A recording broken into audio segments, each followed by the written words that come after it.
Right, there we go. My name is Grant Smith Ellis. It is Wednesday, September the 3rd, 2025, just before 8 a.m. here in a chilly 62 degrees Fahrenheit, Boston, Massachusetts. Good morning, Ange and Nancy Towel and Bossy Texas Chicken Bella and so many other towel friends. Now that I know we're here, you know what I'm going to say. Roll the intro. Hold on. Wait a second.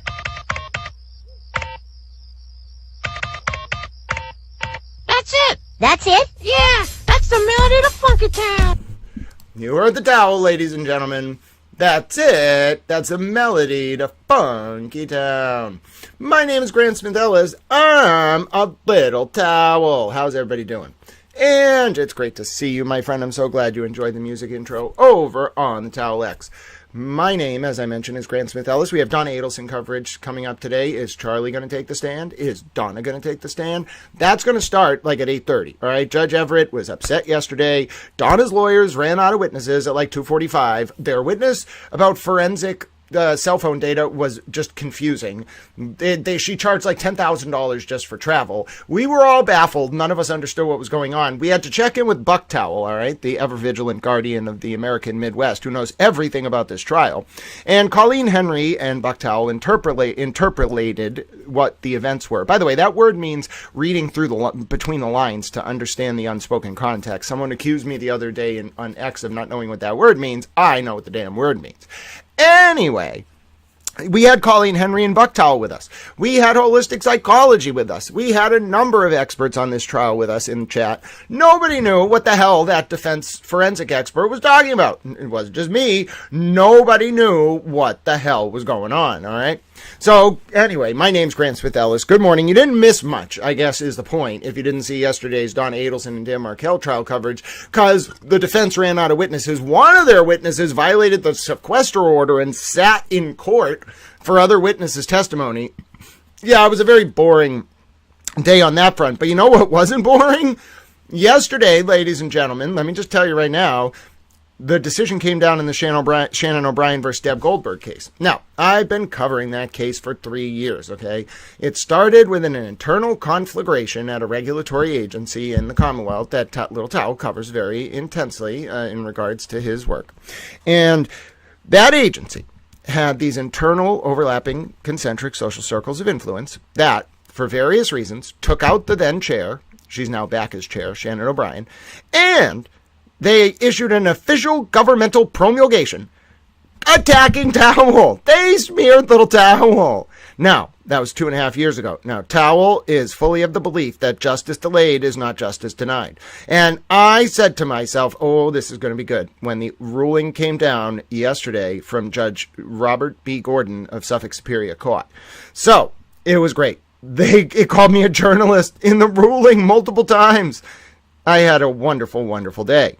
Yeah, it's holistic psychology. Ich bin auf ein Handtuch. Good morning, my friend. Now, I released a press statement yesterday to every news outlet because I was in damn ruling. All right, we're going to listen to it. You know why? Because I'm a little towel. Now, good morning. If you missed it, there wasn't much going on in the Dan Markel and Donna Adelson trial yesterday, but there was something going on in the world of Little Towel. So let's listen to Towel's press statement as read by an Australian AI voice that really, really makes me laugh. So we're going to listen to my press statement read by an AI voice. All right, take it away. All right, here's my statement on Shannon O'Brien's return as @ma_cannabis chair. I was banned from agency press conferences, smeared in public and silenced. Today, a Superior Court judge labelled me a journalist and vindicated 3 years of my work. For the voiceless. Always. For immediate release, Grant Smith Ellis. Tuesday, the 2nd of September, 2025. Statement of journalist Grant Smith Ellis regarding Shannon O'Brien's return as chair of the Massachusetts CCC. Boston, Mass. Today, Justice Robert B. Gordon of the Suffolk Superior Court issued a 50-page order reinstating Shannon O'Brien as chair of the Massachusetts Cannabis Control Commission, CCC. On Friday, the 4th of August, 2023, as Commissioner staff were preparing to take out O'Brien for her efforts to reform the beleaguered agency, I was summarily banned from attending CCC press conferences or asking questions to CCC media relations staff. The stated reasoning was, in part, you have taken to publicizing your personal opinions at legislative hearings and through other forums, on matters you also report on, which violates journalism ethics and standards of unbiased and objective reporting, and calls into question your general code of conduct as a purported member of the press. In June of 2023 I published the following article. Breaking news, the CCC has confirmed an active inquiry into Massachusetts operator Greatest Hits. Further, sources indicate the CCC is aware of allegations that an owner of Greatest Hits, Rhett Jordan, used company assets to run an unlicensed grow operation in Webster that served as a source for untested samples provided to company staff and the public. http URL. Between July and September of 2023, I was working on publication of this article. Breaking, Sean Collins, and his sphere of influence, has to go. Internal power struggle grips Massachusetts Cannabis Control Commission, CCC, as sources report staff, commissioners, torn apart by attempts to handpick successor for current executive director that may undermine a fair hiring process. http URL. In October of 2023, I published the following article. New, exclusive, I will burn this agency to the ground. Massachusetts Cannabis Control Commission staff, with support from State Treasurer Deborah Goldberg, threatened to destroy the agency. Its newly created position of Deputy Executive Director was posted for public application, say sources. http URL. In December of 2023, I published the following article. Breaking news, abuse, retaliation, broken confidentiality agreements and cover-ups. A former Cannabis Control Commission, CCC, staffer goes on the record about currently suspended Chief Communications Officer, CCO, Cedric Sinclair to allege a long-standing pattern of misconduct. http URL. In light of that historical record, and today's ruling from Judge Gordon, it is clear that the staff of the CCC retaliated against me due to the content of my reporting and my remarks to legislators on Beacon Hill regarding related reforms of the agency in the context of that reporting. I am humbled and honored that Judge Gordon bestowed upon me the label of journalist despite the CCC's insistence otherwise, but that is not my primary concern. I also want to apologize directly to Shannon O'Brien for allowing former Commissioner Nois Camago and Commissioner Ava Calendra Concepcion to manipulate me into publicly attacking Chair O'Brien over the Greenfield Greenery situation. They absolutely set me up to, from the very day she came into office, weaponize those press conferences against her. Then they banned me from the press conferences the minute I was no longer useful to their agenda and started questioning Sean Collins. Today, thus, is a moment of solace and celebration for so many voices, including Shannon O'Brien, who was silenced by a vindictive CCC administration intent on covering up misconduct, abuse, nepotism and conflicts of interest by any means necessary. Judge Gordon took a blade fan to that Dickensian house of cards, shattering it to the winds in millions of pieces and our republic lives to fight another day as a result. That is something of which we can all be proud. As Judge Gordon banned Treasurer Goldberg from pursuing a stay of the order returning O'Brien to the position of CCC chair, I look forward to restoring normal press relations with the CCC, and I wish Shannon O'Brien, and all the staff members who are celebrating tonight, the best going forward. God bless the United States of America. Thank you, Little Towels. I appreciate that. And by the way, I have a video I'm going to show you too, because as I mentioned, there wasn't much going on in the Adelson case yesterday.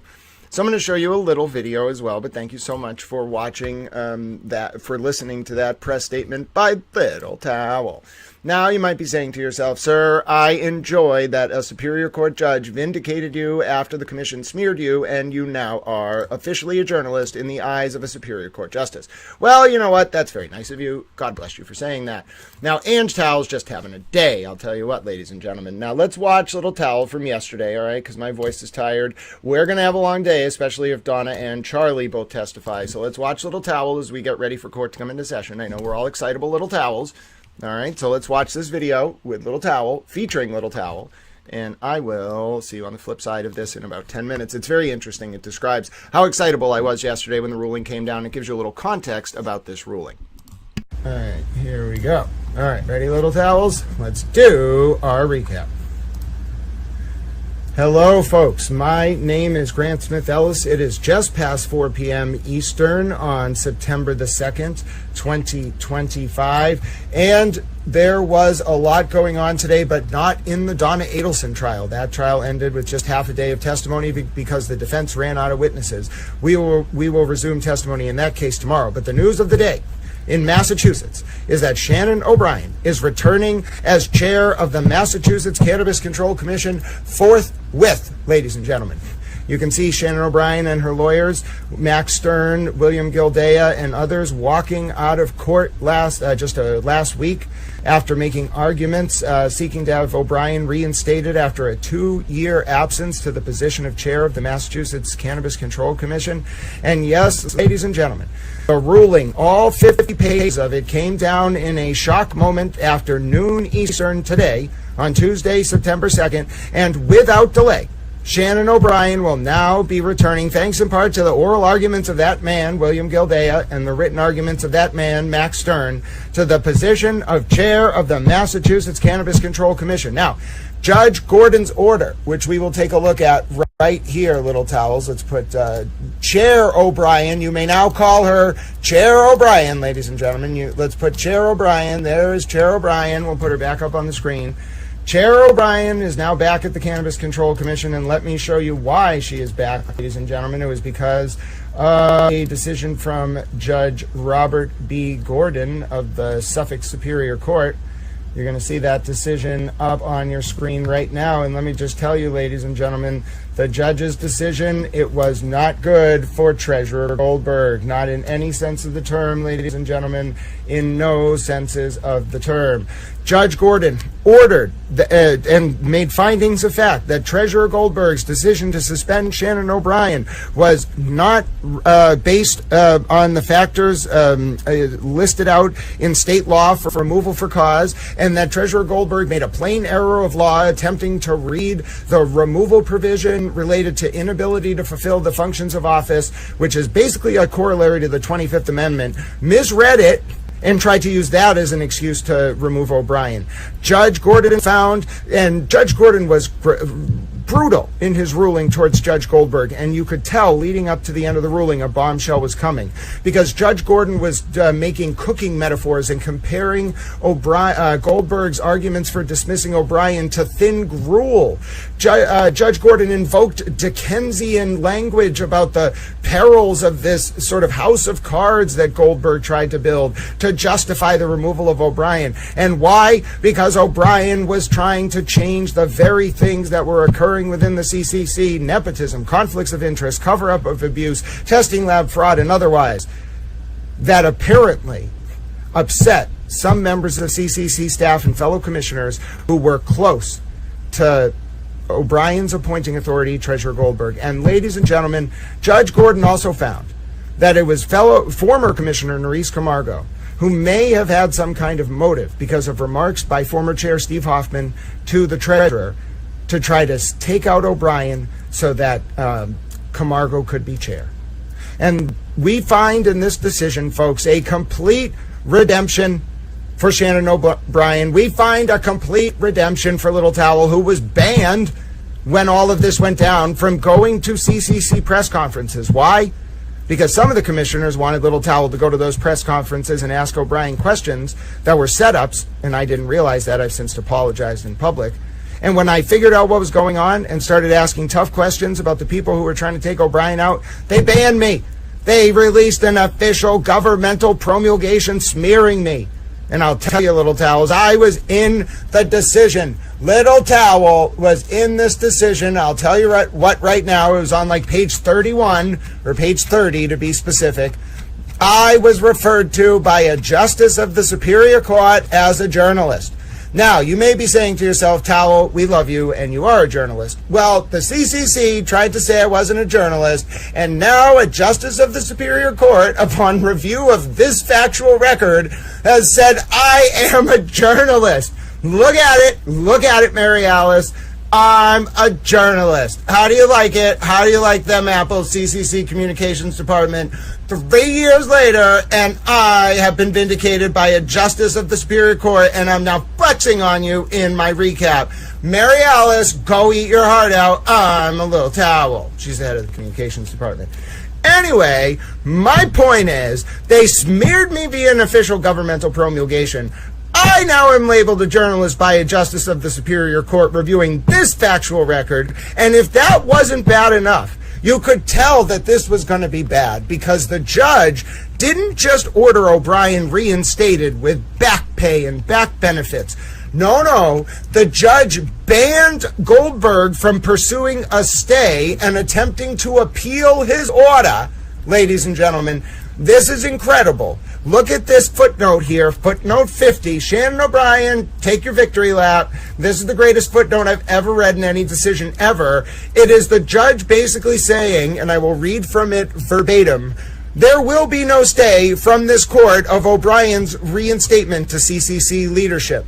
And the footnote really starts up on page 49. It's footnote 50. Ordinarily, the court reserves judgment on whether to issue a stay of judgment pending appeal until a party has moved therefor.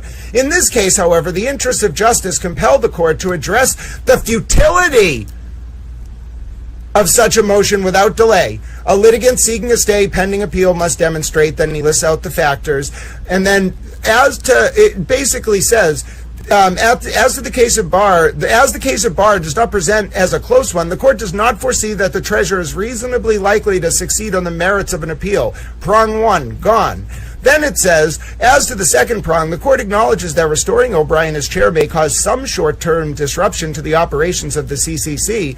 Such transitional harm to the CCC, however, pales in comparison to the more substantial harm to O'Brien and the public that would result from further delay. O'Brien has not actively served as the CCC chair for 2 years while this Dickensian drama played out. We just watched the Dickens movie the other day.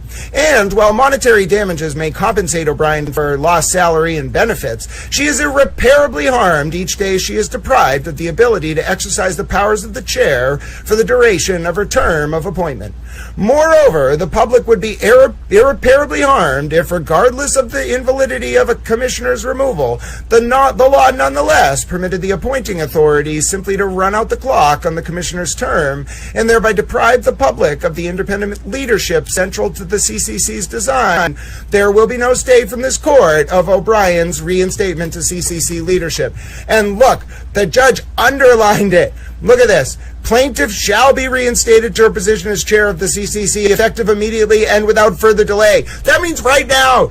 I'm emailing them and being like, let me back into the press conferences. She's the chair. I can go back now.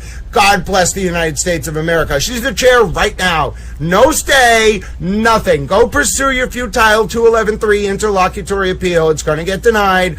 Don't even bother, Goldberg. It's not worth it. I'm sorry, John Haidt, you were put in an untenable position at the Attorney General's office. This was a tough case. You were never going to win. No interlocutory appeal. There will be no stay, and she's back in her job. God bless the United States of America.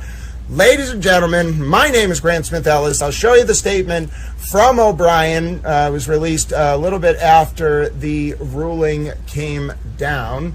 So I'll bring that up for you right now, and then we'll get out of here for the day, as I am a tired little towel. This was yesterday. So here's the statement in full from Shannon O'Brien after her reinstatement to the Massachusetts Cannabis Control Commission. Certainly a day of celebration, certainly a day of shock. The statement is, in a 50-page decision issued today, O'Brien v. Goldberg, Superior Court Judge Robert Gordon vacated Treasurer Goldberg's decision to terminate Shannon O'Brien and ruled that Shannon O'Brien must be immediately returned to her position as chair of the Cannabis Control Commission, CCC, and further awarded O'Brien back pay and back benefits. Judge Gordon held that the case against O'Brien was built on a house of cards and blinkered reasoning. In his ruling, Judge Gordon stated that the Treasurer's conclusions that O'Brien committed gross misconduct, quote, must be viewed in its totality rather than episodic isolation. The Treasurer thus argues that individual bricks of misconduct can together build a wall of misconduct. But to extend this metaphor with an homage to the courtroom of cinema, the treasurer's grounds for misconduct may look like bricks in shape and edges and surface appearance. But viewed from any other perspective than the treasurer's, these bricks are as thin as playing cards. Resting on walls constructed of the same, the treasurer's case for gross misconduct against O'Brien turned out to be just that, a house of cards. Judge Gordon also stated that, shorn of rhetoric and hyperbole, the treasurer's decision attempts to stretch a modest number of unexceptional facts into a Procrustean bed of gross misconduct. The record in this case does not remotely suffice. The treasurer's decision removing O'Brien was not supported by substantial evidence and reflects material errors of law that are apparent on the record. Specific to the allegations that O'Brien made racially insensitive comments, Judge Gordon stated the treasurer disregarded unrefuted and critically contextualizing evidence, and there is no evidence whatsoever and no finding by the treasurer that O'Brien ever exhibited racial animus in her remarks, much less in her decision-making. Judge Gordon stated, to the contrary, the undisputed evidence is that O'Brien was fully committed to the CCC's social equity mission. Indeed, O'Brien's most notorious offense in this regard, her reference to person's age and national origin as yellow, occurred while she was advocating for greater efforts to advance the CCC's social equity mission. Notably, the court stated that there was no finding or evidence that O'Brien uttered the term with any racial animus or hostility either towards a specific individual or towards Asian Americans collectively. Regarding the treasurer's other argument for removal, that O'Brien was unable to discharge her duties of office, Judge Gordon ruled that the treasurer's analysis, ignoring the 25th Amendment altogether, reflects the very type of blinkered reasoning that our appellate courts have repeatedly denounced, and the treasurer's interpretation of MGL Section 76D3 does not comport with any fair reading of the statute, and therefore constituted a clear error of law. When Treasurer Goldberg first approached Shannon O'Brien about becoming chair of the CCC, Goldberg directed O'Brien to clean up the mess at the CCC. O'Brien's past history as state treasurer in identifying and cleaning up the scandal in the State Lottery Commission in 1999, and then blowing the whistle on the big dig cost overruns in 2001, was evidence of her prior record as a dedicated and honest public official. Her work as chair of the CCC has been focused on fixing the management problems of the agency, bringing opportunities to people of color and women in the cannabis industry, and restoring the integrity to the CCC for the benefit of the taxpayers.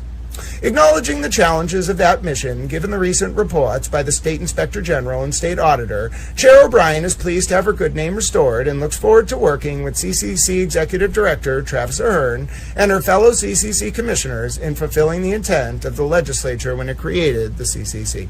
God bless her, ladies and gentlemen. She deserves it. That's a statement that the world deserves to hear. Yes, Shannon O'Brien has been vindicated.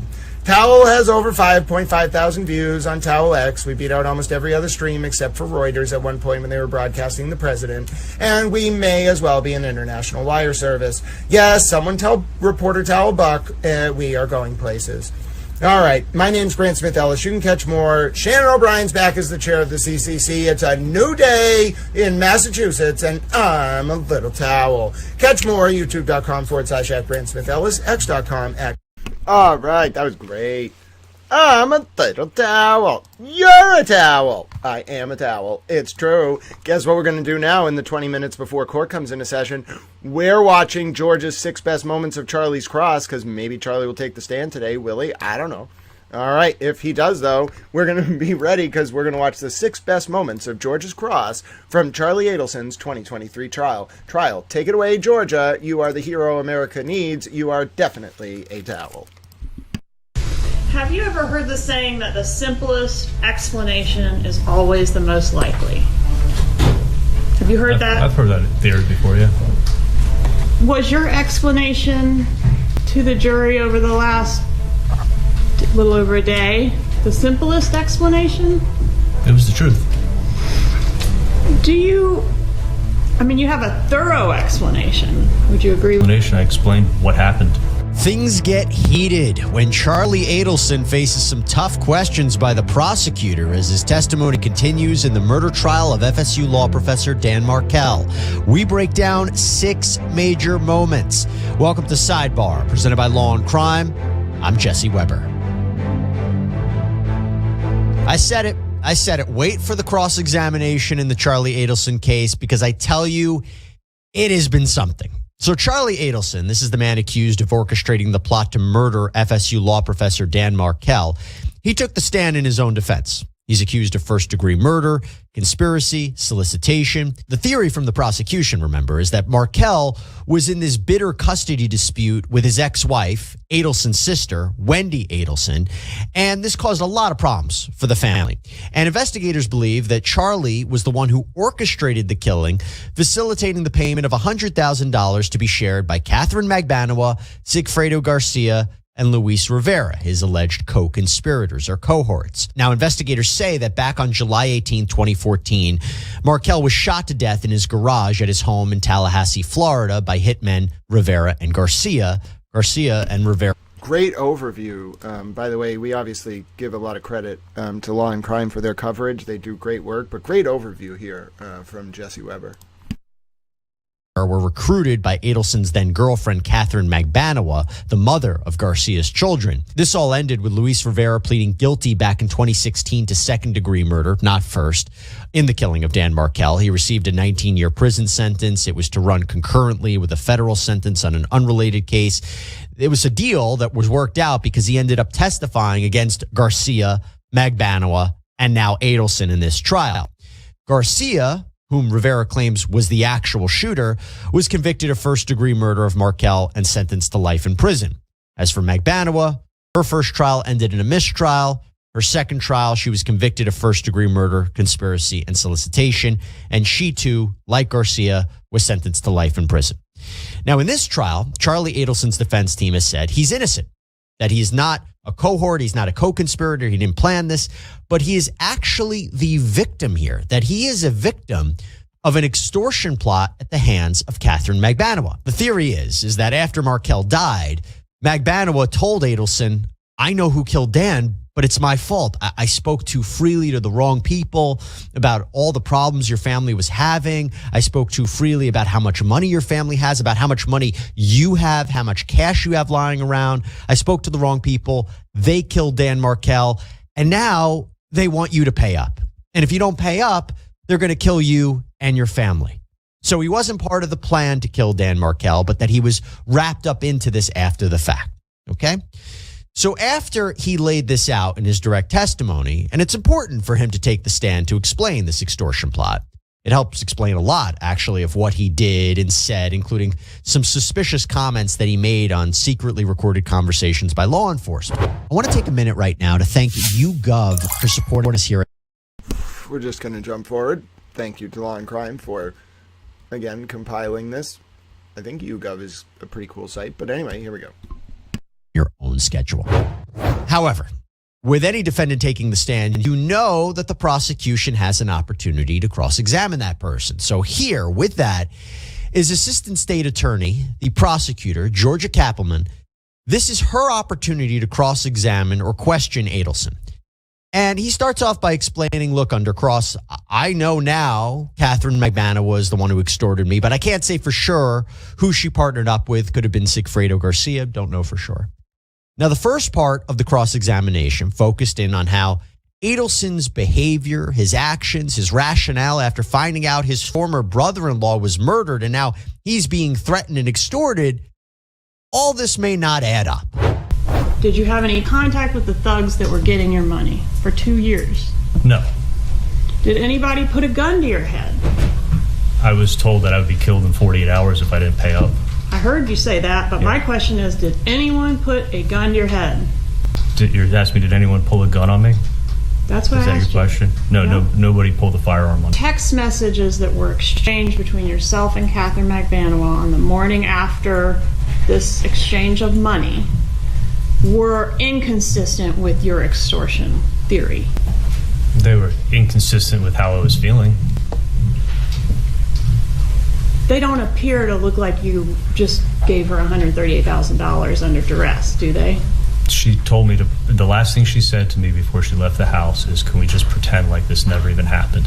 So when I sent her that message, I was trying to show her, like, I'm trying to forget all about it. So the text messages aren't what they appear to be. It's a beautiful day. I'm going to the pool. I'm going to the beach. I'm going to the gym. None of that is what it appears to be. It's something else. I absolutely did not go to the gym. I was trying to show her that I was, pretending like nothing ever happened and looking past it.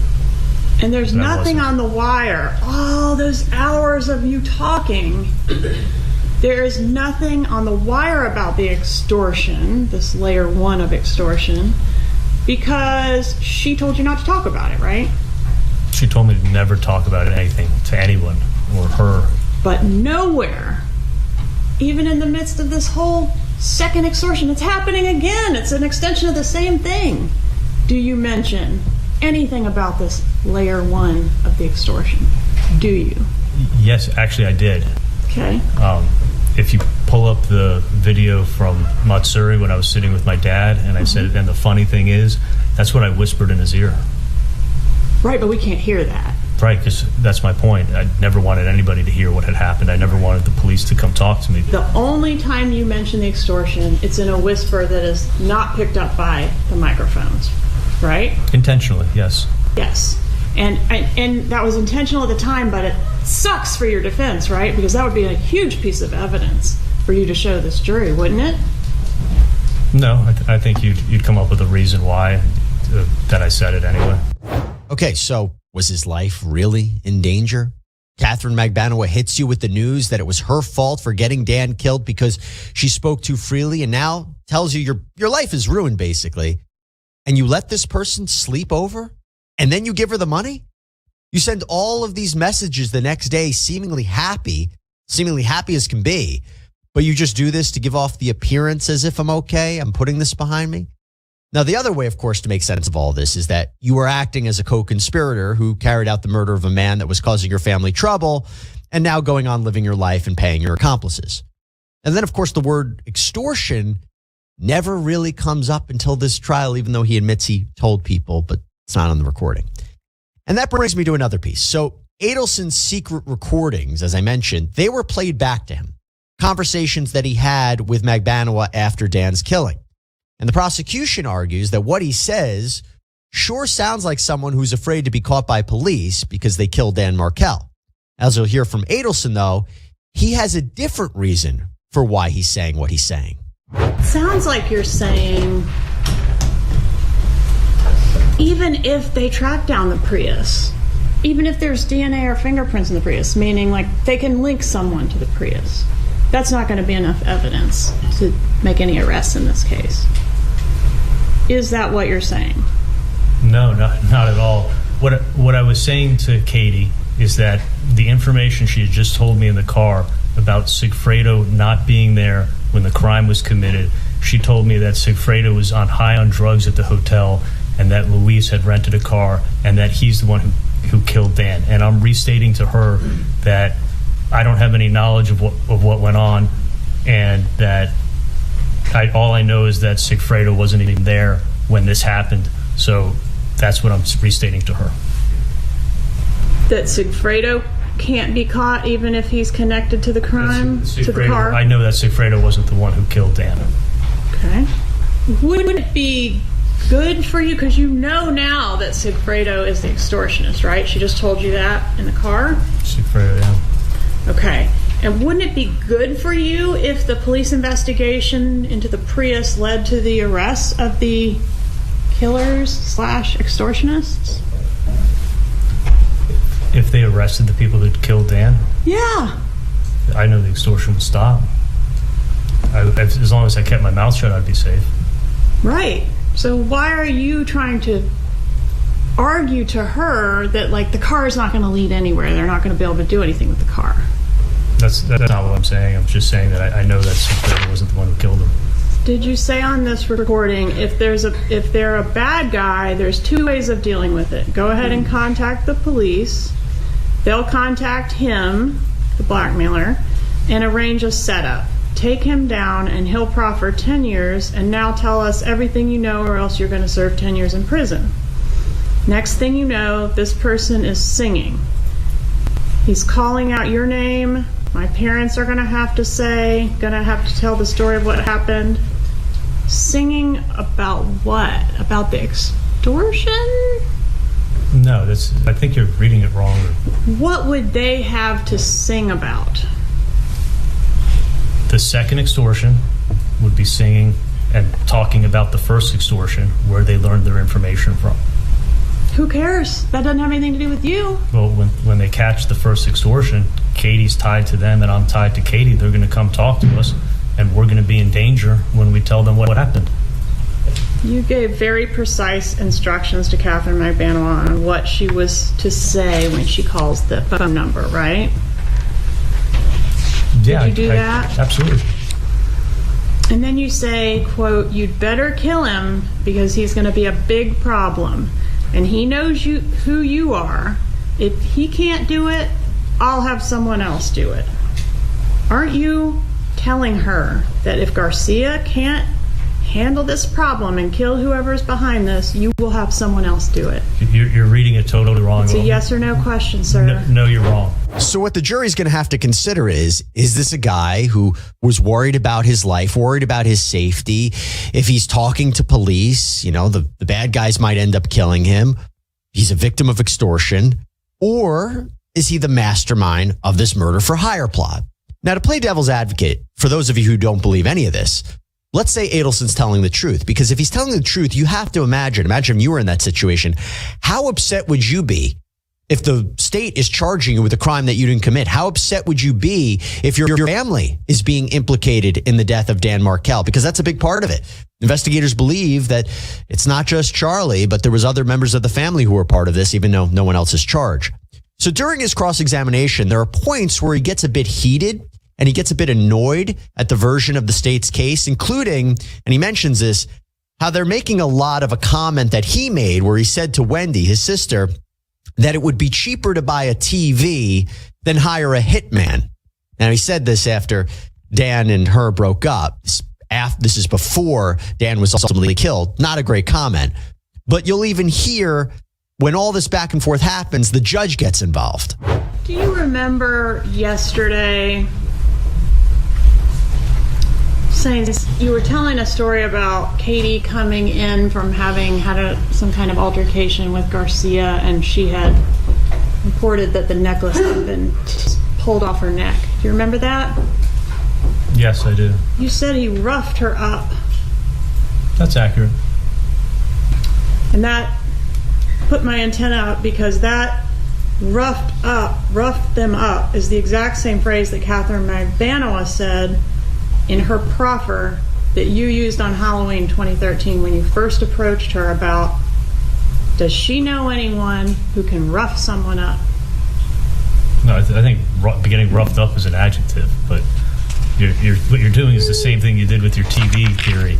Is like you heard TV mentioned multiple times, so you put the whole case together with the TV. Okay, and you're putting the whole case together with the word roughed up. Like, yeah, I'm not putting the whole case together. One moment. Don't speak over each other. But that's Please wait for him to answer, then you can ask your next question. What did she mean when she said Dan Markell was trying to take her sunshines away? Do you know? My mom never said that. Did your mom refer to the children as her sunshines? No, the kids were 3 and 4. A 3 and 4-year-old can't repeat a conversation and remember words 6 hours later and repeat it accurately. I have a 5-year-old son. Never seen a 3 and 4-year-old do that. So it was made up, and now you're repeating it. Now, keeping with this theme of the family for a moment, so Kappelman questions Adelson about Wendy and her alleged role in all of this. Because let's not forget, she is considered by investigators to be an unindicted co-conspirator in the death of her ex-husband, Dan Markell. So, was Wendy involved? Can we agree that she obviously knew something about this crime? I'm talking about the murder of Dan Markell. She knew something, right? I mean, it's not a coincidence she went to the crime scene, is it? She never went to the crime scene. She was going to buy a bottle of liquor that coincidentally the person sent her a stock the bar party for buy a bottle of bullet bourbon that she was going to pick up. She wasn't driving to a crime scene. She exposed you all to some degree by those actions, didn't she? No, not at all. And then she threw you under the bus in her interview, didn't she? Nobody knew a murder was going to take place. She knew her husband had just been shot, and they were asking her who would want him dead, and she said your name. Are you mad about that? No, she said a lot of people's names. Well, she Not at said all. yours in the first 25 pages of a 5-hour interview. Are you mad that Wendy hasn't been charged and you have?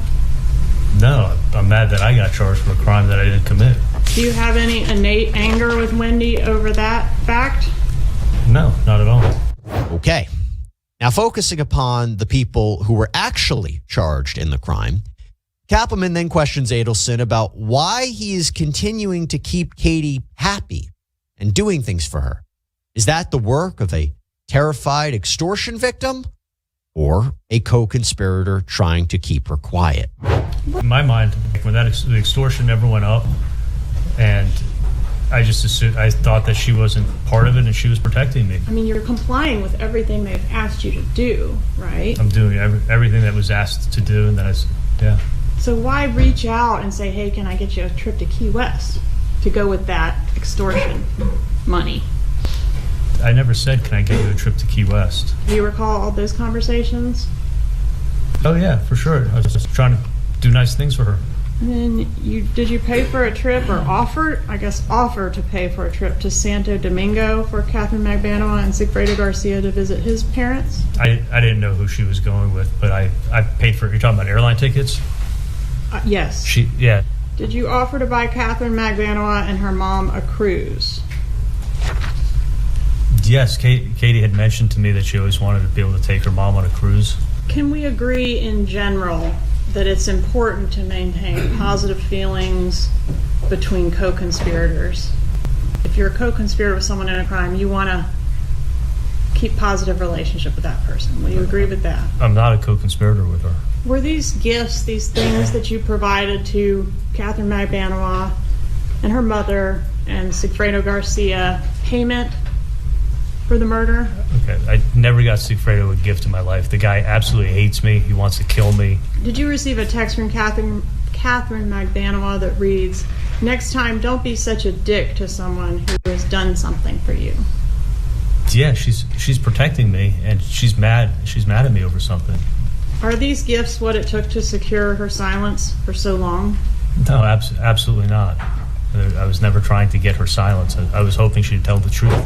It's up to the jury, folks. It's up to the jury to determine what to make of his explanations. I will tell you it is a bit different. It is a bit strange that he's being so nice to Katie, considering for a moment, even if he didn't know that she was court is the live. alleged Here we go. mastermind behind the extortion plot, according to him. I'm merely That advising the court what transpired. Mr. Campbell advised that when somebody from the sheriff's office went to speak with this officer, the officer expressed to that superior that they were no longer willing to speak with us.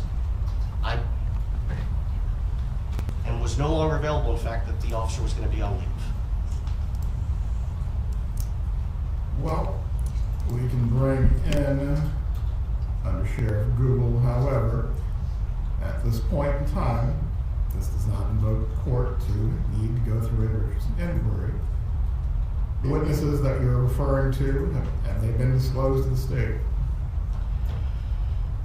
It's not by us, Your Honor, because again, we have not had a chance to speak with her. Do you intend to call these individuals? If we can confirm the information, These are not answers. If you are not actually intending to call a witness that has not been previously disclosed, at this point, I do not have to engage in a Richardson hearing on this matter. But as far as witnesses that you may be investigating or you may speculate have relevant testimony, until you disclose them, until you actually intend to call them, there's really not much I can do with this. If you wish for me to hear from the undersheriff, I will.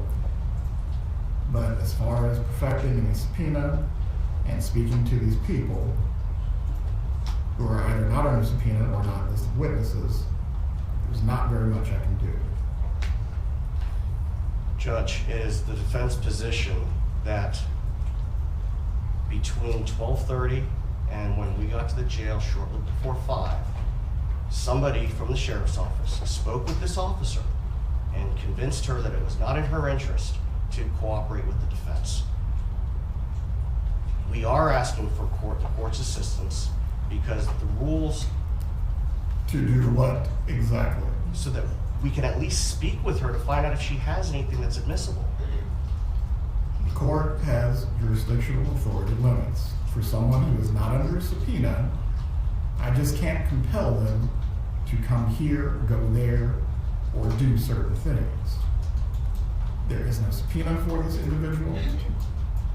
If they choose not to speak with you, so be it, but please bring in the undersheriff. He can speak to these matters that you've raised. Thank you, Your Honor.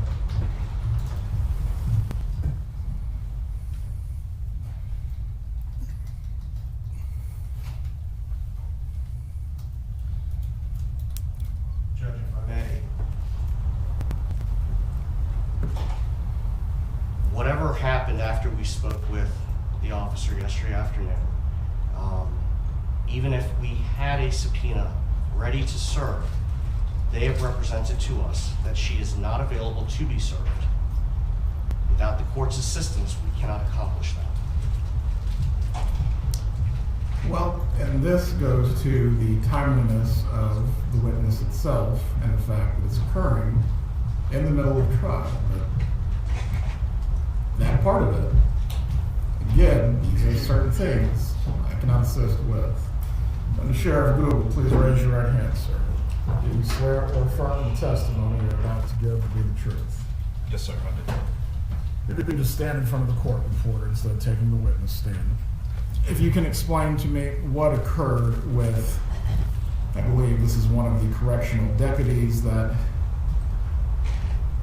may or may not have testimony concerning this case. Please explain what happened with them to the best of your knowledge. To my knowledge, I was approached by Captain Georgia Dent, who had spoken with Deputy Franklin, and Deputy Franklin informed Captain Dent that she had received a phone call from inmate Adlesen's attorneys, and they were advising her that they were going to be at the detention facility later that afternoon, which was on yesterday, and they wanted to speak to her. So she was inquiring with Captain Dent if she actually had to speak to them, and she was saying that she didn't know what they wanted to talk to her about. Captain Dent then came to me and gave me that information. I then talked to our general counsel, the agency's general counsel, and we were in agreement that she could speak to them if she so choose voluntarily. If she did not want to speak to them, they would have to have a subpoena to compel her to speak. So after speaking with general counsel, I spoke back to Captain Dent, and she relayed that information to Deputy Franklin. Did you or any other person in a position of authority over this guard instruct them not to speak to the defense? No, sir. Any examination for Under Sheriff Google by the defense or state? Not from the state, Your Honor. Not my knowledge. I have no clue about that. So she is available to be served? I would think so. I'm not aware of her being on leave. Thank you. Yes, sir. Sheriff Google, there is no more inquiry that I will make of you concerning this topic. I appreciate you being here this morning. Yes, sir. Thank you.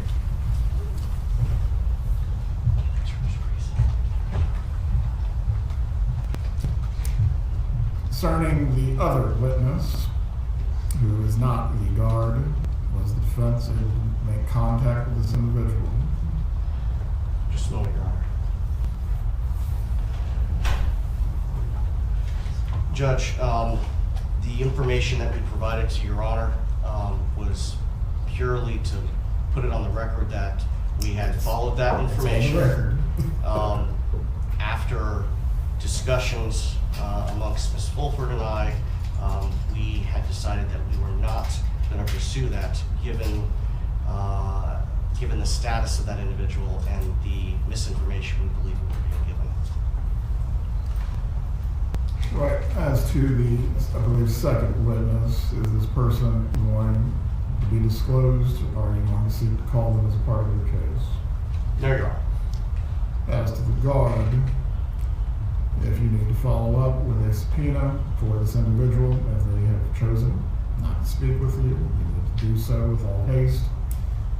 The jurors at the time of selection were told this would be 3 weeks, that it could possibly be longer, but 3 weeks is what they were told. For today's witnesses, let's go through that before the jurors are brought into the room. And I apologize, I did not have a chance to prepare a list. At least for this morning, our intent is to call Kristen Adamson, Linda Bailey, Sarah Newhouse, and Marisol Descalzo.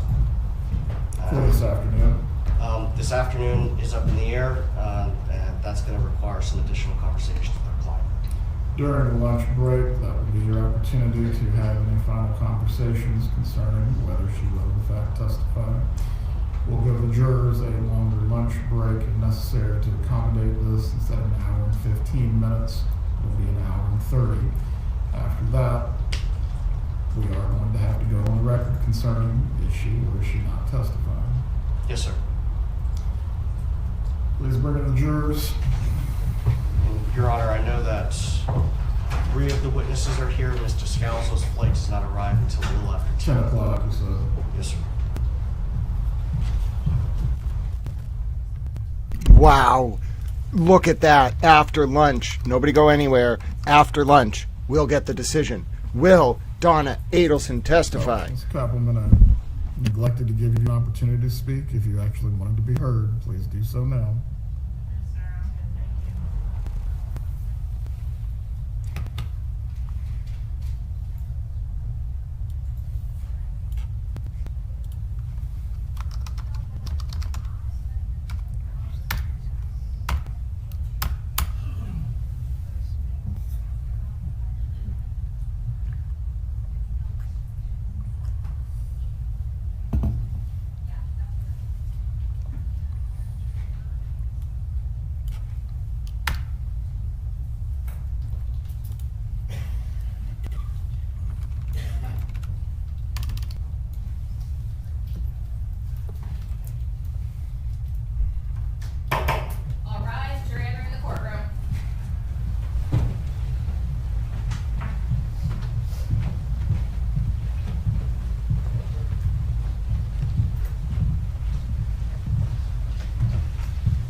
Good morning, members of the jury. Good morning. Everyone can be seated. We are going to continue today with the defense's case in chief. Mr. Zellman, you may call your next witness. Thank you, Your Honor. The defense will call Kristen Adamson.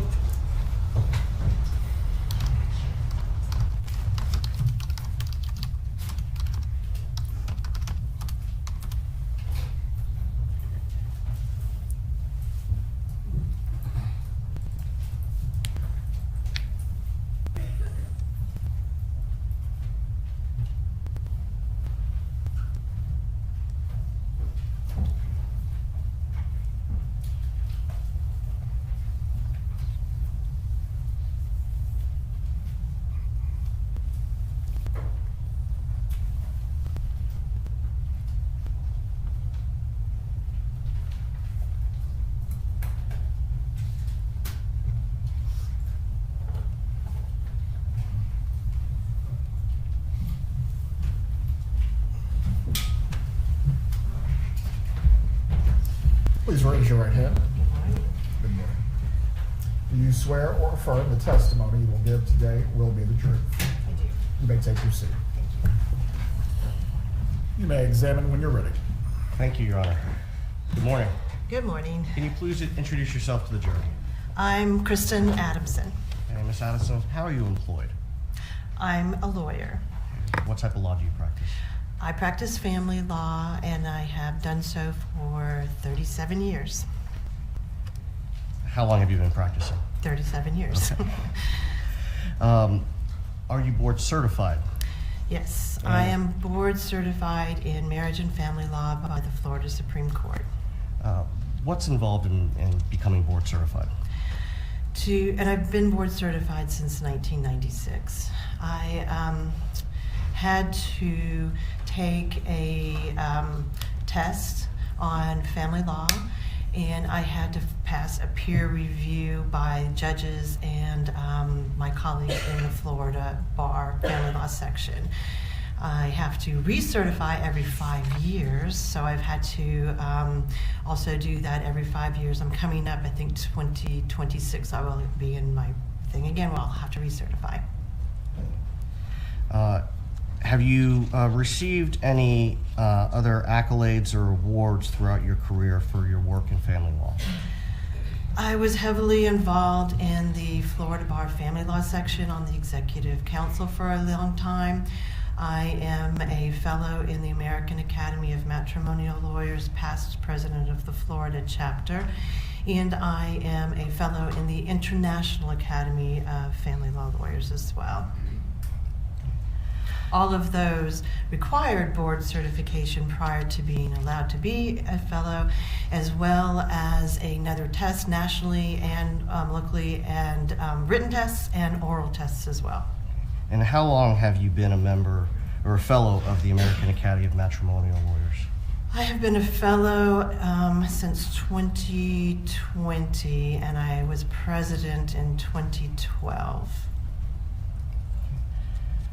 How long have you been a fellow in the International Academy of Family Lawyers? Approximately 5 years. In your work as a family law attorney, did you have an occasion to represent Wendy Adelson?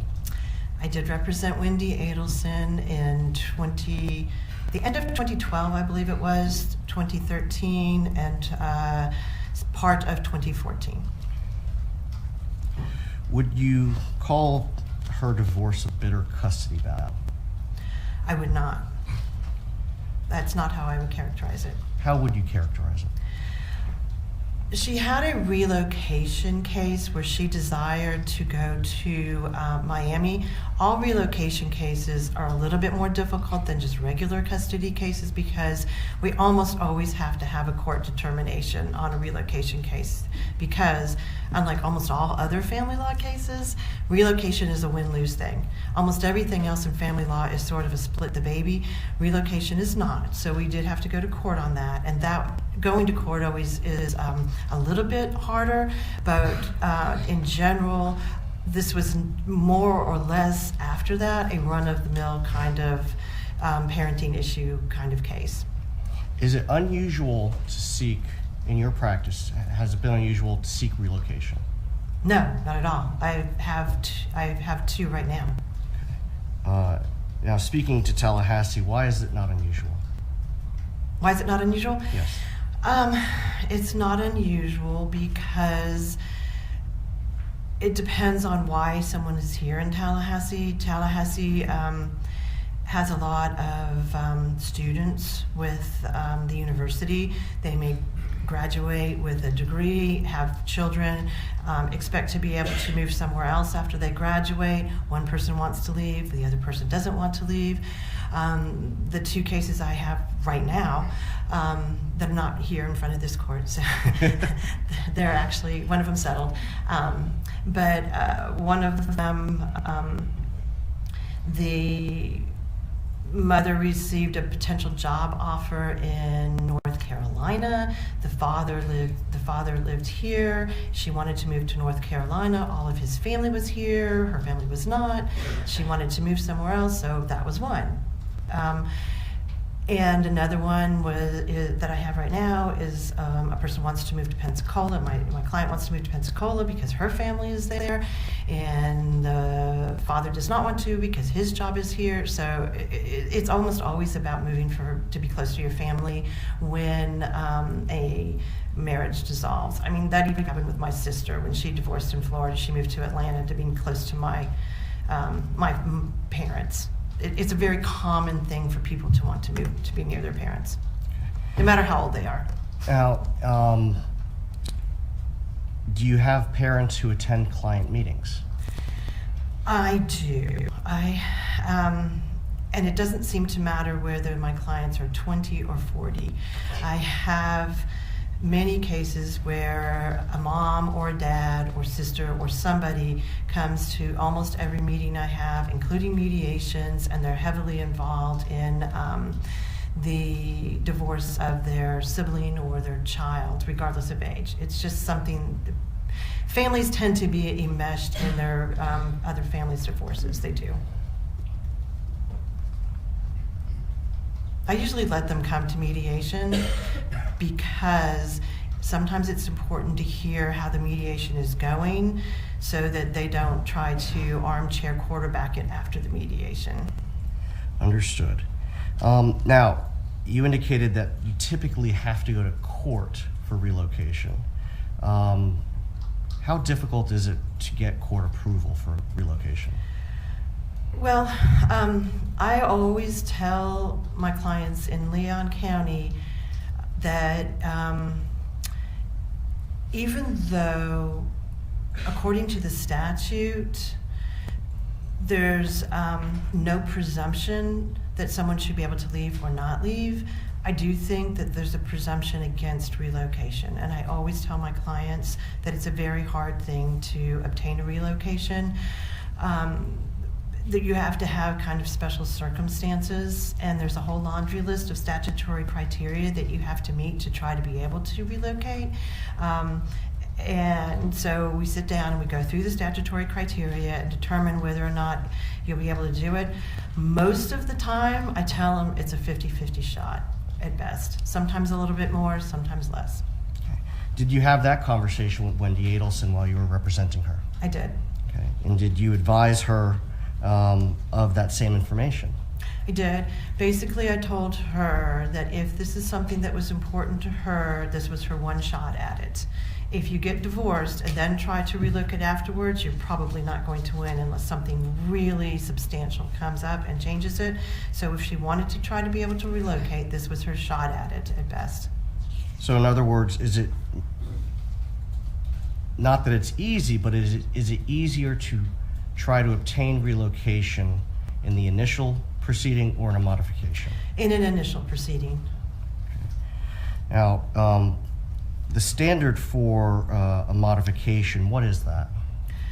Standard for a modification is a substantial change in circumstance. And at the time that I had Wendy's case, there was also another component which no longer exists. But at the time that I had Wendy's case, you had to prove there was a substantial change in circumstances, that it was in the best interest of the child for a modification, and that it was detrimental to the child not to modify. That detriment part does no longer exist. Now you have to just prove there's been a substantial change in circumstance and that it's in the best interest of the children. But at that point, you would have had to prove that it was detrimental in some way to the children to modify. Is that why you advised Miss Wendy Adelson if she wanted to try relocation, she should do it at the front end? Yes. Proving detriment is hard to describe to clients because they don't understand how substantial that really has to be. It has to be very substantial. Children are failing in school, children are potentially being neglected or abused, or there's alcohol or drug or mental illness. Okay. Have you ever been successful in convincing a judge to grant relocation? I personally have only won one case in 37 years for relocation. So, would you say it's difficult? I think it's difficult. Now, even though you've only gotten court approval for one with the client, have you been able to successfully negotiate for relocation in other cases? I have been able to negotiate relocation in other cases, sometimes through help of mental health professionals who will interview the parties and the children and make recommendations. Sometimes we'll have a guardian ad litem appointed to make a recommendation. We'll have a parenting evaluation or something like that makes a recommendation. And if you have those things behind you, then it does help, because most people don't want to go to a judge if you have a mental health professional that says, oh yeah, relocation would be great. So we have been able to do it in that way. I also have been able to have relocations When you have an older child who really wants to relocate and the other parent doesn't object, or sometimes you have, like in my sister's case, which I actually shouldn't have, but I did represent my sister. She moved to Atlanta, and then her husband was able to obtain a job in Atlanta and move up there to her former husband. So we negotiated all those things. And I think you said you explained all of this to Wendy. I did. Was she aware that the chances of success were low? Yes, I mean, I told her that this was her shot. I thought she had some good reasons. I would never have someone file a relocation if I didn't think they had a shot at it. So I think she did have a shot at it for many reasons. But including the fact that her parents were down there, that Professor Markell had a very flexible job. He had family in South Florida. These were very little children at the time. We did not have the presumption of 50-50 parenting, and she had done most of the parenting. There were lots of reasons I felt like she had a really pretty good shot at it. But I did tell her it's not going to be easy. Okay. Now, let's talk about the family law rules of procedure generally. Do the rules require the exchange of certain materials in dissolution proceedings? Yes. And what are those? We have mandatory disclosure in divorce and modification proceedings, including custody and just regular divorce. And pursuant to the Florida Supreme Court rules and 12.540, we have to file a financial affidavit under oath that the parties and lawyers and their paralegals help them fill out. We also have to provide a laundry list of documents that keeps getting larger. It's bank statements for 3 years, it's retirement statements, it's deeds, it is credit reports. I mean, it's a very large, voluminous amount of documentation that we have to exchange with the other party, the other counsel. And when completing the financial affidavits, specifically when you completed Miss Adelson's family law financial affidavit, did you gather records in the process of completing that so you could disclose everything appropriately? We did. We gathered all those records and we exchanged them. And gave them to opposing counsel. Sometimes what does happen is the other side has all the records. For example, tax returns, we have to exchange tax returns for 3 years. Sometimes the father or the husband might have all the tax returns, the wife might have all the tax returns, so you do rely sometimes for the other side to provide the documents that you should have. But Now, that does happen. Do you have to list all assets on the financial affidavit? Within reason, you do have to list your substantial assets. Sometimes I have people that want to list minutia assets, de minimis assets. We don't really do that. We try to keep it as global as possible. We don't list everybody's clothing or, but we list all the cars, generally speaking. But financial affidavits are also a work in progress. We can amend them. And that is part of what happens when you go through a dissolution. Sometimes more documents come to light. A lot of times when people are getting divorced, they're not always in their best mind, and they're not always working as well as you'd want them to. So it takes a lot of help to get a lot of these documents sometimes. So we amend financial affidavits. And I always tell them, don't worry, we'll amend before we go to court. If we have more documents that come up or we find out more information or you change jobs, we have to do that. What about non-marital assets? We generally list non-marital assets as separate if we have knowledge of them. Non-marital assets can be very clean, where you absolutely know something's non-marital, or they may not be, because what people don't always understand, it's an education process as you're educating your client as they're going through divorce. Simply because it's in your name alone does not mean it's non-marital.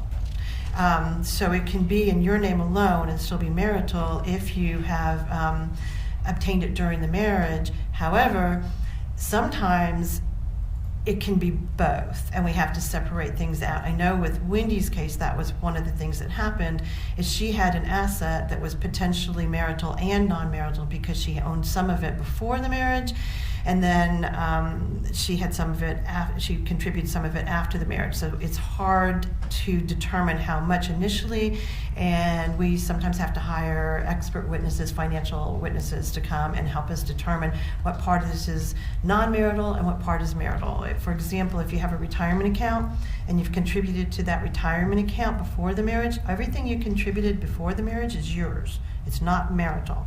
And whatever increase in value due to the market is also non-marital. So if you have $100,000 in a retirement account, you get married, that $100,000 theoretically, except for 2009, that $100,000 continues to grow, so you're entitled to the growth on it too as non-marital. So that's why sometimes it gets very complicated and we can't determine it initially when doing a financial affidavit, but we do try to determine it by the time we get to court at least.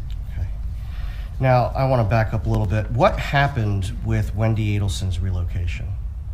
She did not win her relocation. Can you tell us what happened at that hearing? So we had a hearing on the relocation.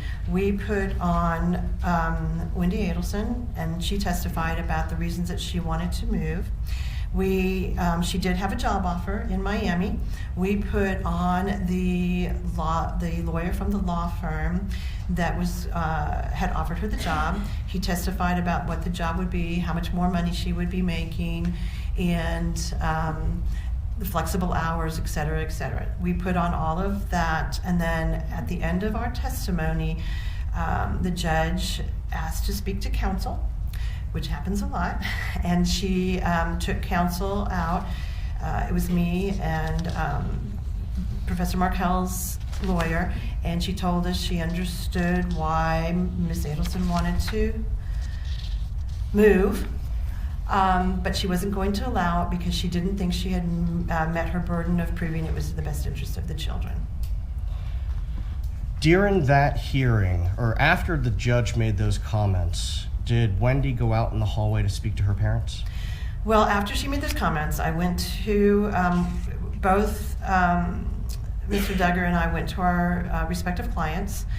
We told our respective clients what the judge had said. And basically, if the judge had already determined this without hearing from Professor Markel, we didn't really have a chance of winning this at all because she'd already heard the best case of our case. So I talked to Wendy about that, and then Wendy's parents were there, and I actually spoke to Wendy and her parents, and then she went and spoke to her parents again, I think, if I can remember. It was a long time ago, but I think she spoke to her parents outside of my presence as well. Did Wendy ultimately stipulate to the withdrawal or the denial of that petition with prejudice? So what happened at that point was we went back into court. The judge denied Professor Markell's motion to dismiss because he had filed a motion to dismiss our pleading. She found our pleading to be sufficient, so she entered an order denying his motion to dismiss. She entered an order that we stipulated on the records that we would agree to the denial of the relocation. And then she entered another order where we all stood there and worked through with the judge what the temporary visitation would be for the next summer and the next several months before we got to another agreement. And at this point in time, I believe it was approximately the third week of June of 2013? Yes. Okay. And what was Wendy's reaction? At that point in time, I think she was upset that she wasn't going to. I mean, nobody wants to not win their case. She was upset. She was always calm during all of my meetings with her. She understood. She's a lawyer. She understood what I was telling her in terms of the legal ramifications. I think she was resigned to it. We did speak a few times after that because we had to get geared up for the next round of this. We had already gone to mediation before that, and we had not been able to agree at the mediation on the relocation. So we knew we had to go to another mediation. So I talked to her several times about the next mediation, which would be dealing with all the other parenting issues and the financial issues. So I did talk to her quite a bit after that, and she seemed resigned to it. Now, although the court denied the petition, would it have been possible for Wendy Adelson to offer Mr. Markell any financial incentive in order to convince him to change his mind? Well, we hadn't finished the case. We still were going to go to another mediation. It's always possible. I tell everyone that even after an unsuccessful mediation, people settle their cases on the eve of trial all the time in some way or another. They do. And it's always best if you can settle your case and not leave it to a court. You have much more control if you are the decision makers rather than the court. Is there anything improper or illegal with one party offering a financial incentive to the other party to obtain relocation? No, and I actually have negotiated that in the past, Now, and since that time as well. subsequent to that hearing, did you have another mediation on the dissolution, the distribution of assets, and the parenting time?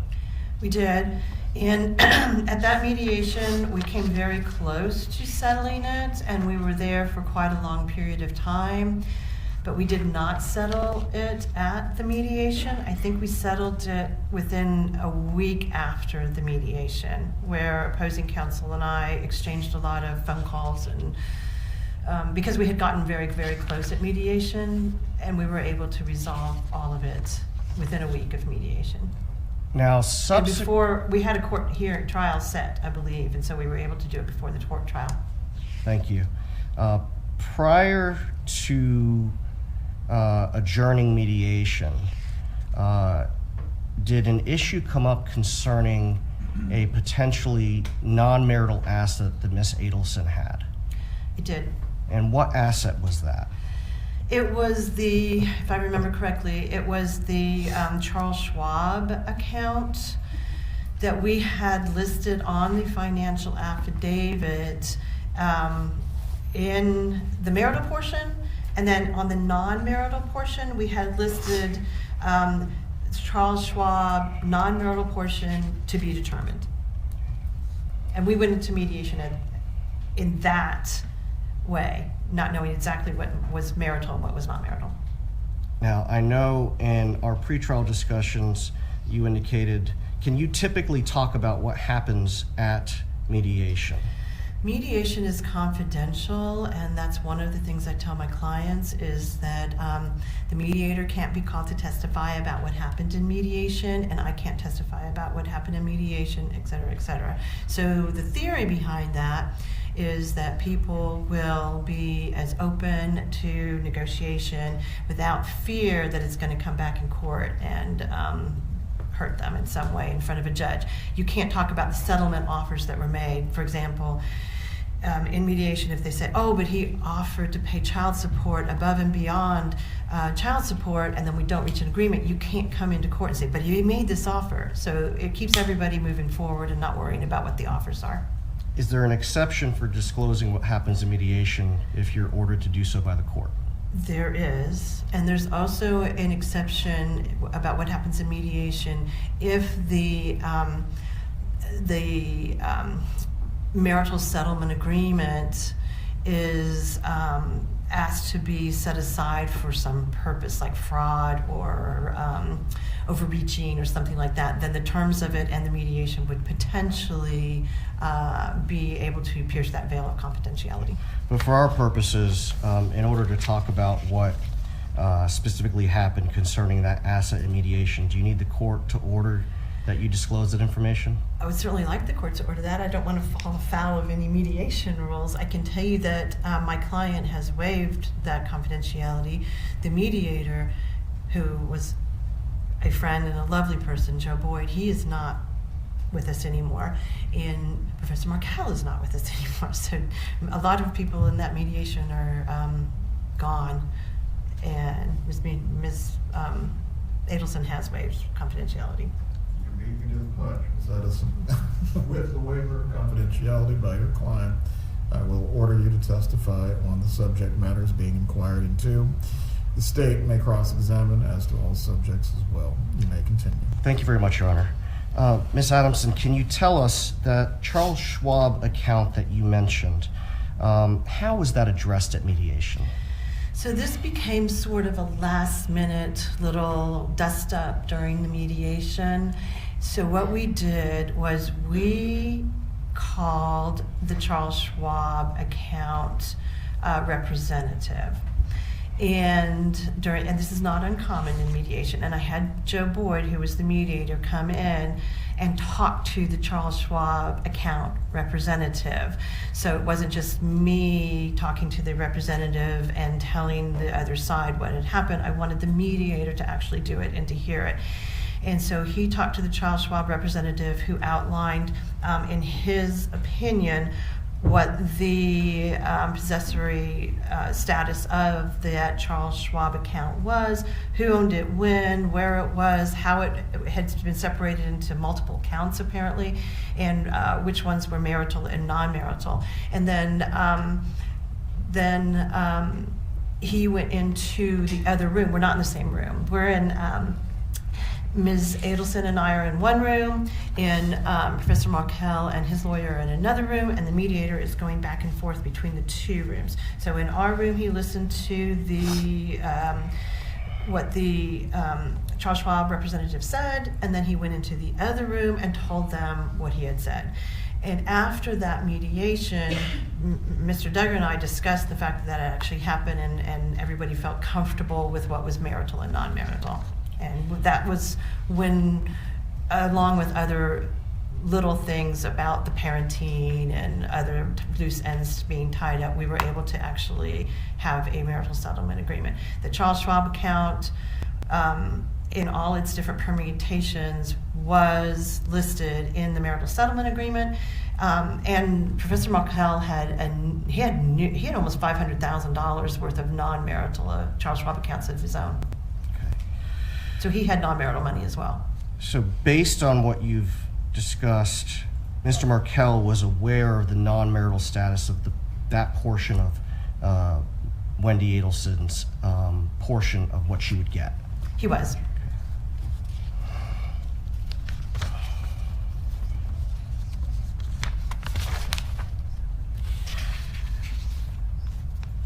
And as you said, shortly thereafter, that case settled.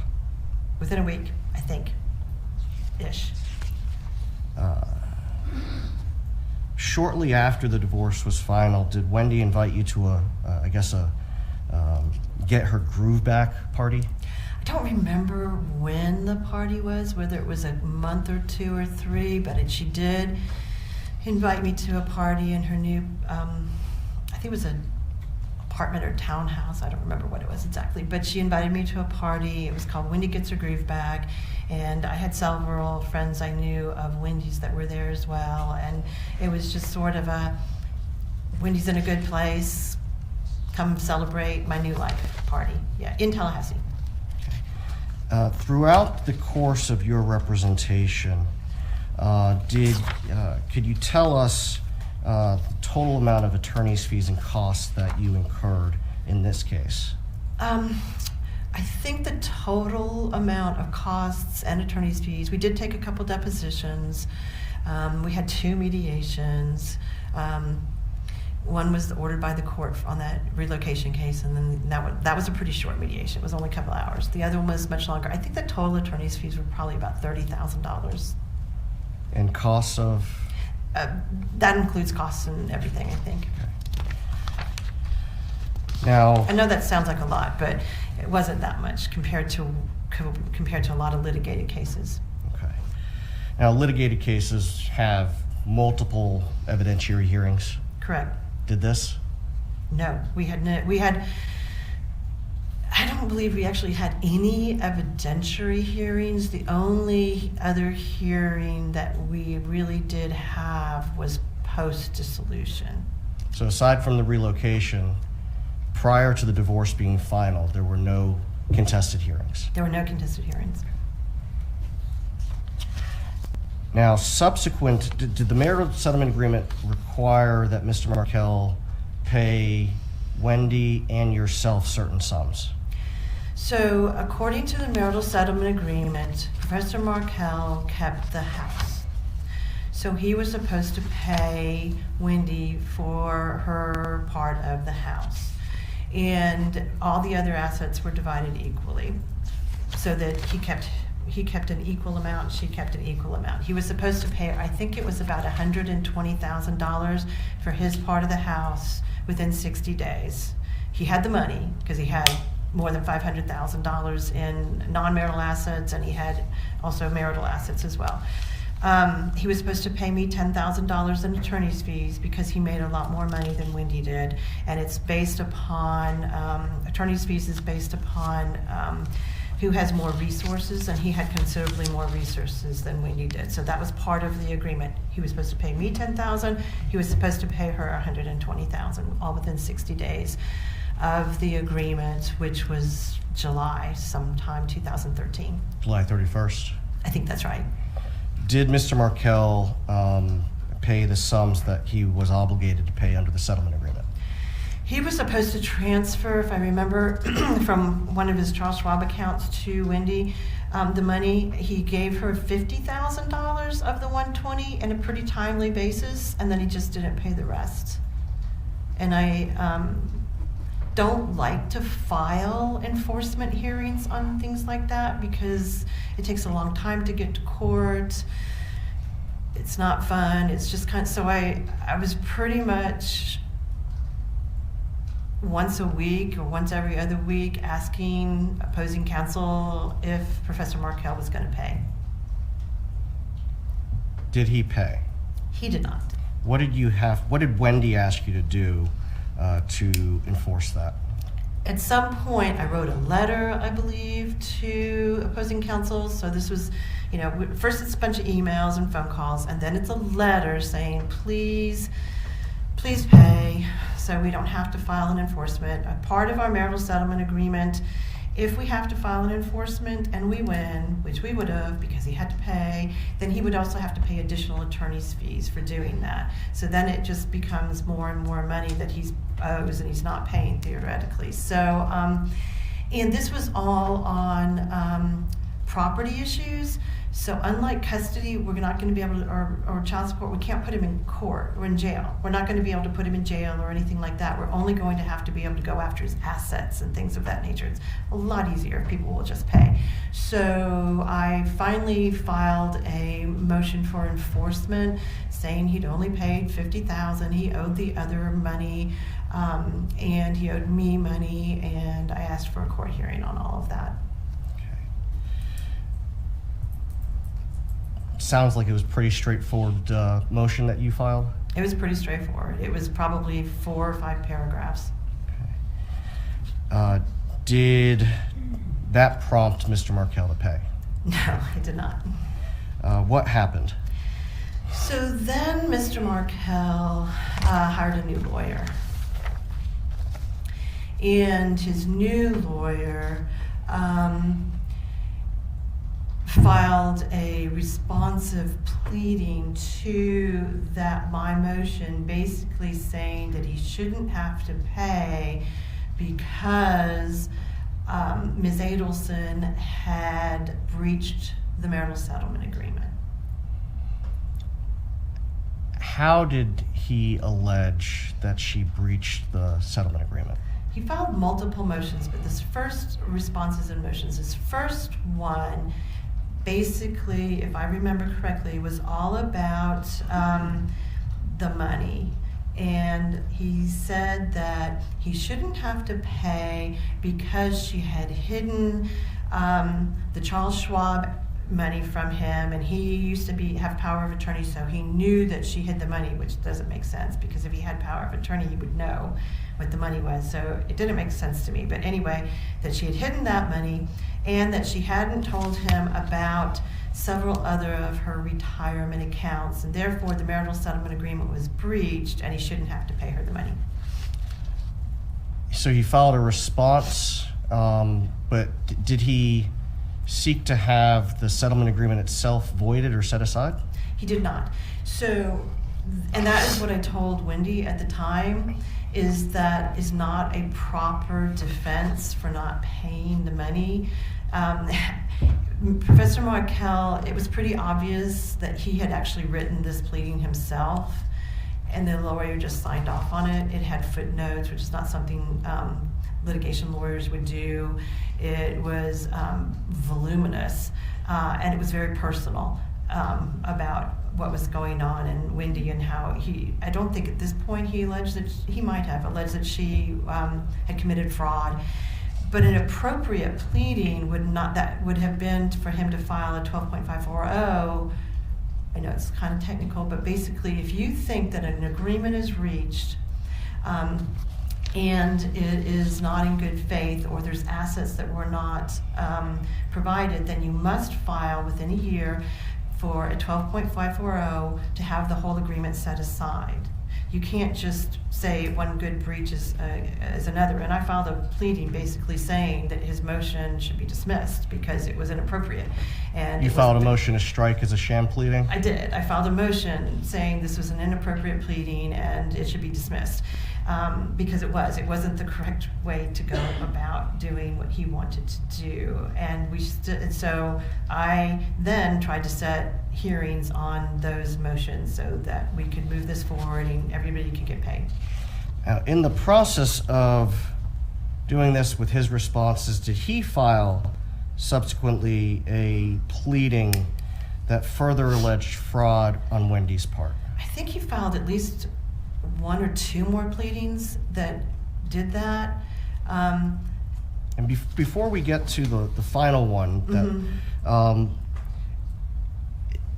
you advised Miss Adelson along the way of what you just told us about the unlikelihood of his success. I did not think he was going to be successful in his response because it was an inappropriate pleading and it should have been dismissed, which I believe it would have been dismissed. And you can't say, I'm not going to pay you because you breached this agreement by not giving me documents. That just, first of all, there's a lot of case law that says that if a case is heavily involved with mediations and lawyers and all these documents have been produced, you had your shot at it. So he was not going to be able to do that. Plus, I knew that he knew about these assets because we had that conversation at mediation, and I had several conversations with his lawyer afterwards, and the marital settlement agreement listed all these assets that he was claiming he had no knowledge of, and they were already listed on the marital settlement agreement. So it was not, in my opinion, a successful response, and I told Wendy that it wasn't, and not to worry about it. Now, there was a hearing in February of 2014. I think the records indicate that that Mr. Markel and his attorney were attempting to depose Miss Adelson. So what happened was I wanted to take his deposition so I could find out why he wasn't paying. And their response was to want to take her deposition, which I did not believe was appropriate because we were simply trying to enforce a marital settlement agreement, and there's nothing that would happen in terms of that marital settlement agreement that would require him to ask her any questions. So I did file a motion to protective order so that he would not take her deposition. We went to court on that issue in front of the same judge. And what happened at that hearing?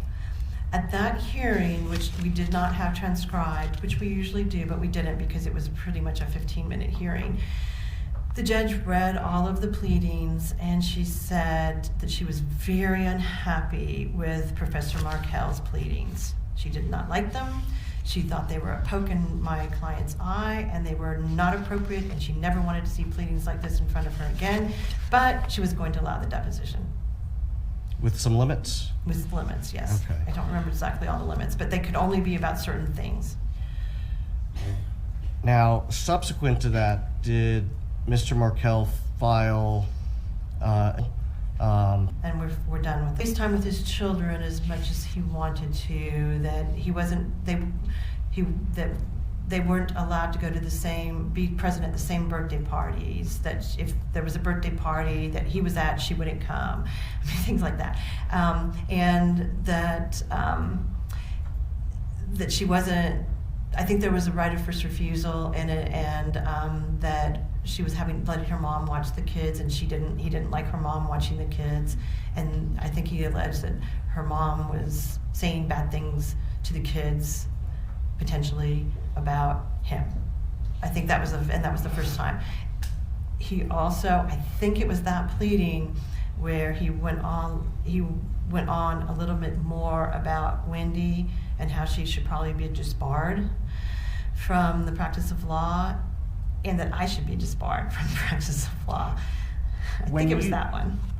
As he's filing these things, are you still trying to set a hearing, or set the depositions and set hearing on your enforcement motion?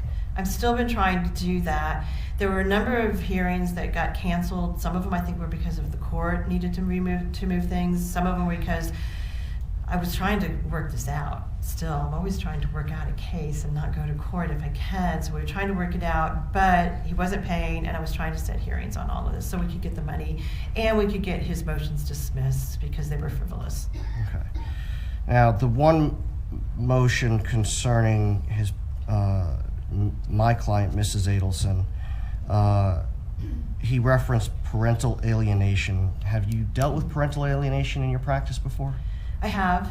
And what is that? Well, it's not actually a recognized legal term, and it's not actually a recognized mental health term by the mental health professionals, but it does happen. I mean, we all know that there are parents who do alienate their children against their spouse by saying really terrible things or trying to put up roadblocks to parentings. And I've had cases that were pretty serious in the past where little children, it doesn't usually impact teenagers. By the time they're teenagers, they've already they want to do their teenage thing. It really truly impacts not children this young either. It's usually like 7 to 9-year-olds that we deal with when we have parental alienation, where they become completely aligned with one parent inappropriately, and not because the other parent is doing something like abusing them or something like that. It's because the other parent truly is putting up these roadblocks. They do use those terms. I've seen it. Okay. The statements that were included in the March 26, 2014 pleading filed by Mr. Markell that were attributed to my client, would that have resulted in any sort of relief preventing my client from having any sort of unsupervised time with the grandchildren? No. It's not possible. And I told Wendy that. Okay. Now, as Professor Markell continued filing things, did you realize that you were going to have to become a witness? So I can't remember how many pleadings he filed on that regard. It may have been 3. And it was the last one that he filed. I believe it was in May, I believe, where he said that where he became very personal to me, which occasionally happens. It doesn't usually happen with professional people, so I was surprised. But he became very personal towards me and said that I had committed fraud and that I should be disbarred based upon what had happened. At that point in time, I knew that I was going to actually have to be a witness now in this case. And as a witness, you can't be a witness and a lawyer representing your client. So I knew that I had to withdraw. So I withdrew so that I could testify in the case that was going to come up. And I sought a new counsel for Ms. Adelson at that point. Did that result in the hearing that had, now, let me back up. Had you been able, prior to withdrawing, to schedule the hearing on your enforcement motion as well as Mr. Markell's motions? I had it scheduled. It was scheduled, but then I had to withdraw because he filed that pleading after it was scheduled. So I had to withdraw, and I called Jimmy Jenkins and asked him if he could please represent Ms. Adelson. He said yes, but he needed more time to get up to speed on that case, so the hearing had to be moved. Okay. And around this time, were you aware that Mr. Markell had to change counsel again as well? I did not know that. Were you aware that as Mr. Markell is filing these pleadings, including the one in March, that he continued to ask my client to watch the children during his time sharing? I don't know what they were. I don't know anything about their correspondence. I really only dealt with Wendy. And on that note, we discussed earlier that it's not unusual for parents or family to be involved in meetings. Was my client, Donna Adelson, involved in any of the meetings that you had with Wendy Adelson during her initial dissolution proceeding or any of the enforcement proceedings after the fact? She was not involved in any. I never spoke to her except for the one hearing on relocation that she and her husband came to. But even then, it was very brief. They were very nice, lovely people. I didn't, even after even afterwards, I didn't, they were fine. I had no issues with them, but I never spoke to them. I never emailed with them. They never came to any meetings. They were not involved with me. Okay. And do you have a recollection of whether my client and her husband were in the courtroom for the relocation hearing, or were they out in the hallway? I believe they were in the hallway. I don't believe they came in. Okay, just a moment, Your Honor.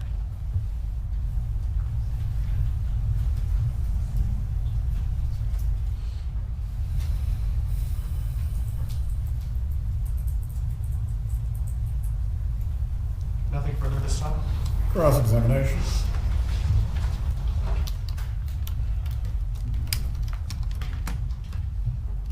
Morning. Good morning. So you said you weren't aware of Donna Adelson's involvement. She was not involved with me. Okay. So no. Did you know that she was drafting Wendy's filings and having Wendy copy and paste them to send to you? She couldn't have drafted any of the filings because I drafted the filings. What she would like to be put in the filings, how about that? I'm not aware of any of that, no. Okay. Do you know that she was drafting things for Wendy to put in her filings in Wendy's voice? Not that I'm aware of. Okay. Did Wendy, though, give you input on things maybe to put in filings or things that she would like said on her behalf? Not a lot. I talked to Wendy on a pretty regular basis when I was filing something on the phone or by email. And she was a very good client, in all honesty, where she listened to me and she basically, we have clients that don't. Now we have clients that give you ChatGPT and want you to do ChatGPT pleadings, so there's that. She wasn't that client. She would say something like, well, and my pleadings were very short. I mean, my pleadings were very, very short. They were to the point and like, no, dismiss this, that's not true. There wasn't a lot more going on in most of them. So you wouldn't have knowledge of Wendy sending pleadings to her mom and saying, let's edit this? No, because I wouldn't have edited it based on that anyway. Okay. I mean, maybe they did, but I didn't do it. All right. And I never heard about it. Okay. So this would have been between Donna and Wendy. If that happened, yeah. You mentioned that, of course, she had a shot with relocation, but given the situation in this case being that the kids were raised in Tallahassee, the parents' jobs with FSU, you were not personally surprised when the relocation was denied. I'm never surprised when a relocation is denied. Because it's hard to prove detriment at that time. I'm always hopeful, but Right. And I thought she had a good shot or I wouldn't have let her do it. I mean, I'm not going to file a frivolous motion, and I thought she had a good shot for a number of reasons. Regardless, though, of what you think, do you ever have clients or family members of clients who have unrealistic expectations of what the courts will allow or what you can do for them. Yes. Okay, even given your best guidance. Yes. Okay, that's not an uncommon thing. No, that's why parents are often involved in these cases and come to talk to me about what they think I should be doing. Yes, I get that a lot. Right, and at that relocation hearing were Donna and Harvey Adelson possible witnesses? You know, I've been trying to think about that. I think that that's probably why I had them sit outside, is because Right. they could potentially be witnesses in invoking the rule. However, I think we had come to either the close of our case. But you wouldn't know that until Right. you were done calling witnesses. Correct. So and- that's right. Yeah. Okay, so that's why they were in the hallway. That's why most they were in the likely. hallway, yeah. Okay, not because they didn't care or they weren't involved. Oh no, they were very nice. I mean, I met them.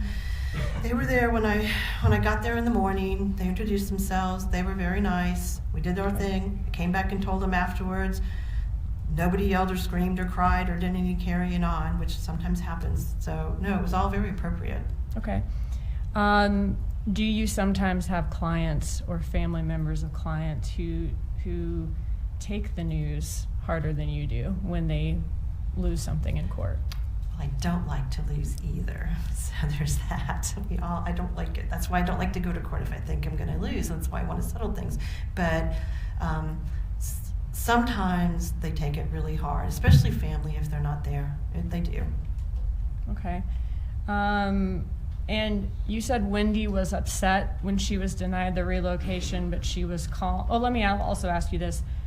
Wendy Adelson stipulated to the denial of the relocation after you found out behind the scenes from the judge that it was going to be denied. Correct. Okay. And she was upset about it, but calm. Yes. She's not screaming. No. No, okay. And I have people do that. I mean, I've had to have my own clients taken by the bailiff out. I'm sure you've seen it all. And how did Donna Adelson feel about not winning the relocation?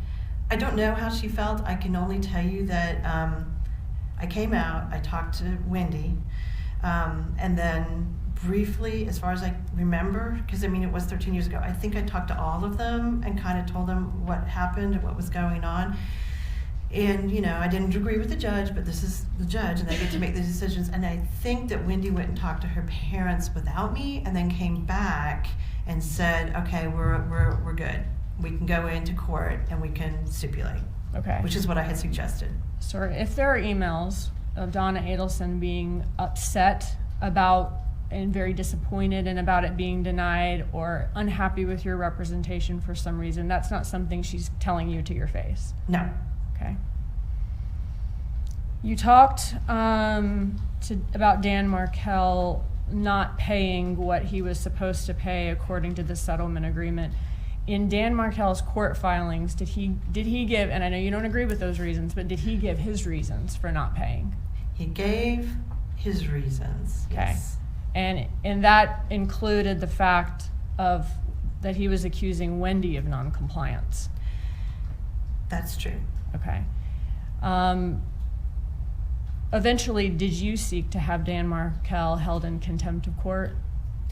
I did. It was part of my motion, was to have him held in contempt of court and enforced it. That's not the kind of contempt where I can throw him in jail. Yeah, what does that mean, contempt of court? Can you explain that? So in a child support hearing or an alimony support hearing, if someone doesn't pay their child support or their alimony, we can have someone held in contempt of court and put in jail if we can prove they had the ability to pay, but they're just not paying, and then the court can put them in jail until they pay the amount they're supposed to pay, okay, because they have it.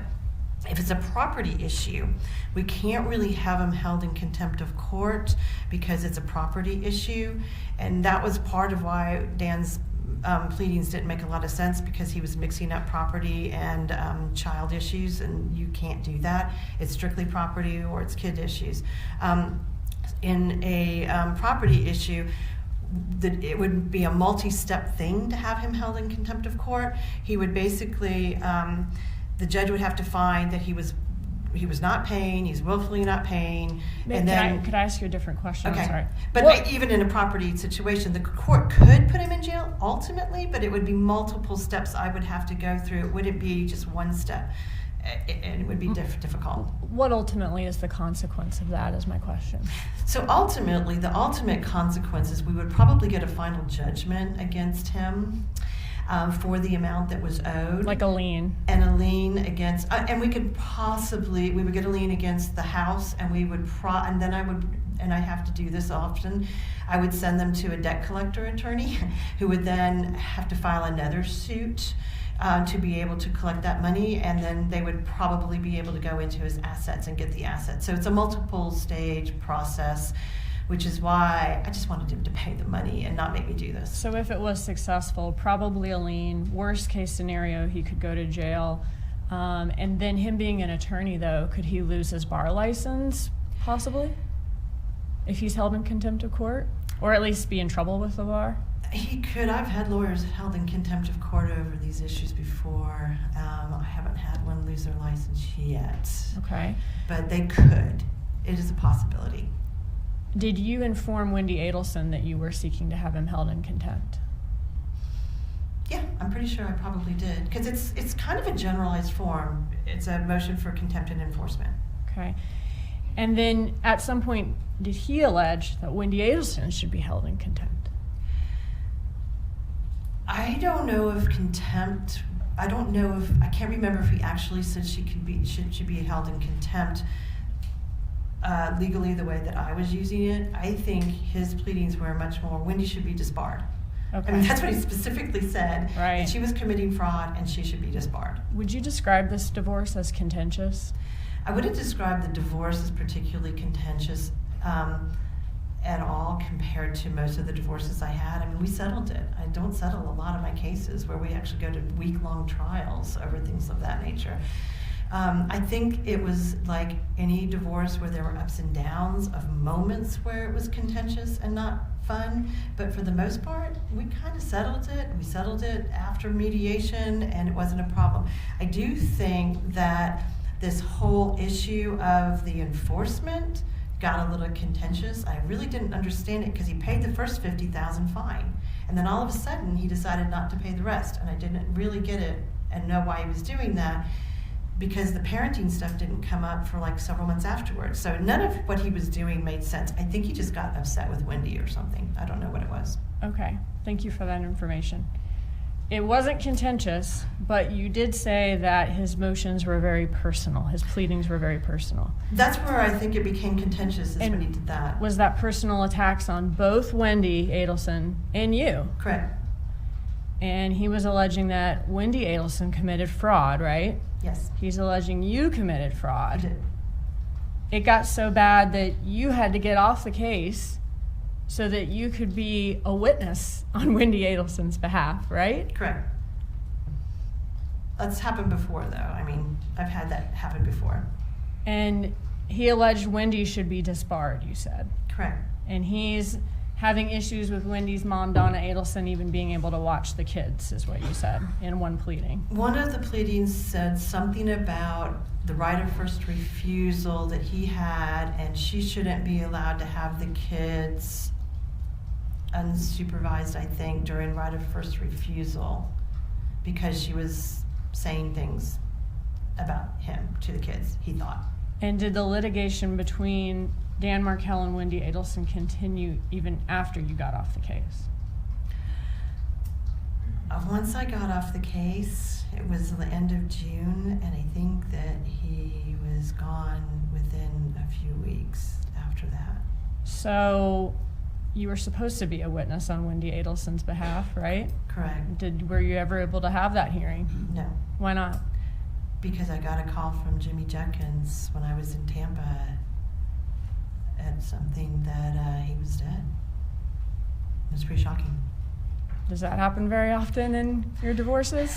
That does not. We've had a few people get murdered, and I've had a few suicides. Okay. But it's rare, and I remember all of them. Right, but not contentious. Sometimes, I don't know with the suicides, I don't know. That's all. Thank you. Redirect examination. Briefly, Your Honor.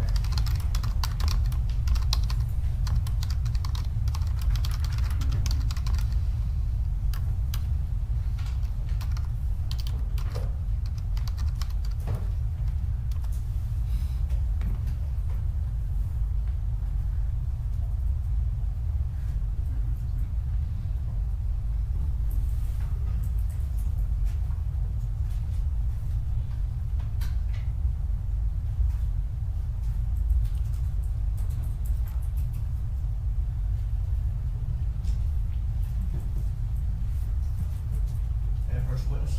You may. Ms. Adelson, I'm going to approach and show you some, I'm sorry.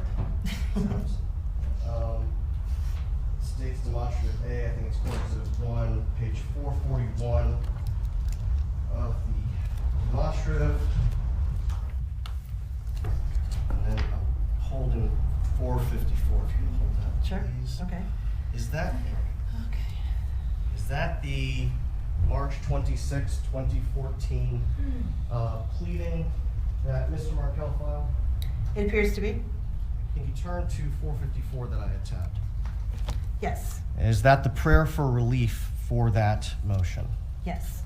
Can you direct your attention to the portion that reflects my client's, Donna Adelson's, time with the children?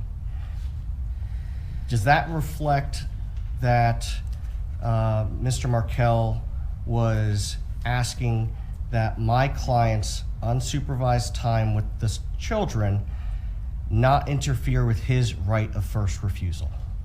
I think you're talking about paragraph 6, where it says, enjoin the former wife from allowing the maternal grandmother to have unsupervised time with the children consistent with the right of first refusal. That was that right of first refusal. Yes.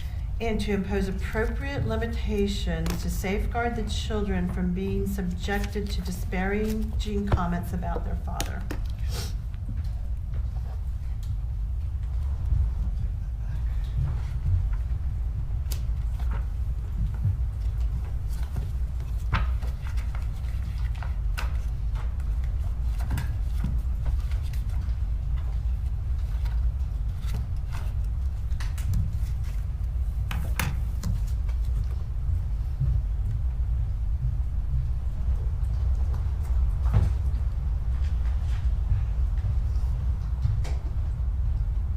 Ms. Adelson, you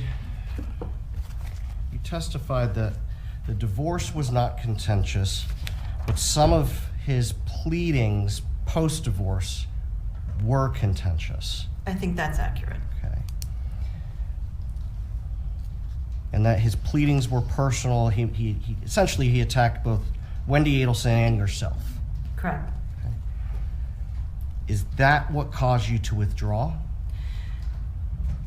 I'm very used to personal attacks. I've had a lot of personal attacks. The only reason, and I'm fine with that, the only reason that I withdrew is because I was going to be a witness, not because I cared what he said about me.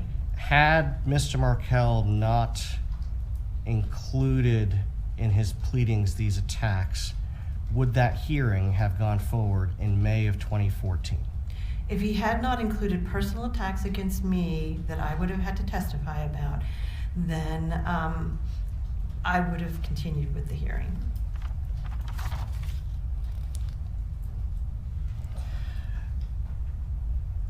Now, I want to go back to relocation. After the relocation hearing, my client, Donna Adelson, appeared to accept the court's ruling to you.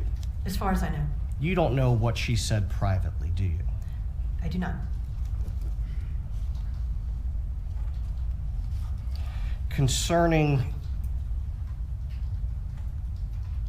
Wendy Adelson's involvement in drafting of pleadings, I understood your testimony on cross to be that you'll take input from clients, but ultimately you're the one who is drafting the pleadings. I take responsibility for my pleadings, and I've never filed a pleading based upon what a client told me I have to do. I will take input because I don't know all the facts. Sometimes I need more facts from them so that I can do it, but I'm ultimately responsible. My name's on those pleadings. And so you're not going to cut and paste from what a client sends you? Well, sometimes if they send me really good facts, I'll sort of go, oh, these are good facts, and then I'll take the facts and I'll put them in, but not legal arguments or anything like that, no. So if you took facts that were provided to you by Wendy Adelson and put those in the factual statements or arguments concerning pleadings or memoranda, the law is still your own writing. The law is, and I don't really think Wendy, I don't remember that Wendy had much input into any of it, honestly. She wasn't that client. I have clients that are those clients, and she was not that client. I get a lot of ChatGPT now, a lot, telling me what I should be filing. I don't think you're the only one there, ma'am. Had you not withdrawn to be a witness, the motion would have been heard in May of 2014. May or June, whenever it was set. I don't remember exactly when it was set. Okay, Whatever the docket says for whenever it was set, yeah. So if the docket reflects, I think it was May 15th of 2014, the hearing would have gone forward. Correct. The judge would have been able to make a decision on all the pending issues. I believe that's the case. Nothing further? Will this witness be recalled? Just a moment. We'll retain her, but she's free to go about her business. Thank you. You may step down. Please call your next witness.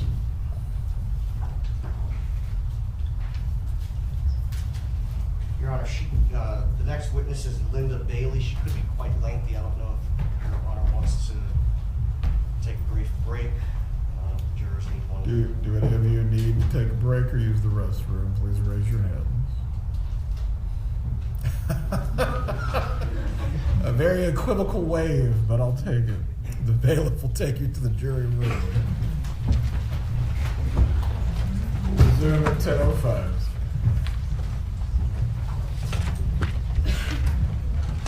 Good morning.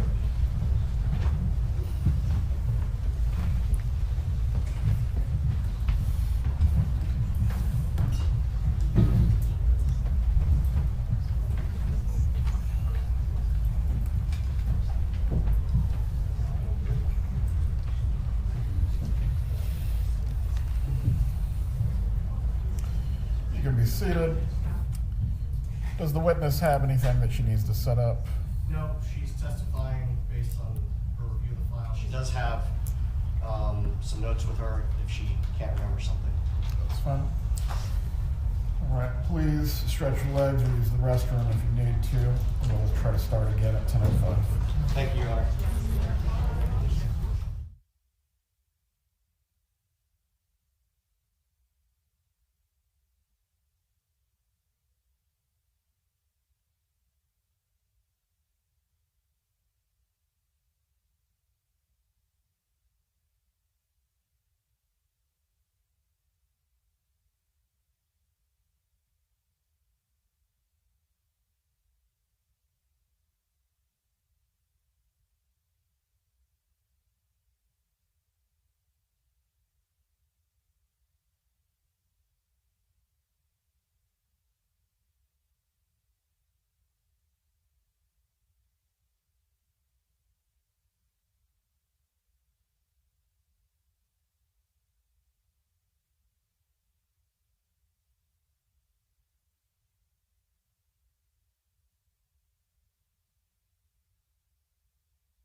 Hi, towel friend. I'm here. I was getting some work done. How's everybody doing?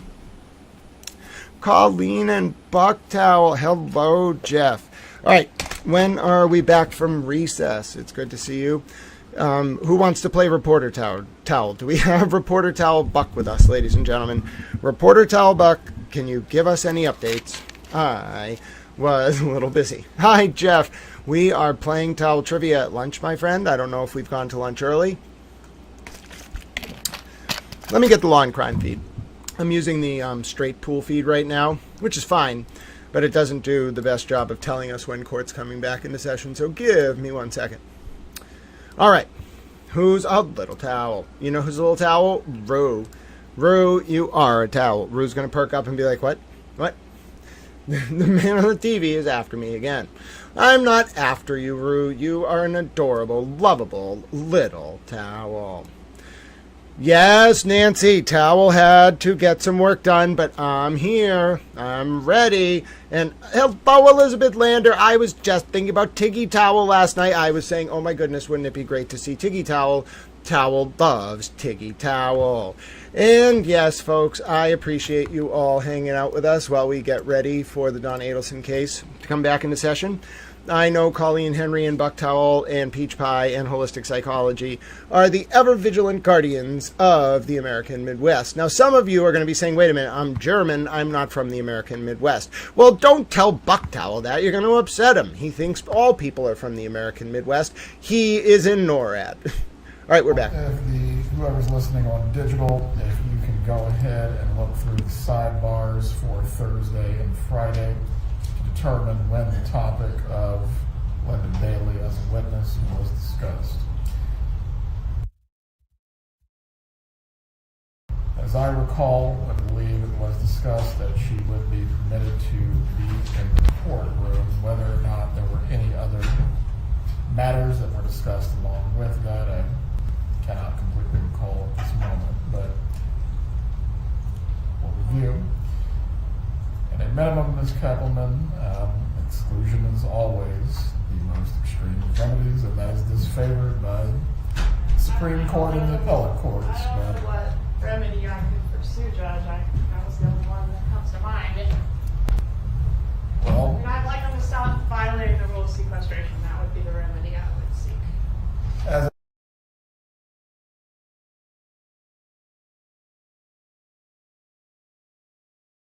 favored by the Supreme Court and the appellate courts. I don't know what remedy I could pursue, Judge. That was the only one that comes to mind. Well, I'd like them to stop violating the rule of sequestration. That would be the remedy I would seek. as it related to the witness yesterday, I gave instruction concerning that. Concerning Ms. Bailey, we'll review the sidebar. At a minimum, you may question this witness concerning whether she has in fact tailored her testimony based on being in the courtroom. Judge, I'm familiar with this witness. I don't think she would do that, but as we know, the rules are in place for a reason. Oh, absolutely. Things can happen without us knowing they're happening consciously, so that's why we try to keep these witnesses isolated from each other. You can let the jurors know. I'm going to go to the court reporter's office to check the sidebar. From there, we will finish this matter and resume testimony. Another sequestration violation. Oh, Adelson defense, what are you doing? All right, let's listen to it in full. Oh, Donna, your lawyers are just terrible. Another sequestration violation by the defense. Just embarrassing. Ms. Bailey of this,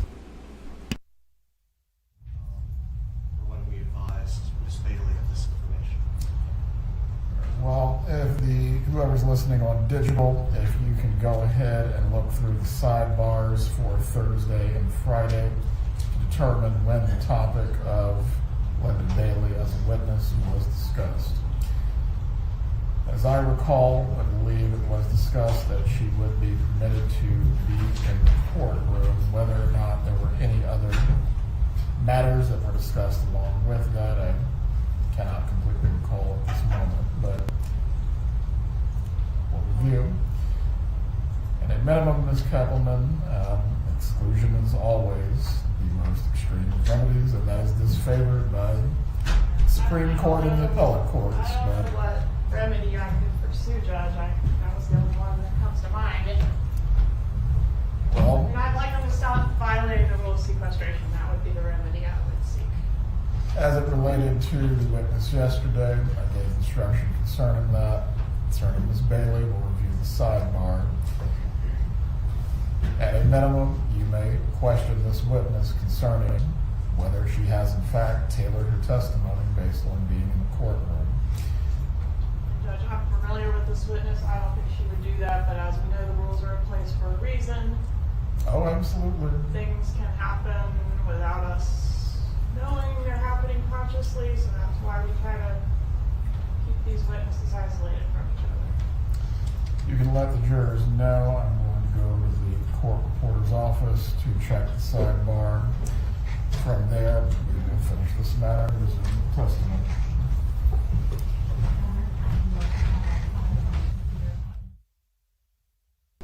Not a good sign for the Donna Adelson defense. Oh, goodness. Oh, goodness. Look what Georgia's got to deal with now, little towels. Look what Georgia's got to deal with now. Just repeated sequestration violations.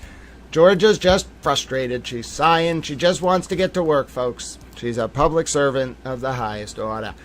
Well, my name is Grant Smith-Ellis, and I am a towel. It's very good to see all of you. I'm going to upload that video right now. That's a good clip.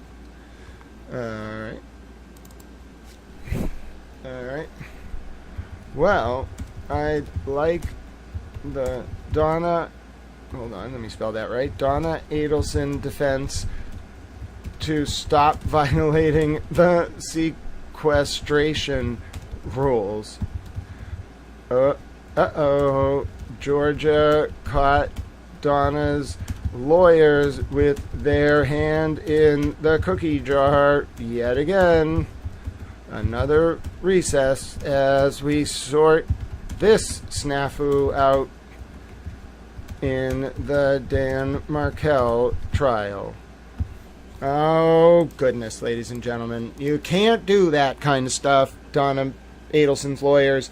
Multiple sequestration violations. Didn't have enough witnesses yesterday. Just collapsing at the seams. Throw in the proverbial towel. I don't really know how to even analyze this. It's just very, perplexingly bad. I don't know what to say. I really don't. They're that bad at life. They just can't help themselves. We keep interrupting the trial because the defense just keeps violating sequestration orders, apparently. I don't even know what to say about this. Who found these lawyers? I think we all feel like Georgia just felt in that clip. Georgia was like, Judge, I just want them to stop violating sequestration orders. The only remedy is exclusion of the witness.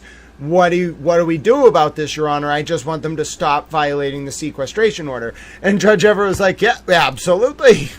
I, too, would like them to stop violating the sequestration orders. It was a bit of a baffling moment, I'll tell you. Georgia was just kind of like, Your Honor, please, do something about this. And Judge Everett was like, well, the only remedy is exclusion of the witness. Georgia was like, I know, Your Honor, we have the rules for a reason. I don't know what to do. They keep doing it. Oh, yes. Does anyone know how the defense was caught this time? Let's go back before the break. Hold on. There was a long break. I was in class. Well, I was preparing. It was a long break. Let's see why the break happened and what happened right before the break. So, this was earlier. Correct. The judge would have been able to make a decision on all the pending issues. I believe that's the case. Nothing further. Will this witness be recalled? Just a moment. We'll retain her, but she's free to go about her business. Thank you. You may step down. Please call your next witness.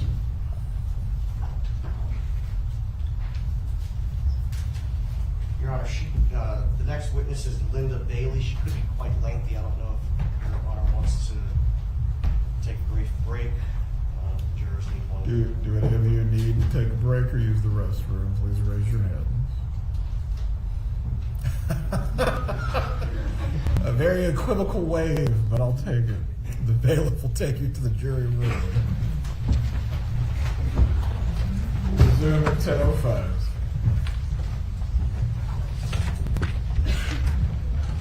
Good morning.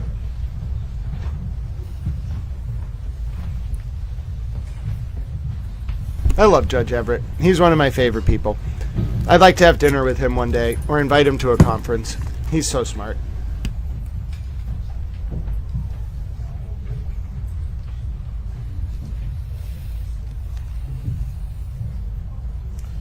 You can be seated. Does the witness have anything that she needs to set up? No, she's testifying based on her review of the file. She does have some notes with her if she can't remember something. That's fine. All right, please stretch your legs or use the restroom if you need to. And we'll try to start again at 10:05. Thank you, Your Honor.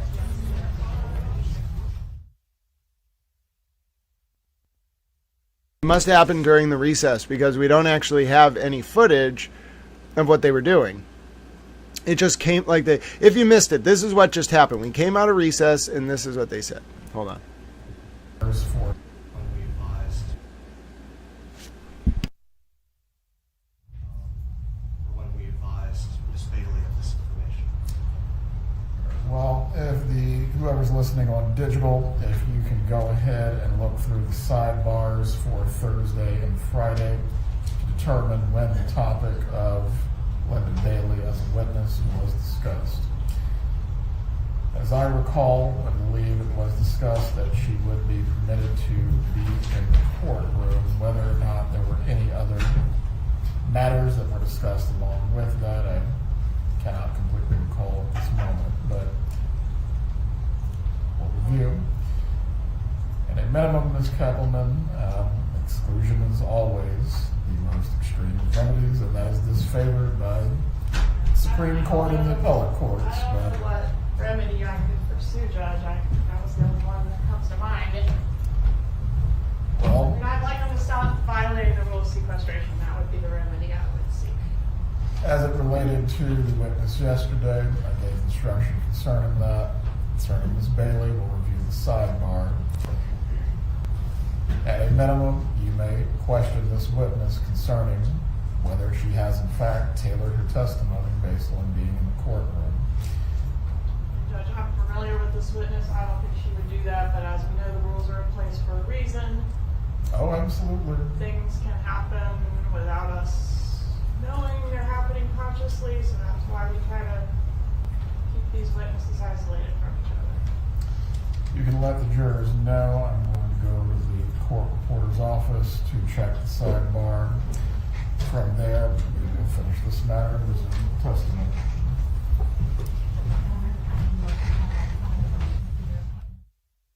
All right, you heard it, folks. So I think what happened was this next witness potentially violated the sequestration order. We didn't get the full background. It was very, very quick because the court camera barely caught the attorney talking. But I was basically able to understand because it said something about Miss Bailey, and Miss Bailey's the next witness. By the way, congratulations to J&J Mom, Funkarella, PK, Claudia Franco, and Christina Towell. You got Towell memberships gifted by Towell himself. By the way, we are at 1.5K over on the Towel X, heading progressively towards 2K, and we are not even at the lunch recess. Enjoy your Towel memberships. Very rarely. Well, I do gifting from time to time, so enjoy. It's like once a month or so. You all got gifted, 5 of you got gifted Super Towel memberships. You now can do amazing things like use Super Towel emojis. Did you know we have all sorts of Super Towel emojis? Oh, yes, Colleen, 1.5K on the Towel X, heading up towards 2, 3, maybe 4. If Donna testifies, we could hit 20. We don't do it for the numbers, but it is nice to compete with the country of Qatar and various other channels. They're doing good. We're doing good. Hello to the people of Qatar. Hello to the people of Germany. Ich bin auf ein Handtuch. Yes? How'd I do, Holistic Psychology? I am a German towel. I'm not actually German. I just want to learn how to speak German. it's been a life goal of mine for a long time because I want to read Habermas in German. I want to read Adorno and Horkheimer in German. I want to read Hegel in German. I want to read Kant in German. I'll consider reading Heidegger's Being and Time in German, but I read the English version. I thought he was a little bit of a fascist. I'm sorry about that. He is a bit of a fascist. Goebbels liked him. What do you want me to say? I don't like the guy. Anyway, so the point is, I would like to learn German. JI5, it's actually less interactive to watch on the X. The people who watch on the X, if I follow them, they can comment, but they can't really comment. It doesn't show up on the screen, the X comments, because the back end way X does comments isn't as conducive to me displaying the comments on the screen. But no, the X broadcast is a little bit more passive, I guess, in the way people watch. There's not as much of a chat. You can't play trivia on the X broadcast. So I think it's a lot like more for government people who are just like watching it passively, like the hearings or whatever, or people who are kind of at their job, maybe not interacting as much. Like I see a lot of people who watch on the X are really more like, the way the internet tends to break down is it's called the 99-1 rule of participation, where 1% of the people create the content, 9% of the people comment on or like the content, and 90% of people passively consume. So on the Twitter, there's a lot of people in that 90% bracket. YouTube kind of flips the metrics a little bit because there's a lot of activity on YouTube, but not as much passive consumption. And I think it's because YouTube is more of a community ethos for each channel. Twitter is more of like a news channel. If you're watching like the news on Twitter, like you can see right now, we're out of the people I follow, we're the biggest live broadcast. We're bigger than PBS taking the House Speaker, bigger than Al Jazeera's live broadcast. And so I think it's more like if you're watching, first of all, most people don't know how to stream on Twitter. It's a little complicated. But if you're watching it over there, it's like a news channel. You are literally putting it up on a TV most of the time and just watching it passively. So in that sense, I think it's interesting to note the dynamics. But juxtaposing my views, I think we're pushing upwards of I think we're climbing towards 1 million views on the YouTube over the past few months. The Twitter is like 100 million views a year. It's wild. It's hard to even keep track. Those metrics are like almost as big as like some large stations, as I mentioned, the BBC, the Guardian, etc. Reuters. The Facebook and Instagram are okay. I'd say they average like 500,000 to 1 million views every quarter or something. But it's a lot. Like total views, we're pushing like 140 million to 150 million on this channel. Like that is like, you don't understand. If you're a regular journalist, getting 1,000 views on an article is important. There are journalists who come to me and are like, oh, thanks for sharing my article. Like my metrics that month were like off the charts. Like I appreciate it. Okay, you're welcome. I'll keep doing that. Like you keep doing good work. You're a little towel, you know? So in that sense, yeah, like I do think it's very interesting to me. I'm thinking about starting to stream on Kick. I'm very interested in Kick as a platform, but like not, I like YouTube, the community here. I might just like throw a simulcast up on Twitch, on Kick. I don't know if I'm going to do Twitch streaming. I don't really do like gaming. So I guess they have some news channels on Twitch, but I don't know. It's a lot of bandwidth. It's complicated. I have to like learn new platforms. I might do it. I don't know. And then the reason I'm thinking about expanding the stream is not because like I love this YouTube community. It will only be the YouTube comments up on the chat. That is the only way I'm ever gonna do it. I can't watch 4 chats at once anyway. But I want to passively stream to some other networks because I think one, it brings more people to the YouTube, and the more people that chat here, that's great. I like the community that's here. And then also, I think I want to think a little bit about this as a news network. So I want to start maybe like running the network more. You can't do like 24-hour streams on YouTube really, like they won't save as recordings. You can, some channels do it, but I'm not going to do that. I don't have the equipment to do that kind of upkeep, system uptime anyway. But what I might do is find a way to like simulcast some of the content onto other channels that I also run. I got to think about it. I don't know. There's a lot I could do, but it's more right now. I'm very interested in the work that I do. So like, I am glad that I have a platform that I earned, and I don't have to answer to anyone, and so I can just do the work that I want to do. That was the point of building this. I'm not trying to like monetize it or whatever. I'm grateful that you all help me like live and I don't starve, but I'm not really trying to like build a brand. The reason I have this platform is because I didn't do that. Like, I am my own hierarchical institution unto myself. So I don't know. I think most people would have probably already sold out. That's not going to happen with me. You couldn't make me sell out if you wanted to. But I do want to find like passive ways, I think, to make the channel and the network a little bit more, disseminate the content a little bit more across different networks. We're in like 104 or 117 countries now. I'd like to ideally like keep that number. I'd like to focus a little bit more on our European coverage. I really want to do more work on like the Middle East and Northern Africa. I'm interested in what's going on in England in particular, as Sheffield Towel and some of our English towels know. I keep a close eye on British democracy. So I'm just trying to think about like how I'm going to do that, where I'm going to put the feeds, what I'm going to cover, how I want to do it. I have a little bit more free reign, being an American, to cover European issues without the kind of constraints of being on the continent. So, all right, here we go. So hot from the presses from our very capable court reporters. Has everyone reviewed the transcript at this point? Yes, Your Honor. Please make your argument. Judge, I think it's clear from the totality of this that I am agreeing for their experts to review the testimony of other experts, and that in reference to lay witnesses, experts are not going to listen to the testimony of lay witnesses. Mr. Zellman. Judge, on page 62, we specifically said Linda Bailey would like to be able to observe Kristen Adamson's testimony when she testifies, and then I addressed our forensic expert to share the transcript of Sergeant Corbett's testimony. Certainly, I see later where we're discussing as the lay witnesses, page 63, starting lines 11 through 14, as to the lay witnesses, so non-experts, other than Linda Bailey and Kelsey Y, to be able to observe witnesses. We were not asking for that. As to both the context and the discussion is concerned, an adverse expert listening or reviewing or listening to the testimony of the other expert. Ms. Adamson was called as a part of your case in chief. Ms. Bailey is being called in your case in chief. Ms. Adamson was not an expert.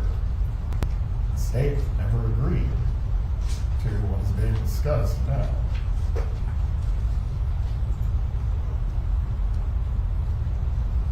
Judge. Why should this witness be permitted to testify? Judge, the prior page specifically says that Linda Bailey would like to be able to observe Kristen Adamson's testimony when she testifies. You brought this up, yes, but the state made no agreement as to anything but an adverse expert as to observation of testimony that would otherwise go to the rule of sequestration.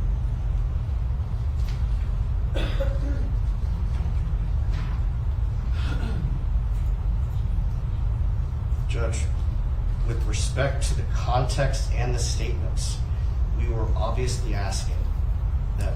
It's in black and white. I know what you asked. What happened, though, is the opposite of that. As to that, what is your argument now?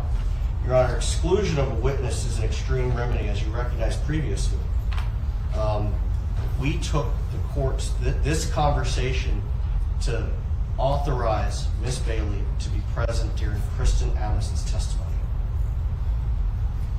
And that is what we advised the witness when we spoke with her later in the week. But for this conversation, we would not have done that. This is the second time in this trial where a defense witness has been in the courtroom and appropriately in violation of the rule of sequestration. When this was addressed at sidebar, you brought up the topic, but the state only agreed as it related to your expert reviewing an adverse expert, their expert's testimony. That has not been the case today. Why have you not been more careful with this individual, or even brought up this topic to make sure we did not end up in this point and place? Judge, we thought we adequately addressed it last week during the sidebar. Ms. Kappelman, what are you asking for? Seeking exclusion, Your Honor. As to exclusion, what is your argument? That this is not the first time this has occurred, that this issue was addressed at sidebar, the ruling was clear, that witnesses, that our experts would be permitted to listen to, and only in that circumstance and that particular exclusion, which we're all familiar with in the rules, the other side's experts. So I'm just a little miffed that here we are. I didn't ask for any exclusion the first time this happened, or really any remedy, but you admonished the defense to not let it happen again, and now it's happened again. So, does the state get a fair trial too? Do we get a remedy when it's the second time that the rule's been violated? I think it's appropriate. So. As to your point of the state getting a fair trial, Ms. Kappelman, the court is bound by the rulings of the Supreme Court and the appellate courts. I don't get to make it up on the fly. Clearly, this has happened twice, but moving to exclusion, again, is the most extreme remedy. Judge, if I may. Last word. Reviewing Earhart, exclusion of the witness. Court may exclude witness only if it finds that the testimony of the challenged witness was substantially affected by the testimony to be heard, to the extent that his testimony differed from what it would have been had he not heard testimony in violation of this rule. This is why I believe you wanted Ms. Bailey to listen to Ms. Adamson's testimony in the first place. I'm sorry? You wanted Ms. Bailey specifically to listen to Ms. Adamson's testimony for a reason. Our expert requested it, yes. As it relates to what you just read in that passage, how the expert's or the witness's testimony somehow would have changed or been affected. I think the only way to determine that is to speak with Ms. Bailey concerning her testimony. Ms. Bailey, come to the witness stand so that proffer can be taken on this matter. After that, I will step down, briefly review what I need, and make a ruling.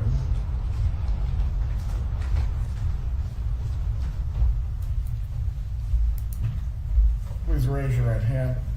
Do you swear or affirm the testimony you're about to give will be the truth? I do. Please be seated. You may inquire for the purposes of the proffer. Thank you, Your Honor. Good morning, ma'am. Can you please introduce yourself to the court?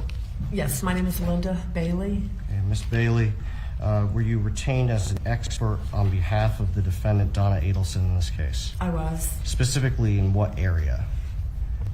The scope of my requested testimony was to evaluate the divorce docket, pleadings, motions, orders, etc. in the Adelson-Markell divorce, and to opine whether or not the divorce would be exceptionally contentious or unusual within the context of a family law case. In the course of preparing for your testimony, can you briefly summarize what you reviewed?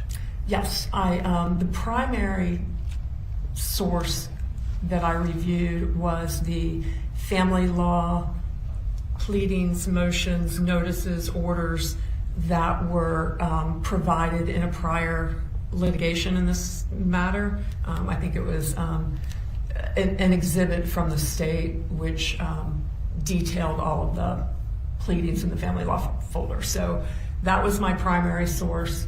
Then other than that, I spoke to Ms. Adamson for about an hour a couple weeks ago just to confirm what I supposed were facts. And I have known Kristen for 40 years. We went to law school together.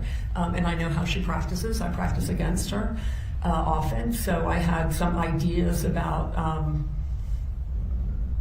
the lack of strength of Mr. Markell's motions, and she agreed. I read her prior testimony in one of the other trials. I think it was Charlie Adelson's trial.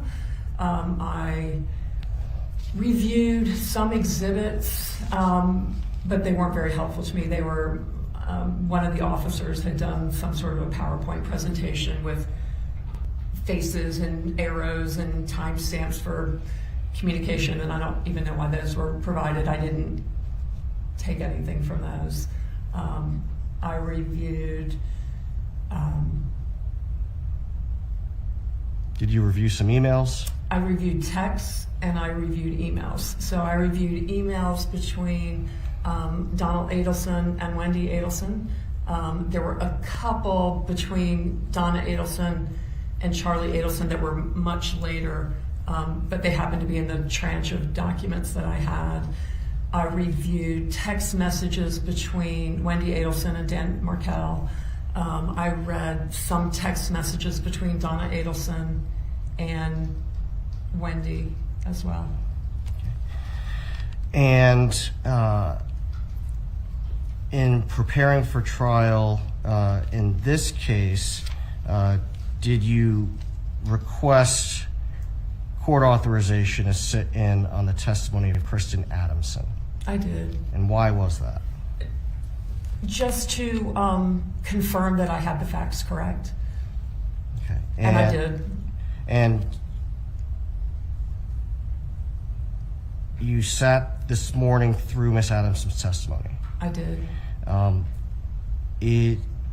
To what extent, if any, is your proposed testimony impacted or affected by the testimony you heard from Miss Adamson? It was very consistent with what I believe the facts to be, so it didn't change what my opinion is. Nothing further for purposes of the proffer? Kaplan, an examination for the purpose of the proffer. You said it was very consistent with what you knew before. Was there anything new that you learned from Ms. Adamson today that you had not learned previously in your preparations? I think so. Okay. No, Your Honor. Please step down, Ms. Bailey. She might not be excluded.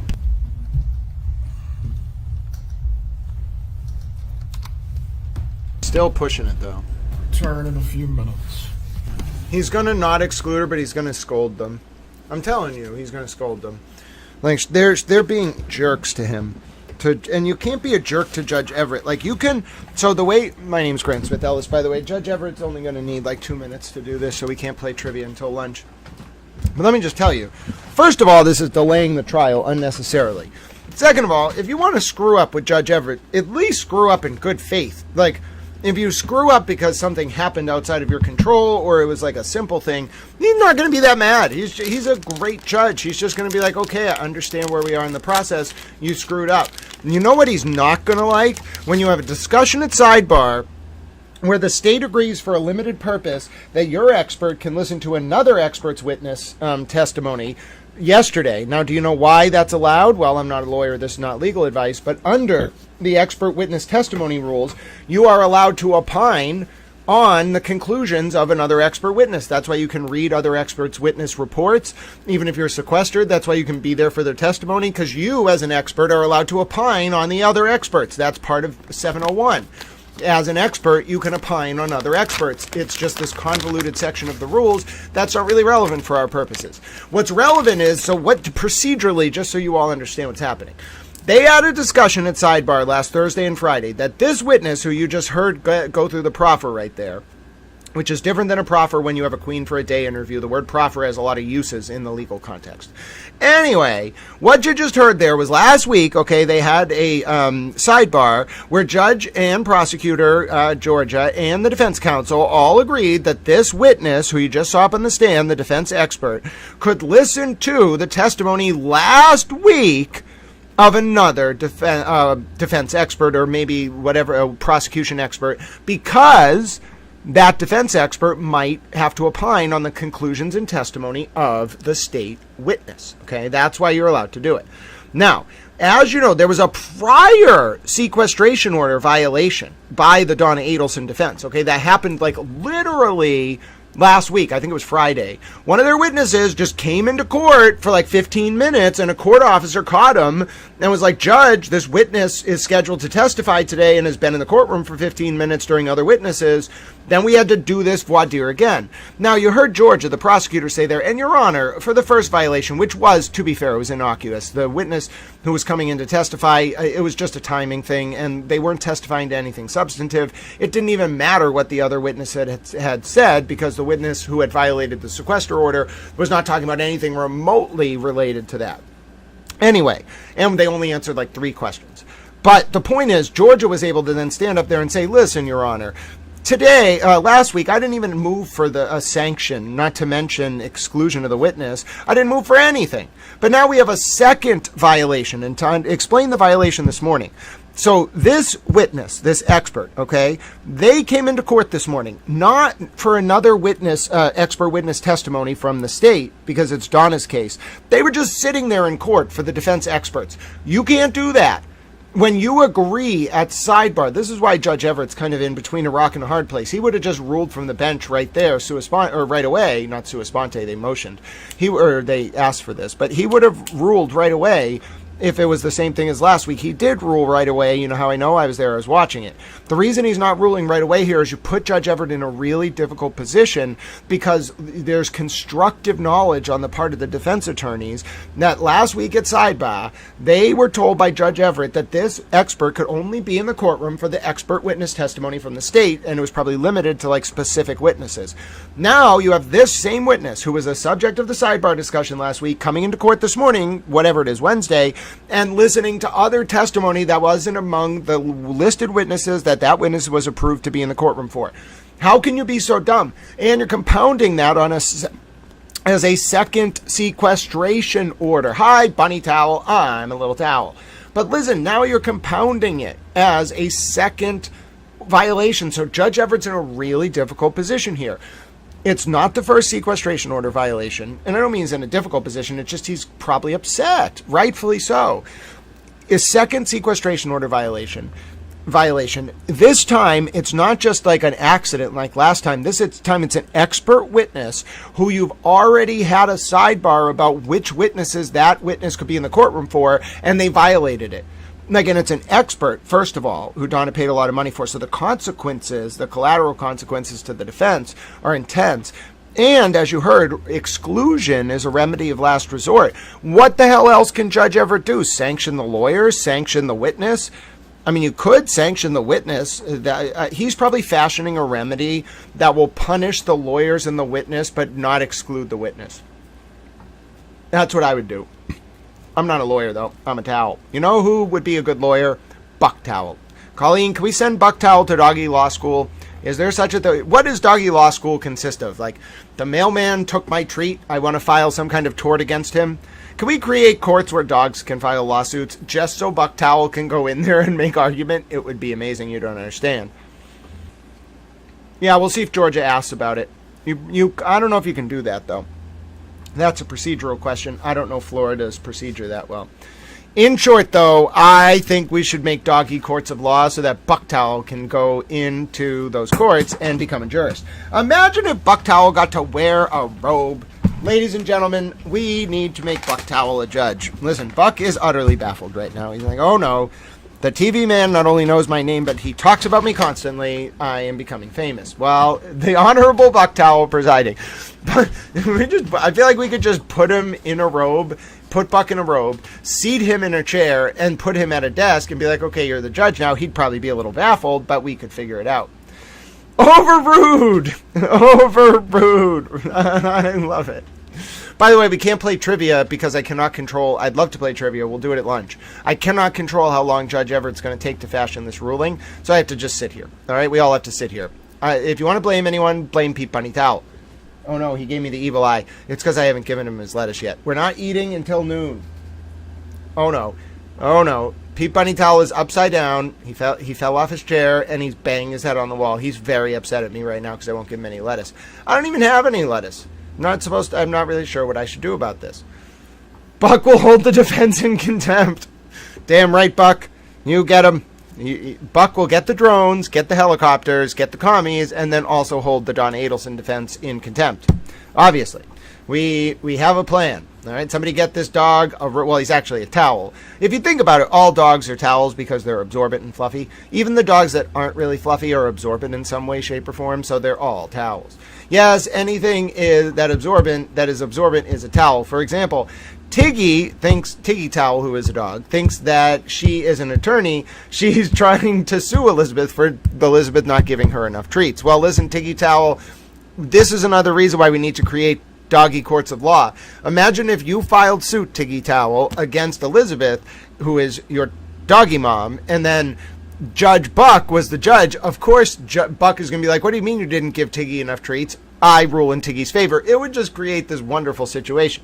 Now, the problem is, I don't know. First of all, I don't think dogs can write in English, as far as I'm aware. Second of all, although dogs can communicate through humans, I'm not sure they can actually preside over a court of law. It would just be them barking. So we're going to have to figure out a few things. One, how are we going to translate doggy speak into consumable language? And two, if we don't want to do that, if we just want to let them into the courtroom and see what they do, how are we supposed to understand what they're doing? They're just going to be barking, and we're not really going to be able to understand the ruling.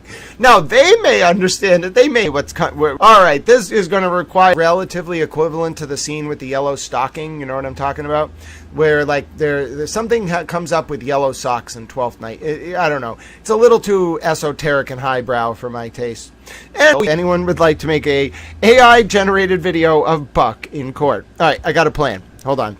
I got a plan. Yes, this is what we do on Towel Street. All right, I got to find my picture of Buck. Hold on. No, Jeff, I don't believe that I am frozen right now, so it might be your internet. Yes, so it could just be a stream buffer issue. Give it, I don't know, like 10 to 20 seconds. Normally, if it freeload buffer issue, yeah, so sometimes what happens is if the stream buffers, the desktop clients can handle it, but the phone will make you restart the stream. I don't know really why. It's a little bit beyond my ability to understand. But sometimes it's either like a YouTube issue, sometimes it's my client dropping frames. But the point is, if a mobile stream detects drop frames, it can't always recover even on high-end phones. But if a desktop client detects drop frames, it doesn't really struggle as much. So that's why you're having the error. If you ever run into the buffering circle and you see people chatting, just close your YouTube, open it back up, and you'll find that it normally is fine. Yeah, there we go. Yep. And so obviously I think some of you know the drill. It happens to me on other channels as well. It doesn't really come up that often, and it can be, as I said, either my issue or it can be YouTube's issue. But if there's any dropped frames and you're watching on a tablet or a phone and you catch that buffering circle, most likely you just have to refresh the client. I don't know why it happens. It's one of those like weird quirks of mobile versus desktop. Yeah, Francesca. This issue of the testimony of Linda Bailey, the court is going to find there has been a second violation of the rule of sequestration by the defendant. The matter that was discussed at sidebar brought up the issue of the witness sitting in court. However, the state made no agreement beyond an adverse expert listening to the testimony or reviewing the testimony of their expert.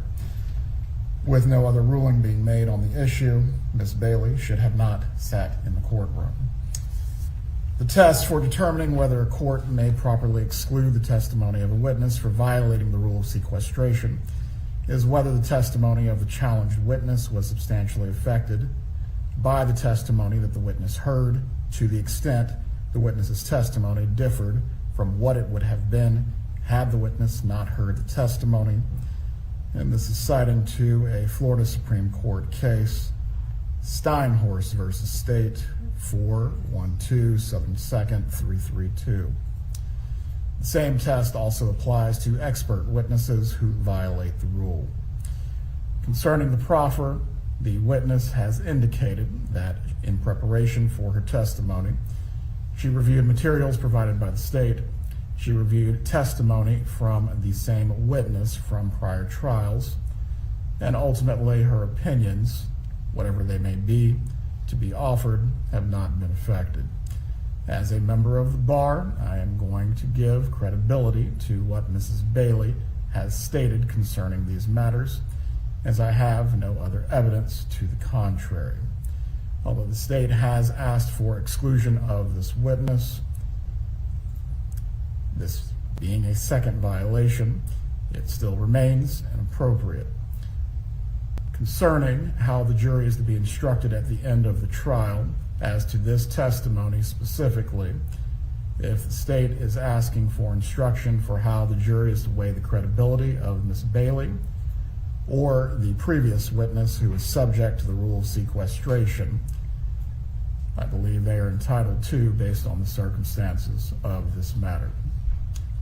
Does either party need to be heard further?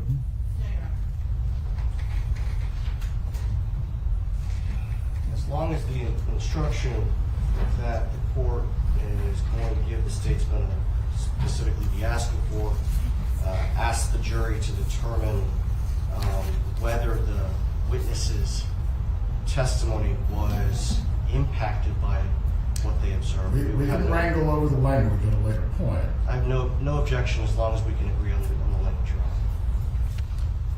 Please bring in the jurors. Ms. Bailey, please come to the witness stand. If that happens one more time, I'm telling you, the defense is cooked. Judge is absolutely fed up. Matters that need to be clarified. This needs to occur so we don't have any more issues with witnesses or other problems.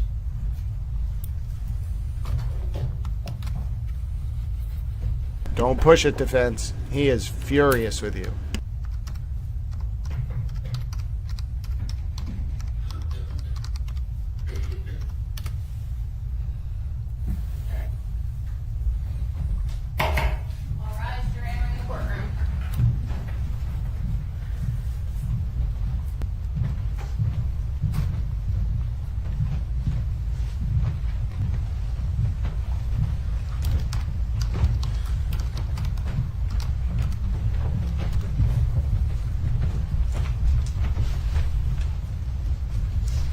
Everyone can be seated. Shoot.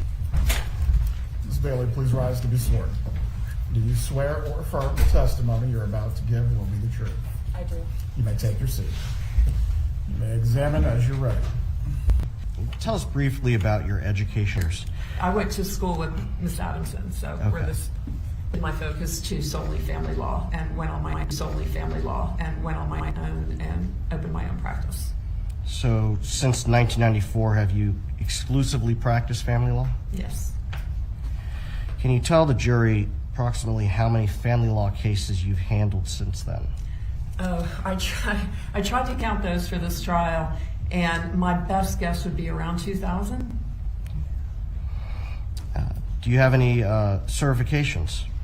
Like Kristen, I am board certified in marital and family law, and what that requires is an application that's about 3/4 of an inch thick that details all of your child practice, litigation practice, the type of cases you've handled, how many experts you've done direct exam with, cross-exam with, etc.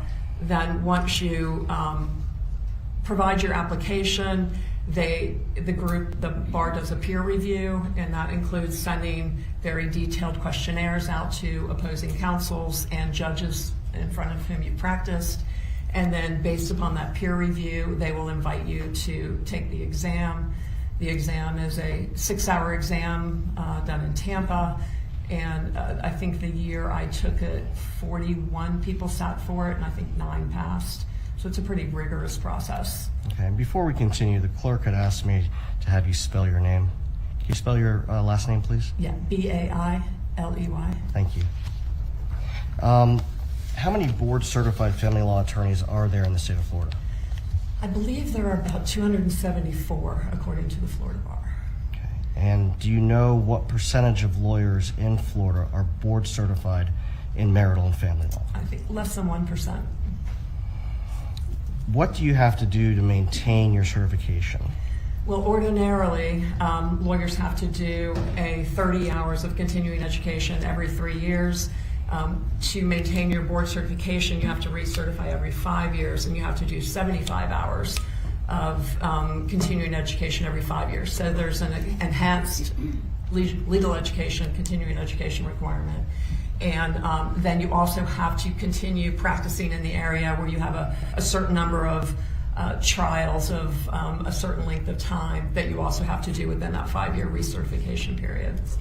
And you have to And they also send more peer reviews out every 5 years. So all of the other opposing counsels, other board certified lawyers in your community get a questionnaire, and they get to fill that out about their impression of working with you, and that goes back for your recertification. And judges also get that same peer review?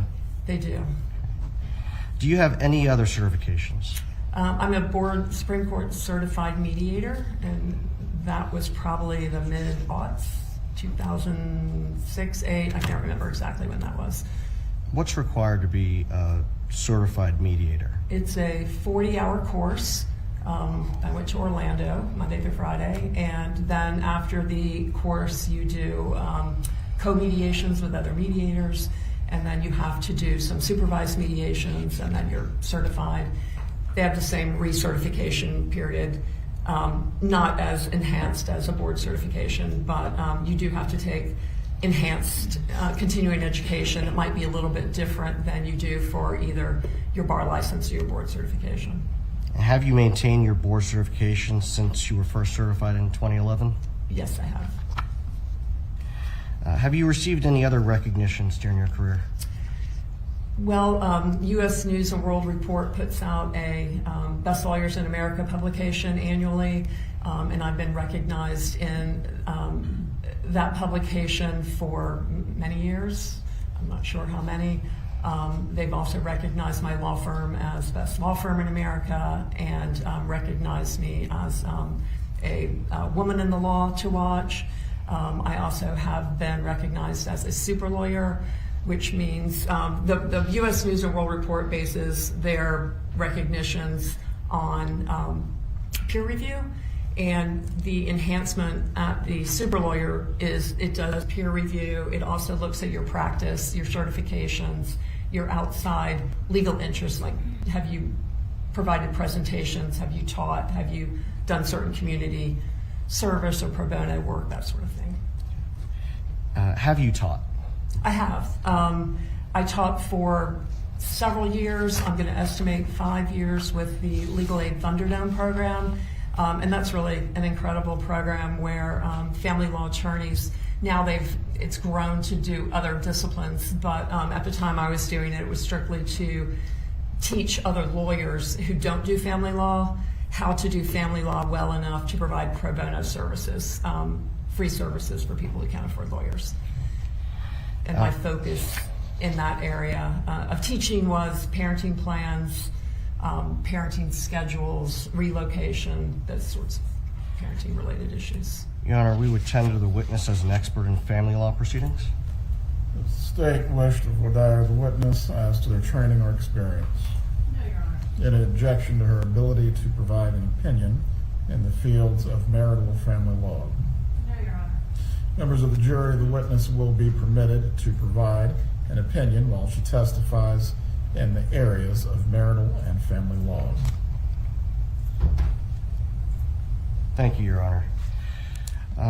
In conjunction with your being retained as an expert in this case, can you tell the jury what materials you reviewed?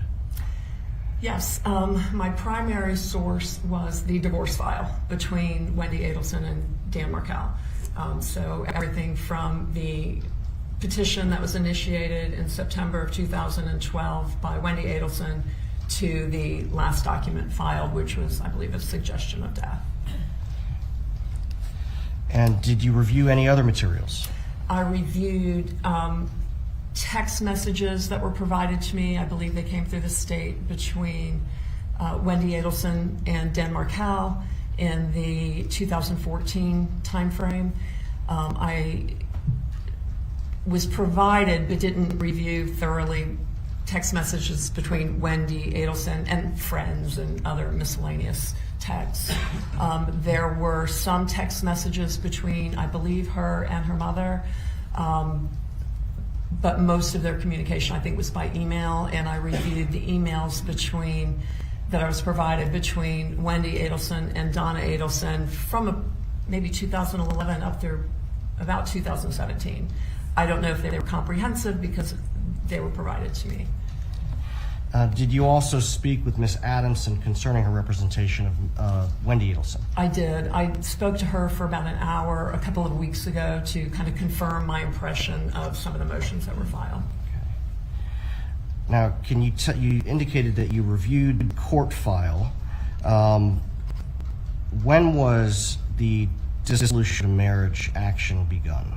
It was begun with a petition filed actually by Wendy, which she had a lawyer, Shannon Novi, for a brief period of time, and then she switched to Kristen Adamson. So I reviewed that petition, and that was filed mid-September 2012. Did Wendy Adelson, in that process, file a motion for the court to determine a temporary parenting schedule? Yeah, just about a month after the initial petition, she filed a motion for the court to order a temporary parenting plan, which is normal, so you don't have chaos pending a final resolution. So that the filing of that motion is a typical step in a dissolution of marriage that involves children. Well, it's very routine because what you don't want is both parents showing up to school, picking up the kid on the same day, and the kid doesn't know where they're going, and it creates a lot of stress for the children if they don't have a plan. So it's important for the parties to get together early on and figure out what they're going to do until the court can make a final ruling. And what specifically was Wendy Adelson's request in that temporary parenting plan concerning time sharing? She asked for a plan that would provide 51% of the time to her and 49% to Mr. Markell, which at the time, it was much more traditional, if you will, for there to be a primary parent and a secondary parent. And it was thought at that time that having a child more solidly in one household versus splitting the 50-50 was more advantageous for the child. That thinking has now changed, where there's a presumption of 50-50, but back in 2011-12 time period, she had initially filed for majority time sharing, which was ordinary. But then actually in her motion for temporary parenting, she asked for a 59-41, which is 51-49, which is essentially 50-50. Why would one party ask for 51-49? Really, the only reason I can think of would be for an IRS tax advantage, so you'd be able to claim the children on taxes. To claim them as dependent? As dependents, yes. Okay. Or head of household? Yes. Okay. Now, you indicated that a lot of times these issues, it's important to establish them early on. Did Wendy Adelson and Mr. Markell have to go in front of the judge to get a temporary parenting plan put in place? No, they worked that out by themselves, or through counsel. So they worked out an arrangement that was beneficial for the kids and allowed them to have time sharing? Yes, my understanding is they worked out a 50-50 arrangement. Okay. Now, we're using the term time sharing. We also have, during the trial, heard the term custody. Historically, has the term custody been used in family law proceedings? Not for many years. Not for many years. Gosh, it may have been a term back when I started practicing, but then it went to primary residence and secondary residence, and then it moved to simply time sharing. So there's been a change in the way we refer to it linguistically, because you don't want a secondary parent. You want all the parents to feel like they're full parents. So. Okay. And so the term custody is not something that is used in family law proceedings any longer? Not between parents. There's the term custody still lingers in some grandparent cases, which aren't applicable here. Okay. But when we're talking 2012 moving forward, the term custody was not used in family law proceedings for dissolution. Correct. Okay. And the term at that time was time sharing and parenting time. I believe back then it had shifted to time sharing. It may have been primary and secondary residence, but I didn't see that in the petition. She just asked for majority time sharing, so that must have been when that law switched. It was around that time. When Wendy Adelson initiated this dissolution, did the pleadings indicate that she was trying to prevent Mr. Markell from having substantial time sharing? No, I didn't see anything throughout the whole file where she tried to prevent Mr. Markel from having substantial time sharing. Can you tell the jury what is substantial time sharing? Well, substantial time sharing, again, the definition has changed. It used to be more, in this era, it was more than 40% time sharing. And now, for the purposes of child support adjustments, it's kind of been reduced to 20% or more. But I think when we're talking about time sharing versus how it impacts child support, substantial time sharing, I think everybody would accept would be 40% or more time sharing. So, in other words, when Wendy initiated the dissolution against Mr. Markell, she was not trying to prevent him from having 40% or more of the overnights. I never saw anything other than the 49-51. In your review of the family law pleadings, can you tell the jury how many contested hearings took place prior to the final judgment being entered? From my review of the pleadings, one partial hearing occurred, and that was the June 21st, 2013 hearing on Mr. Markell's motion to dismiss the petition for relocation, and then he had filed a motion to enforce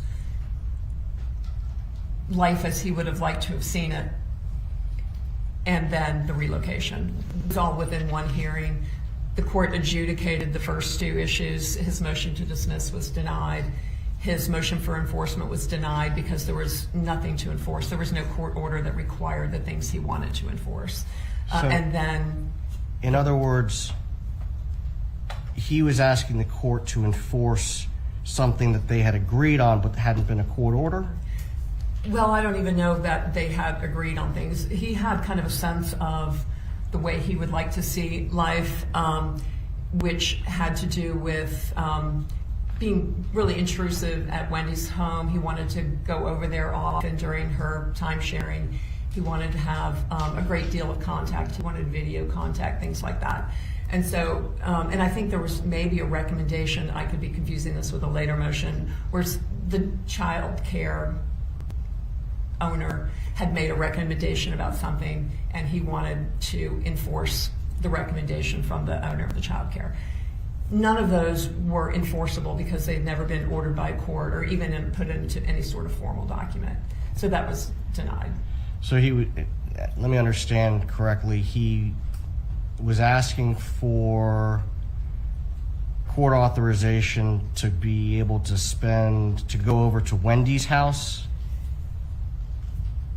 In that particular motion, I could look at my notes, but I don't remember exactly the detail. Ordinarily, when you file a motion for enforcement, you have a court order that says the other side has to do A, B, and C. And if you don't do A, B, and C, you file a motion to enforce. But you can't enforce an email communication back and forth where you said, you know, you can have them on Tuesday, and then Tuesday you change your mind. There's no court order to enforce. They just changed their mind. So he was trying to enforce conversations that he had had with Wendy that had no court-ordered basis. Okay. Now, you mentioned the motion, Mr. Markell's motion to dismiss the petition for relocation, his motion for enforcement. Was that also the same hearing where the relocation petition was heard? The same hearing. Okay. And based on your review of the file, what happened at that hearing? Based on my review of the file, the court adjudicated his motion for enforcement and denied it, adjudicated the motion to dismiss and denied it, and he was basically saying that the petition for relocation was baseless and that the court should deny it, and the court said no, it had merit, so we're not going to dismiss it. And then my understanding is before the hearing finished, Wendy essentially capitulated and said, okay, I'll agree to the denial of my relocation. And what's consequential about that is if they could have continued the hearing, finished their testimony, and appealed the order. So by her capitulating and stopping the hearing midway, she waived her right to appeal the denial of the relocation. Subsequent to the June 21st, 2013 hearing, did Wendy Adelson and Mr. Markell resolve the other issues in their dissolution of marriage? Yes, on July 31st, they signed a full marital settlement agreement that addressed all issues. So within 5 weeks of the denial of relocation, they resolved all their financial issues. Wendy waived alimony, they adjudicated child support, they put into place a parenting plan, which is kind of also new lingo. A parenting plan is kind of the overarching rules on how you make decisions, how you communicate, who's able to go to events for the children, plus the time sharing schedule, plus communication provisions, how often you can speak to the children. Sometimes, like in this case, it was very general language, maybe what school the children go to. So they resolved everything 5 weeks later. Now, the marriage settlement agreement also put in place a parenting coordinator? It did. What is a parenting coordinator? A parenting coordinator is a professional, generally a lawyer, but it can be a therapist who is trained.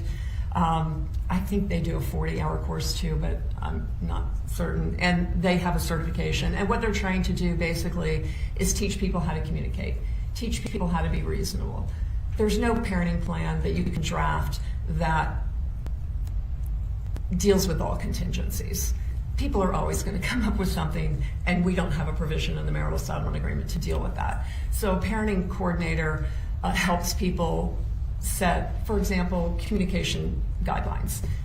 Maybe one person is calling 10 times a day, and that's overbearing and it interferes with the other parent's life and household. So a parenting coordinator may help them reach agreement on what a reasonable communication might be. Maybe it's once a day at 7 o'clock. Maybe it's every other day. Maybe it's 2 times by video and 4 times by telephone or something like that. So they help them work out the details and just keep the conflict low. Now, can a parenting coordinator put in place provisions in parenting plan that are not already included in the marriage settlement agreement? No, the parenting coordinator's role is to help the parties have a civil discussion and come up with a reasonable resolution. But if there's no reasonable resolution that they accept from the parenting coordinator, then they can go to the court and ask for a remedy in certain circumstances. In certain circumstances? Yeah, for example, the parenting coordinator is not permitted to add provisions that are not in the marital settlement agreement.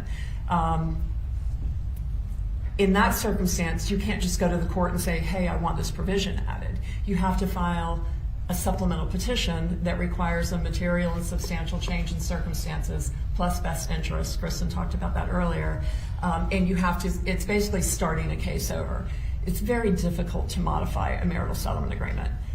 What you can go to the court for that a parenting coordinator might be involved in is somebody's not returning the child on time chronically or violating communication provisions that are already in the marital settlement agreement. You may go to the parenting coordinator first to try to avoid court to say, hey, can you get him, her to stop?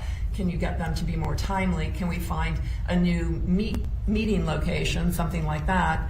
And you can go to the court for those types of issues, violations, but going to the court for modifications isn't going to happen unless you've had a material and substantial change, and the case law says that it has to be an extraordinary change. So it's very difficult to get a modification or add terms. Now, with respect to the Adelson-Markell case, other than that June 21st, 2013 hearing, were there any other, did they litigate any other issues? During the divorce? Yes. Up through July 31st? Yes. No, they resolved everything. Temporary parenting, permanent parenting, support, property. How many months elapsed between when the petition, the initial petition for dissolution of marriage was filed and when the final judgment of dissolution was entered? 10 months. How does that compare with cases that have similar issues? If you take the relocation issue out, it's probably average. If you add the relocation, it was brief. Most relocation cases take 2 years or so to get to trial. As of the final judgment of dissolution on July 31st, 2013, would it be your opinion that this case was in any way unusual or highly contentious? No, to the contrary, it was settled amicably and everybody was moving on with their lives. And quickly? Yes. During the underlying litigation, so between September of 2012 and July 31st of 2013, when it was when the final judgment was entered, did either party file a motion to compel against the other? No, and what that is if you're upset with the other side because they're not providing either the required financial documents that Ms. Adelson spoke out earlier, or if you do a request to produce more documents and they don't comply, then you would file a motion for the court to compel them to provide those documents. And that's what we call discovery. Correct. Were there discovery fights here? No, there were no discovery fights. There was afterwards when Mr. Markell's lawyer was trying to depose Wendy about the money he had not paid, but prior to July 31st, there were no discovery fights at all. There were, I think, requests to produce, and there was no motion to compel or any complaint about the responses to those. I didn't see any third-party subpoenas to banks or holding companies or brokerage accounts or brokerage companies. Can you explain to the jury what a third-party subpoena is? Yeah, so for example, if you believe that a party has an asset that they're not disclosing, and if you know, in general, sometimes we do kind of blanket ones, but generally if you know where those documents might be held, whether it's Fidelity or Wells Fargo or Bank of America, then you can do a subpoena. You do a notice first, and then you have to wait 10 days. And then you can issue the subpoena directly to the bank or the person holding those records and ask them to provide you the records directly, so you don't have to get them from the other party. So sometimes we'll have parties who just don't cooperate. They don't provide anything. We know they have retirement accounts. I have one right now, and he will not give us his retirement account because he does not want it split. So we are having to send third-party subpoenas out to all his prior employers to get his retirement records because he's just not doing it. So it's an easier way to get those records than fighting him directly. And so in that type of scenario, you'd have to first subpoena his records from prior employers in order to get the names of the retirement companies, correct? If I need to do that, they could be company-held employment plans, depending on what kind of company, you know. But potentially in that scenario where you're having to issue third-party subpoenas, there are multiple layers that you might have to go through in order to get the information that the other party is not providing. No, it's really more direct than that. I mean, once you file your notice of intent to subpoena a third party, you issue your subpoena to that party. The difficulty comes if you don't know who the party is. Then you might have to take a deposition and find out where somebody's been working. Generally, your client knows where their spouse worked, so you have that information in that example. But there could be, like we have a case right now where there's like 140-something real estate properties all over the country. And that makes it more difficult, obviously. So we're having to go into databases all over the country in different states to look for people and then find out who the management company is and then third-party subpoena the management company. But that's an outlier. Needless to say, you didn't have to do any of that, or none of that had to be done for Wendy Adelson's divorce. None of that happened. What about non-party depositions? What I saw was there was one non-party deposition from Dr. Phelps, who was the owner of Creative Preschool, where the children went. And essentially, I did review that deposition, and it essentially said the kids were doing great. And then there was a deposition of someone who worked at the law school. And aside from those two, were, I believe, Wendy, was she deposed? I don't recall seeing that Wendy or Mr. Markel were deposed. Okay. Now, you testified earlier that you reviewed emails between my client and her daughter. I did. Did you find anything unusual about my client, Donna Adelson's involvement in her daughter's divorce? No. We have parental involvement, as Ms. Adamson said, often. Sometimes it's employer involvement. Maybe they're very attached to their employer and they want to nurture them. Or we'll get siblings who are lawyers involved. So family involvement, and especially moms, I see a lot. A lot of mothers? A lot of mothers. They're worried about their babies no matter how old they are. Now, in the emails that you reviewed, did you see my client's use of the nickname Gibbers to just to refer to Mr. Markel? I did. Did you find that especially provocative? No. I mean, gibbers means someone who speaks gibberish. And if you look at Mr. Markel's motions and memorandums and responses he filed in this case, it was somewhat applicable. He was very verbose.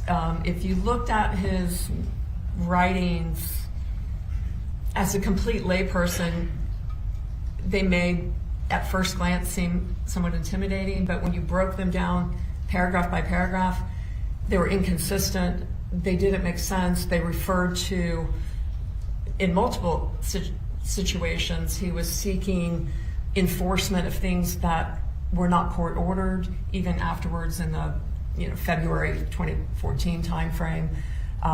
So he was very wordy. He would file a 16-page response, and then he'd file a 16-page memorandum that said the same thing, and then he'd file a motion related to that said the same thing. So he was, a lot of his, the things that he filed, papers that he filed, which were signed by his lawyer, but they were consistent throughout all the lawyers, so it appeared that he was drafting them, were very, very wordy and full of hyperbole.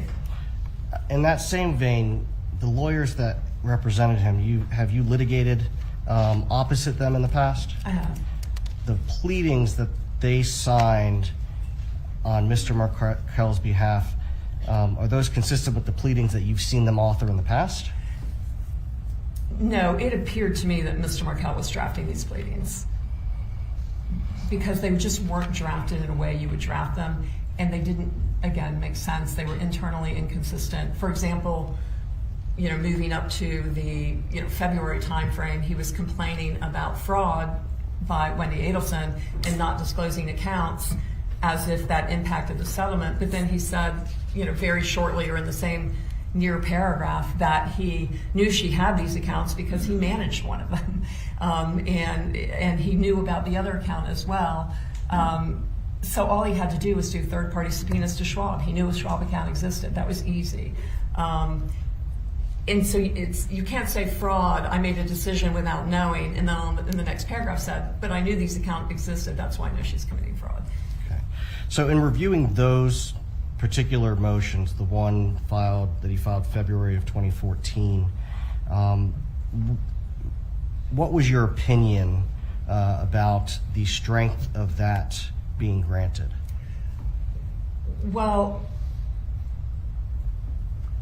Wendy filed a motion for enforcement at the end of October 31st, I believe, 2013, which complained about the $80,000 or so. I think there was some question whether he paid $50,000 or $51,000 or $52,000. But anyway, he was essentially just around $80,000 underpaid. He hadn't paid his obligation. So she filed a motion at the end of October. Then there was no response, nothing. His lawyer withdrew. There was nothing in November. There was nothing in December. Then January 31st, so 3 months later, he filed a response that basically said, he didn't deny not paying, but he said her bad behavior, her unclean hands, give me a valid excuse for not paying her, essentially, is what he said. And that is not legally I don't think it was a very strong legal position. Okay, and we'll come Then- back. We'll come back to that. Okay. I want to back up to the June 21st hearing when relocation was denied. Did my client and the emails you review appear to push back on Wendy and try to get her to do certain things? Well, what I saw from what I was provided in the hearing, I think was on the 21st, and there was a couple of days, maybe the 23rd through 26th, something like that, where Donna Adelson, maybe the reality of the relocation had set in, the denial, and she was upset. So she was sending emails going like, how can we undo this? Or is it possible to undo this? And then Wendy responded, I think at the end of that, Mom, I'm at peace, I'm good. And then they dropped off. There was no more communication that I saw between them. Certainly after the July 31st final judgment, was there anything else where relocation was attempted or discussed? Not that I saw.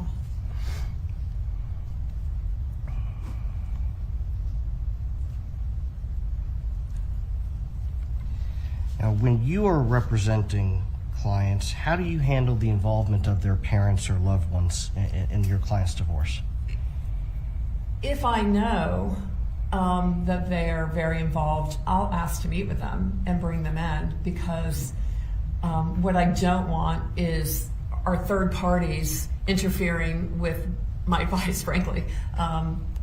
So if they misunderstand the law or they're giving advice to my client contrary to my advice, then I want to talk to them. I want to hear their point of view, and I want to give them my point of view. And I find it's easier for my client to have everybody around them on the same page.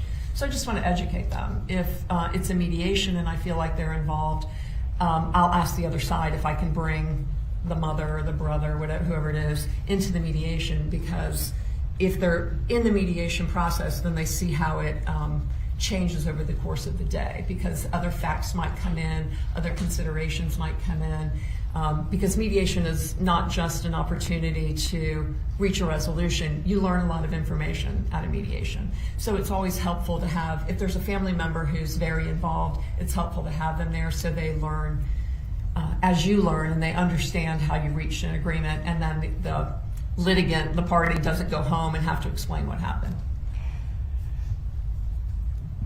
Do you have situations where clients, family members, or friends are offering advice and it's passed on to you? Sure. How do you address that? I ask them to call me. Sometimes I say, if you don't trust my advice, maybe you should get a second opinion. And generally they don't. And I say, this is why I don't think that advice is valid or is going to help you. And we can have that dialogue. And if they're really strong about it, then I'll definitely ask to say, let me speak to your boss, your brother, your mother, so we can kind of talk through this, because I need them to understand my position, and maybe theirs will change. Now, you were provided with a number of emails that Wendy was sent by her mother. Did you see evidence that Wendy shared those with Kristen Adamson? I saw no evidence that Wendy shared them. Okay. And did you speak with Ms. Adamson about that? Yes. Okay. Did she receive any of the input from Donna Adelson?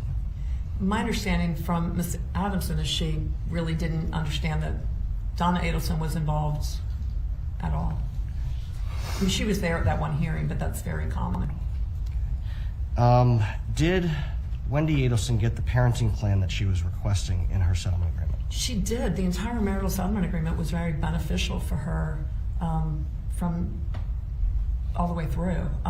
She actually got a parenting plan that was more, I think it was more like 45, 55, something like that. It was instead of 7 days out of every 14 days, he was getting 6 days out of every 14 days, with 5 days and then 1 day in the off week. So it was split up a little bit,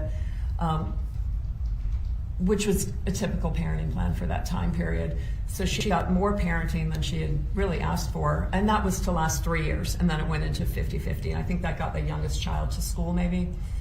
So they did, until the youngest child went to school, she had about 55% parenting time, child support, the division of child care, that sort of thing. And without going into too much detail, child support is a mathematical calculation. It's a formula. And it's based on a number of factors: income, child care, insurance, health insurance, and parenting time. Exactly. And then Mr. Markell had asked for sole decision making, for example, because he was upset if the children didn't eat kosher or whatever his complaints were. So he wanted sole decision making, which is extremely difficult to do. The only time a parent gets sole decision making is if the other parent is just incapable of making decisions, like drug addicted or seriously mentally ill, something like that. So that was really also telling that he was drafting that, because I don't know that either of the lawyers that filed on his behalf would have asked for sole decision making. That's just rarely granted. And so she got shared parental responsibility. He didn't get any superior decision making that he requested. He also requested for more than 50% of the marital assets, because he said he earned more and he created the assets more than she did, which is not a valid legal position. And she got what appeared to be equal value of assets. Of the marital estate. Of the marital estate, which was part of that $120,000 he was supposed to pay her. Did Mr. Markel get the 50-50 time sharing he was requesting? Not immediately. He had to wait 3 years for that, by agreement. And you mentioned keeping the boys kosher. Was Wendy Adelson required that the boys keep kosher? That I don't know. I think there were some issues about that. In the marriage settlement agreement, was that required? No. Was she required in the marriage settlement agreement to allow Mr. Markel to come over to her home during her time sharing? No. That would be extremely unusual. In the marriage settlement agreement, was she required to have the boys available for video calls? No. Was Wendy Adelson, throughout the litigation, requesting that the boys be available nightly for her to speak with them when they were with their father? No. Was Mr. Markel granted every Jewish holiday? No, I think he had requested that, but he was not. They alternated the Jewish holidays. Was Wendy Adelson required to continue counseling with Mr. Markel and follow the advice of those counselors? No, and that would be an improper order. The court can't delegate decision-making to a third party like a therapist. The court can't say you need to go to your therapist and follow their advice.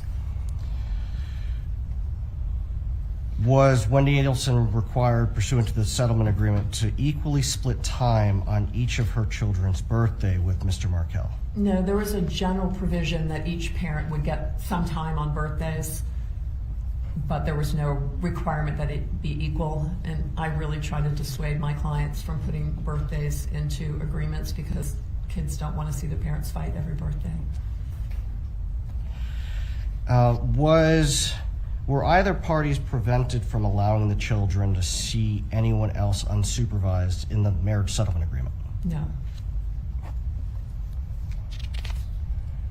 I mean, the general premise was shared parental responsibility, which is what they have, meaning they have equal rights to get information, make decisions. The whole crux of that is you trust the other parent to make decisions that are healthy for your kids. Now, pursuant to the marriage settlement agreement, was Mr. Markel ordered to pay both Wendy a lump sum and Kristen Adamson a lump sum? Yes, he was ordered to pay $120,000 directly to Wendy Adelson and $10,000 towards attorney's fees to Kristen Adamson. In what types of cases is one party ordered to pay or agree to pay part of the other party's attorney's fees?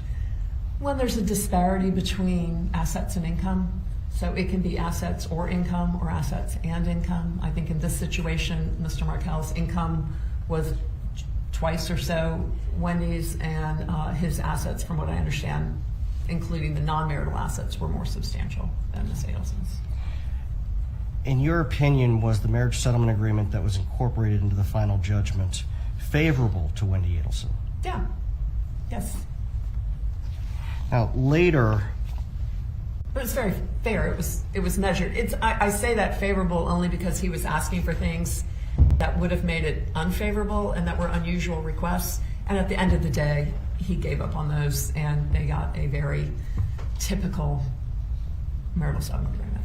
so from September of 2012 until the final judgment, July of 2013, as far as the litigation is concerned, it was not very contentious. Not at all.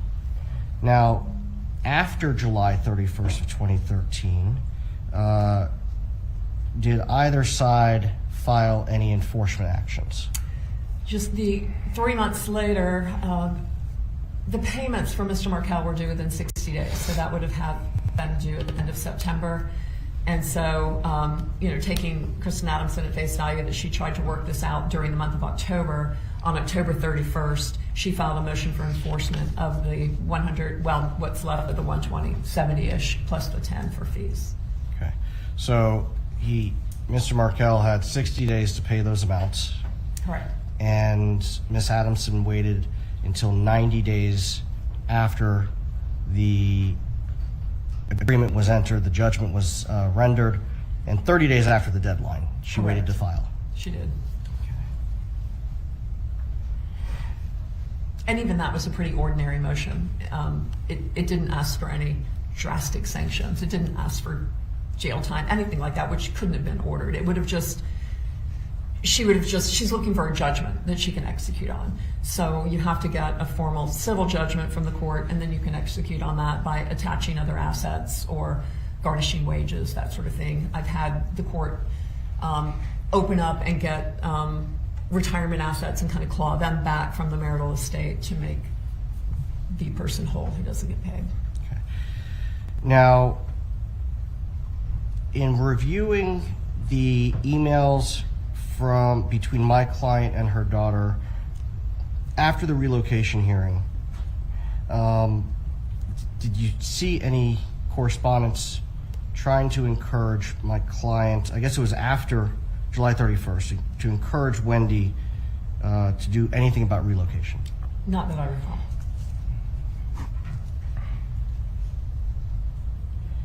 From your review of the emails and the pleadings, did it appear my client accepted that Wendy was going to be staying in Tallahassee? Yes, it was done. When you say it was done, what do you mean?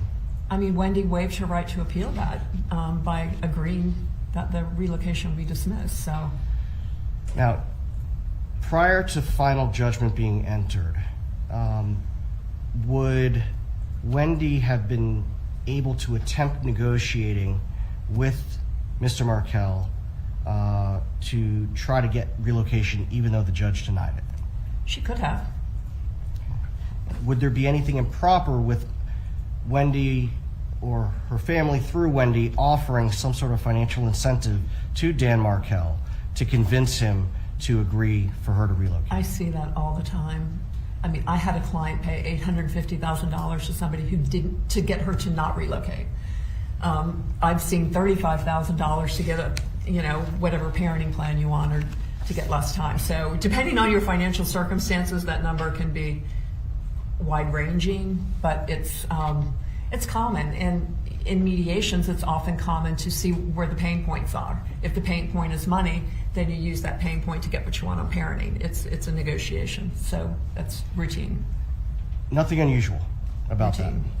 that. Okay. Now, you testified earlier that you were provided text messages between Wendy Adelson and Dan Markell after the divorce was finalized. Yes. Although they didn't agree on everything, did it seem to you that it was amicable?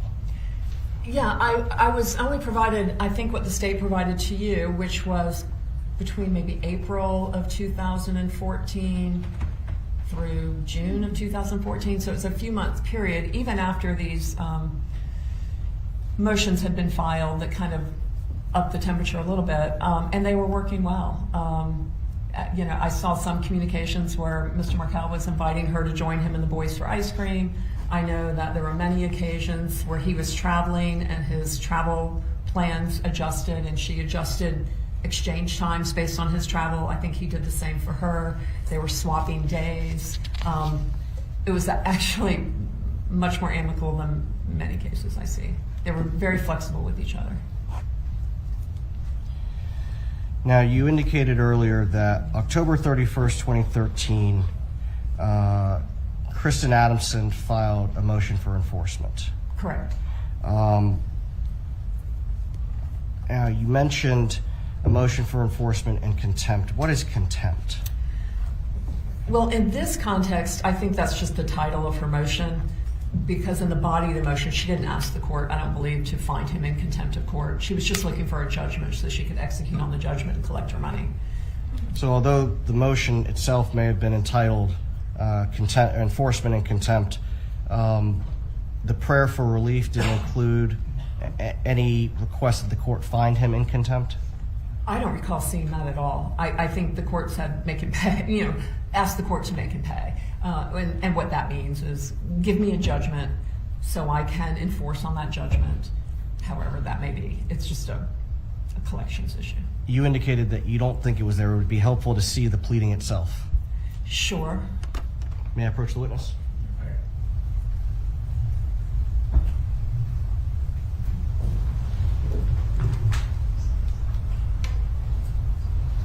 Approach with courts 1 states demonstrative A, specifically page 338.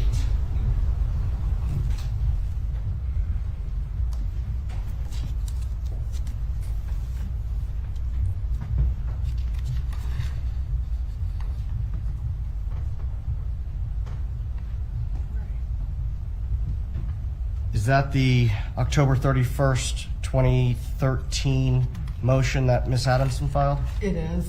Okay. And the body of the motion, does it seek anything concerning contempt? In the body, which does not control the ask of the court, which is called a wherefore clause, and under the wherefore clause is where you say what you want the court to do. Above the wherefore clause, it sets out the facts. He was required to do this. It was due by here. Here's what he's done. Here's what he owes. She's incurred attorney's fees. And then she says attorney's fees pursuant to this agreement are a form of support. The former husband should be required to show cause why he should not be held in contempt for failing to pay a form of support. So that's accurate in the sense that the money owed to Wendy is not enforceable by contempt. The $10,000 fees can be enforceable by contempt. So she says that above the line, but then the wherefore, what she asked the court to do is enforce the marital settlement agreement, require him to immediately transfer to the former wife the remaining amount due to her pursuant to the marital settlement agreement, together with statutory interest on the same, order him to immediately pay the wife's attorney's fees of $10,000, and award her attorney's fees for this action. So all she's asking, she's not asking the court to hold him in contempt here. She's just asking the court to order him to pay it immediately. And the sanction for him would be he'd be required to pay the attorney's fees to Kristen for having to file this motion, and he'd be required to pay statutory interest on the unpaid amounts from the date it was due until the date it's paid. So that's his full exposure.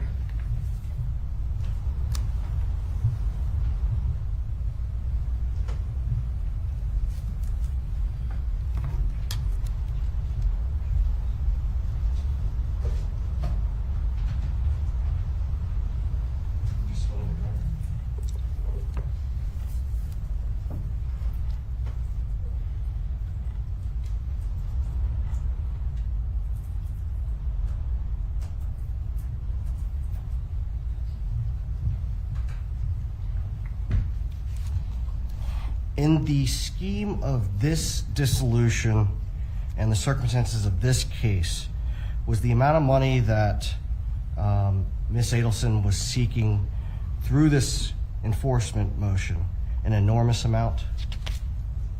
I didn't view it that way. I viewed it as kind of an annoyance that she had to go through these hoops to get the money because he had the money and he owed the money, but it wasn't going to put her out on the street. Did you believe, is your opinion, that motion for enforcement that was filed on October 31st, 2013 had merit? Absolutely. And what were the possible repercussions to Mr. Markel? He would have to pay more. He'd have to pay more in fees and more in statutory interest and more to his lawyer to fight it. That was it.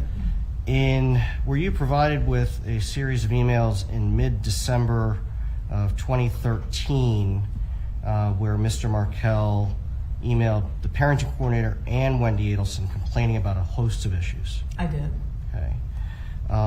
Was one of those issues one where the boys allegedly said that Grandma referred to him as stupid? Yes, he brought that complaint up to the parenting coordinator and to Wendy in the same email in December 18th, maybe, of 2013. From your review of that correspondence, what did he want to happen? My recollection is he was asking Wendy to be mindful of that and to be alert and make sure it didn't happen. Did he ask that my client not be around the children unsupervised? Donna Adelson, no, he did not ask for that relief. According to what you reviewed, when did those quote stupid events allegedly occur? According to the email, he said there were 2 or 3 occasions in November where the kids said something like, Grandma thinks you're stupid, or something like that. Did Mr. Markel file any action, any motions or supplemental petitions in November or December of 2013? Related to that allegation? Yes. No. Now, the motion for enforcement filed October 31st, when was that set for hearing? It was initially set for hearing in February, and I believe that was set in December, and it was the certificate of service, which is the bottom of the motion. You file a certificate that says where you have sent this document, to whom you've sent this document, and it went to Mr. Adelson's new lawyer in December. Mr. Markel? I'm sorry, Mr. Markell's new lawyer in December. And then nothing happened. All of January went and nothing was filed. And then the end of January, which at this point is 3 months after the motion was filed, a response was filed. And then the response basically said, yes, I owe the money, but I don't have to pay it because Wendy had these other financial violations. And then she referred to the Schwab account that you've heard about, and a retirement account, I think. And then 2 weeks later, I think it's February 14th, he filed a motion for contempt against Wendy. In that February 14th, it was kind of a companion document to the January 31st response. Again, he would do multiple filings on the same issues. He again just addressed, but a little more vehemently, the allegations of financial fraud. It was only a financially focused document. What defense did he claim to have to avoid paying Wendy Adelson as he'd been ordered? My recollection is his defense was that she did not put on her financial affidavit a certain non-marital asset, but he knew that an asset existed, but it was fraud. It was kind of circular.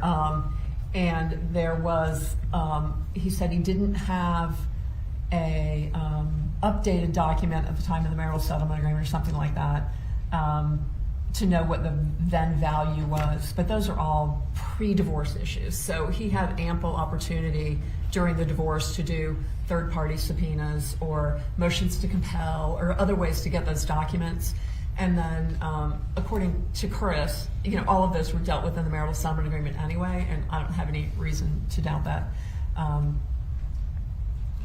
But yeah, he was just trying to say one good breach deserves another or something like that, and it wasn't legally supportable. That's not a valid defense. Pardon? That's not a valid defense. I wouldn't make that defense, no. Okay. Now, if a party in an action believes that there has been fraud in the underlying, securing the underlying agreement, is there a way in which they can contest that? There is. If you're alleging fraud, and if it's fraud in the financial affidavit, you don't even have to do it within the first year.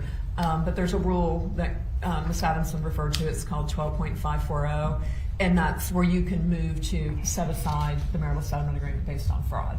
So if you find out later that they had won the lottery before you and didn't disclose, or that they had some stash of gold bars somewhere or whatever, you can come back in and say they didn't disclose that. But it has to be material. And so the case law is pretty clear that the fraud has to be an actual fraud that impacted the agreement. For example, I think there's one case that talks about maybe there was a minor $3,000 to $5,000 tiny IRA or something like that that was never disclosed. They just had forgotten about it. It was very small in relation to the rest of the assets. And the court said that didn't really impact anything, that we're not going to set aside an agreement based upon that. In other words, it's a high hurdle Sure, to overcome. and it had to have impacted you. In this instance, it was clear from Mr. Markell's own motions, he knew about these assets. So I think his fraud allegation was completely baseless. Now, in some of his emails and filings, he was asking for 100% time sharing, more restrictions, more access to the kids. Did he ever present a proper pleading to the court to try to get those things? No. What happened was he did the January 31st response, and then he did the motion against Wendy on the financial issues February 14th. And then towards the very end of March 26th, after Kristen had filed a motion to dismiss his fraud motion as being a sham pleading, essentially, I guess he kind of ramped it up a little bit. So he filed a motion complaining about parenting. And it had maybe 10 different points. It was very long. Each point was maybe a page long of different paragraphs. And in that motion, almost all of the related violations were not violations at all. There were no court orders requiring her to do what he wanted her to do. So he wanted a certain number of video calls, and she didn't give him enough video calls. Well, video calls weren't required. He asked for a certain number of phone calls, and a number of phone calls wasn't required. He was asking for, there was some right of first refusal. He didn't like that when Wendy's parents would come to town, that she would maybe go to dinner with friends and let them spend time with the kids. Or she would let them stay home from school so her parents could spend time with them, and they were little babies. And he didn't like that because he wanted to be able to go to the child care during her parenting time so he could see them every day. And I think the child care person had asked him probably not to do that, but he wanted to do that. And he wanted her to go to like a therapist and follow the therapist's advice on basically doing what he wanted her to do. So it was a lot of noise trying to enforce something that wasn't a provision to enforce. There was no underlying court order to enforce. And is that the pleading that Ms. Adamson filed a motion to dismiss about? That may have been, I was thinking she filed it against the February 14th, but I could look at my notes and clarify if you'd like me. If it would be helpful. It would be helpful.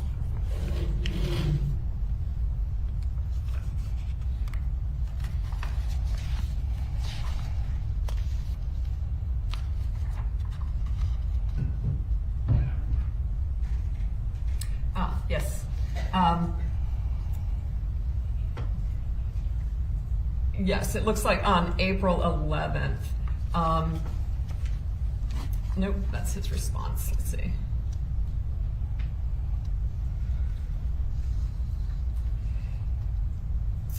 Yes, it was before my recollection was correct. She filed a motion to dismiss on March 10th. To dismiss the motion regarding the fraud that he alleged on February 14th. And then I think as a response to that motion to dismiss, then he kind of amped it up with this motion to enforce that dealt with the parenting issues. And the motion to enforce that dealt with the parenting issues, is that the March 26, 2014 Exactly. Motion? Correct. And then that was all set for hearing for May 15th. Okay.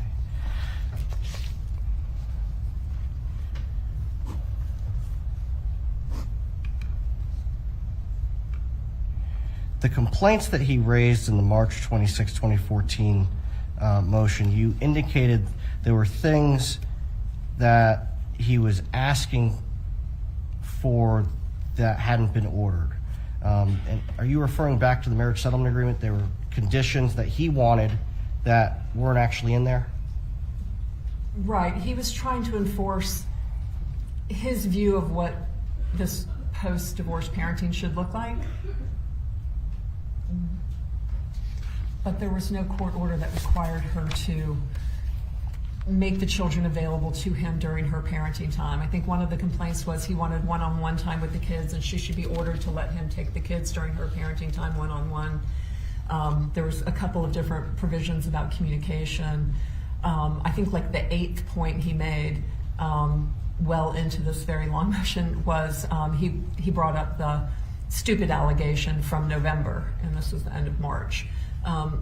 So I didn't see anything in his allegations that had any recent problems with him being disparaged or by anybody calling him any names. So he mentioned that. I think it was his 8th of 10 points in that motion. Was it in that pleading that he was asking for sole decision-making authority? Yeah, I believe it was. Would there have been a basis for the court to grant that? No, he would have had to go through that supplemental petition that we talked about earlier, where he would have had to show material and substantial change in circumstances, and that it was in the best interest, and there's no indication he would have been successful there. And he didn't plead it correctly anyway. Now, with respect to the complaint about my client allegedly saying that she hated Dan Markell or she called him stupid, was that allegation a feature of his motion? No, it was buried, like I said, 8 points down, 8, 10, 12 pages down. Just a few paragraphs of his motion? Yeah, 3 paragraphs. Was there any indication that those claims were true? No, and I don't think he could have proven that, because he's talking about what purportedly a 4-year-old may have said to him. And I think even in his motion, he says, I don't know if this is true or not. I don't know if Wendy was present or not. But I would like Wendy to make it stop if it's true. Did this motion, the March 26, 2014 motion that the state has called the grandmother motion, did that request that my client not be permitted time with the children? No. Did Mr. Markell request that my client's time with the children be restricted? The only thing he requested, and he had the first right of refusal, maybe point 4 or 5, and then he kind of tied in this grandparent thing on point 8. But what he appeared to be upset about mainly was when she came to visit and they kept the children home from school, that he couldn't go visit the children at school, so he didn't want her having unsupervised time as it related to the first right of refusal. He wanted the kids to go to school and not be left alone with the grandmother because he wanted to see them. The same thing with the evenings. If she went out to dinner because her mom was in town and it gave her a chance to run out and see a friend or something, he wanted Wendy to have to call him so he could watch the kids even though mom's there to watch them, which that's not the purpose of a first right of refusal. I was just about to ask that. What is the purpose of that?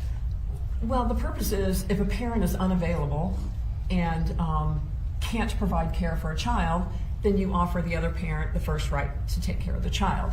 It's not if, my rule, or what I tell my clients is, if you can't make it to the hospital, if you can't meet the ambulance at the hospital, it's a first right of refusal. You need to have a parent available who can take care of any emergency. It's not to prevent the kids from having sleepovers or spending nights with grandma or anything like that. That's a normal part of a kid's upbringing, and so you don't want them to never be able to spend the night with grandma or never be able to go to a friend's house because they happen to be in a divorced family. Those are just decisions each parent makes within their own household. So a first right of refusal typically is triggered when the other parent is unavailable, out of town, that sort of thing. Okay. Now, have you ever seen a scenario where a court prohibited a grandparent from having unsupervised time with their grandchild? Only in one occasion I can think of, and he was a convicted child molester. what is your opinion about the persuasiveness of the March 26, 2014 motion that Mr. Markel filed? I think it would have been similar to what Ms. Adelson described the judge saying in the middle of the relocation hearing, which is, don't file things like this. I don't think it would have been well taken by the judge at all, because it was a complete waste of everyone's time and money and emotion, because it was baseless. It didn't tie to anything.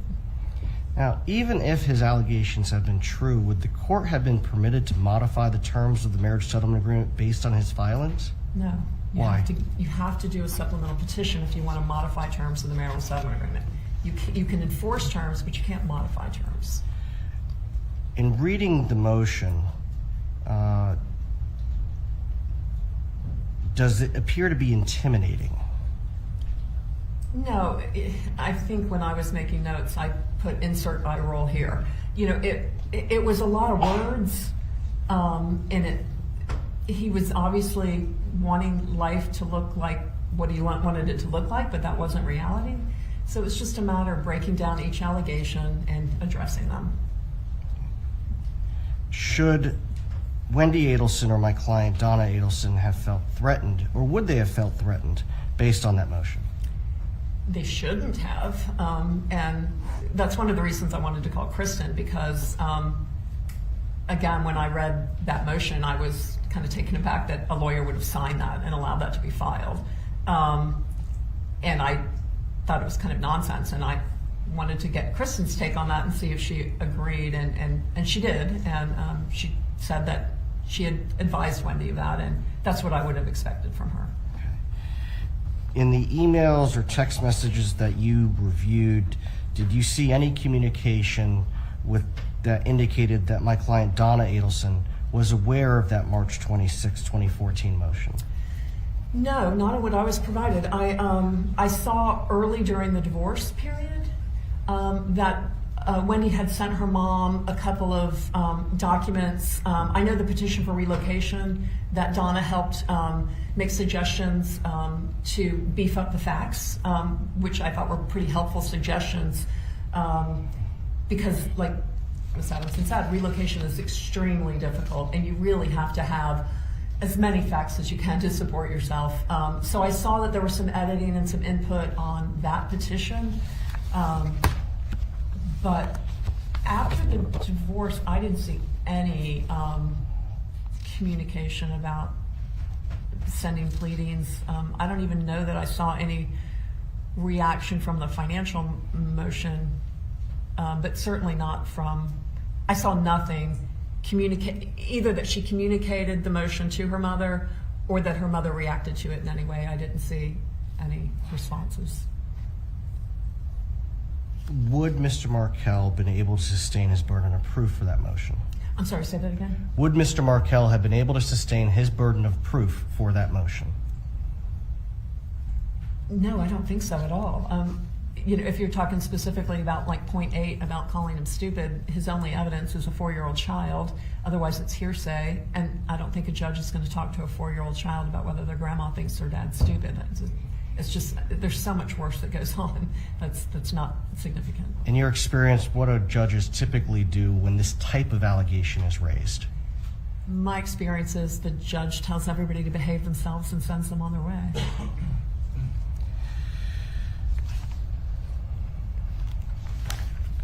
So we've talked about this not being a hotly contested case or a high conflict case.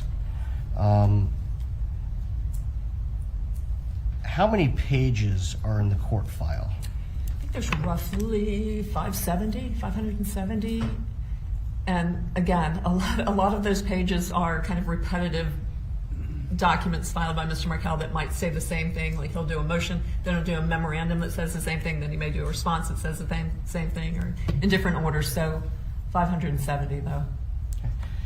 Do you know how much in attorney's fees Wendy Adlesen incurred, attorney's fees and costs for the dissolution of marriage and the enforcement proceedings that began afterwards? I only know what Ms. Adamson said, which is around $30,000. Now, in your career, have you worked true high conflict custody cases? I have. Okay. In particular, do any come to mind that involved an attempt to seek relocation? Yes, I had a particularly conflictual relocation case that started in 2018 and went through 2021. So about 3 years? Yes, including an appeal. Now, may I show the witness the demonstrative? You may.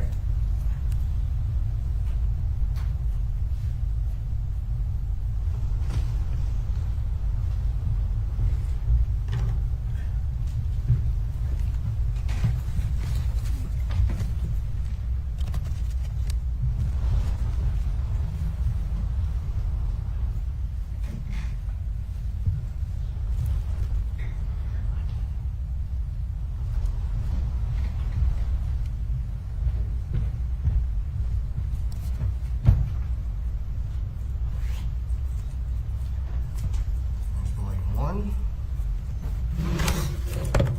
Volume 2. Volume 3. Volume 4. Volume 5. Is there a question for the witness? Do you recognize this file? Yes, I think I forwarded this to you. And are these 10 volumes a example of a hotly contested relocation case? Well, I just count 500 pages per binder, so that looks to be about 5,000 pages. I think the actual pages were over 10,000, so this doesn't appear to be all of it. Okay. And there were 2 volumes on the record on appeal, so perhaps only one of those volumes got printed. So the clerk's file in the case that we're referring to as the demonstrative is twice as big as what we have in front of you. Yes, based on just assuming 500 pages per notebook. Thank you. Please sit down, Mr.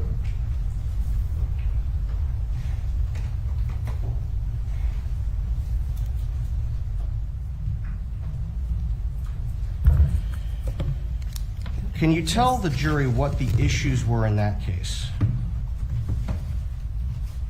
Gosh, Judge, what's the relevance? Object. Sustained.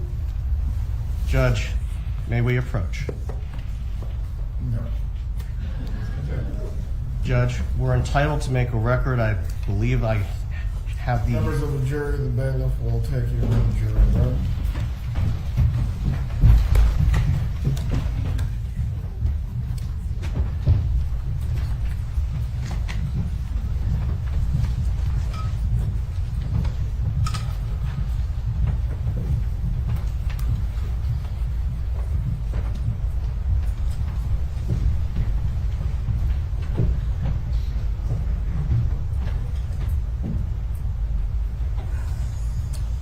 Seated. The relocation issues within this case are certainly relevant. As to a separate other case, what is the argument that you're seeking to make for the record? Your Honor, the relevance of this proceeding is the witness has identified this as a hotly contested custody and relocation matter. I think we're entitled to have her explain what the issues were, what was involved in litigating that, as well as the amount of her fees that were incurred and the expenses that were incurred, so that we can make the comparison to the case that involved Weddy Adelson and Mr. Dan Markell. Kappelman, any other argument on this issue?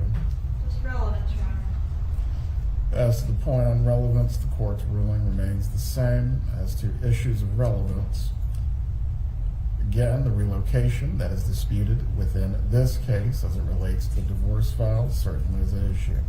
As to any other case files, this witness may testify concerning her experience, but we're not going to go through this case file in its entirety.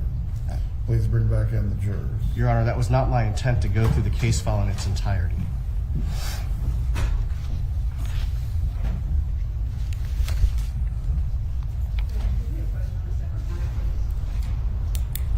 Ms. Bailey, please step down, step out of the court or the courtroom doors. If you can radio Deputy Bunk to leave the jurors in the room, please approach.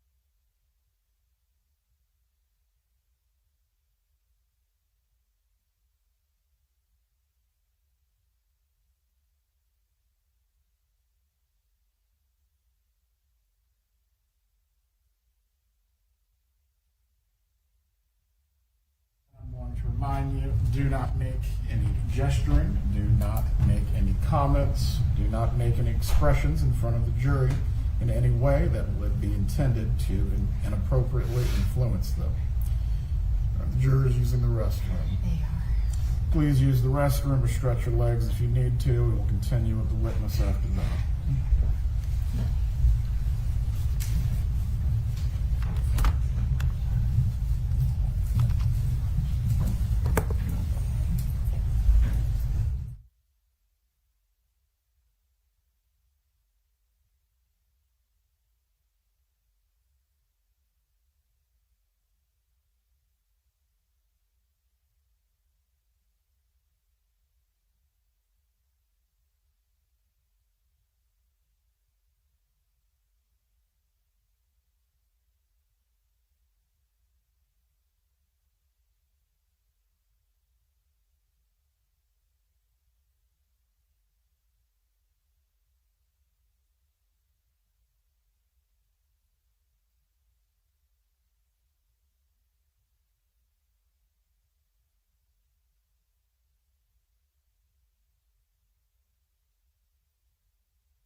Defendant,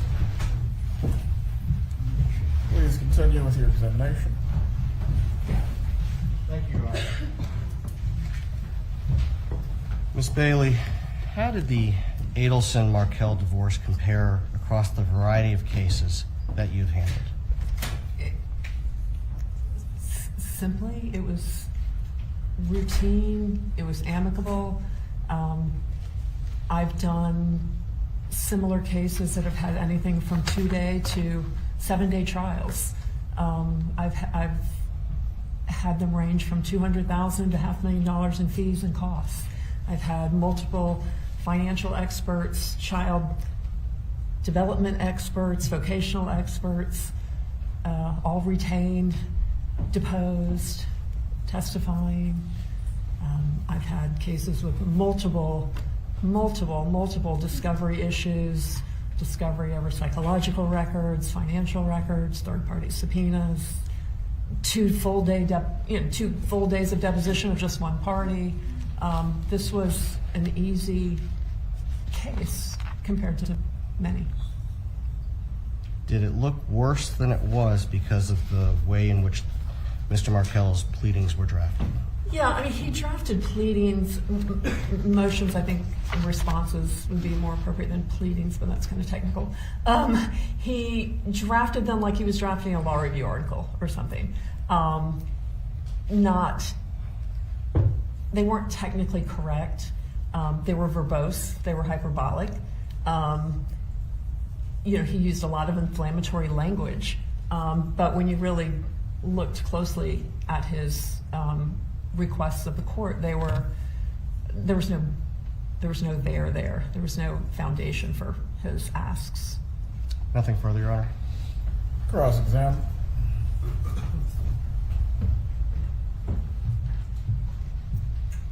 What is it you were asked to do in this case? I was asked to review the documents I was given and to opine about whether this was truly a highly contentious custody case, essentially. And why would your opinion about whether it was a highly contentious custody case matter? Well, that's for somebody else to decide. I mean, I've done 2,000 cases, or give or take 100 on each side, and I think I have a pretty good judge of where this falls as far as contentiousness. Sure, but you're somebody that has vast experience with a ton of divorces, right? Sure. The parties only have experience with one divorce, right? I don't know how many they have experience with, So but isn't sure. the contentiousness in the eye of the beholder, in the sense that to you it might not seem like a big deal, but to the parties it might be the most important thing in the whole wide world. Do you that's agree one with reason. that? Do you agree with Ms. that? Kappelman, Ms. Bailey, wait for the question, wait for the answer. Do not speak over each other. Do you agree that a case, as a lawyer, might be routine, whereas to the parties it's the most important thing in the world? To some degree. That's one reason I called Kristen, is Ms. Adelson, in particular, of the lawyers in our community of the family law bar, is extremely measured and calm, and I find that when I litigate against her, we reach resolutions, that people stay measured and calm, and we get things done. She's not one of the other lawyers in town who may stir cases up or play on those emotions. So our job as lawyers is to explain to our clients when we get a motion. If I get something, for example, that, although I've never had, something similar to what Mr. Markell would file, the immediate response is to call your client and go, I know you're going to read this at first glance, it's going to seem messy, but there's no legal basis for this, so don't worry. And my understanding is that is what she communicated to Wendy. And when you communicate these things to your clients, hey, this is no big deal, this is no problem, this is a bunch of gibberish, do they always accept that? Well, that's not the way I would present it, but... Do they ever get upset about the gibberish in the pleadings, the offensive materials in the pleadings, regardless of whether or not it's going to impact their chance of success in court? It can be emotionally charged, can it? I would say annoying more than emotionally charged. You would not say that divorce and child custody issues are emotionally charged? They can be. But in this case, they weren't. They weren't? How do you know? From the pleadings, because I don't have 10,000 But you're pages in not- front of me. You're not in the mind of the people whose lives are impacted by these pleadings. It's not just about pieces of paper and a binder, is it? I don't think that's what I said. People's lives are impacted by the decisions that go on in court, which for you are routine. Would you agree? In this instance, they reached agreement on all issues, so they had complete control of what was coming out of the court. Ma'am, could you please answer my question? Are people's lives impacted in drastic ways by routine matters that we see in court as lawyers? People's lives change after divorce, certainly. So, like, I may think I've got a bag of stinky garbage, but the garbage man might not think it's stinky at all. Do you get the reference? I don't. What is no big deal to us is a big deal to these litigants, right? You can't agree with that. Perhaps. You can't agree with it. Strike the question. You were asked, let me ask you this. Let's go on to something else.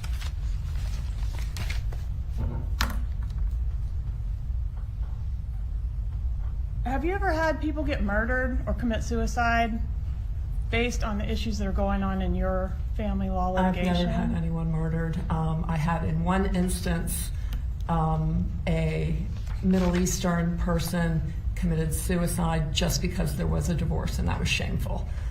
So nothing was it was literally the day after the petition was filed, and he had threatened, if you file, I'm going to kill myself, and indeed he did. And to you, divorce is not shameful, is it? To me, divorce is not shameful. Divorce is not a basis to commit suicide, is it? Not according to me, but I didn't grow up in Iran or wherever this custom or feeling. Exactly, Ms. Bailey. To that person, it was a reason to commit suicide, right? Apparently so. Aren't these issues raised in these pleadings potential fuel to make people upset? Potential fuel to possibly make people upset? Yes, ma'am. For example, you were asked about what we've called the grandma motion. You say, oh, it's no big deal, it wouldn't be granted, it was buried in there. But the allegation is, grandma is disparaging me to these kids, and I won't tolerate it, right? Couldn't that be upsetting to grandma? You'd have to ask grandma. I don't Exactly. It shouldn't have been. There was no proof, It shouldn't have been, in your opinion. in my opinion. But in your opinion, divorce is no reason to commit suicide, right? True.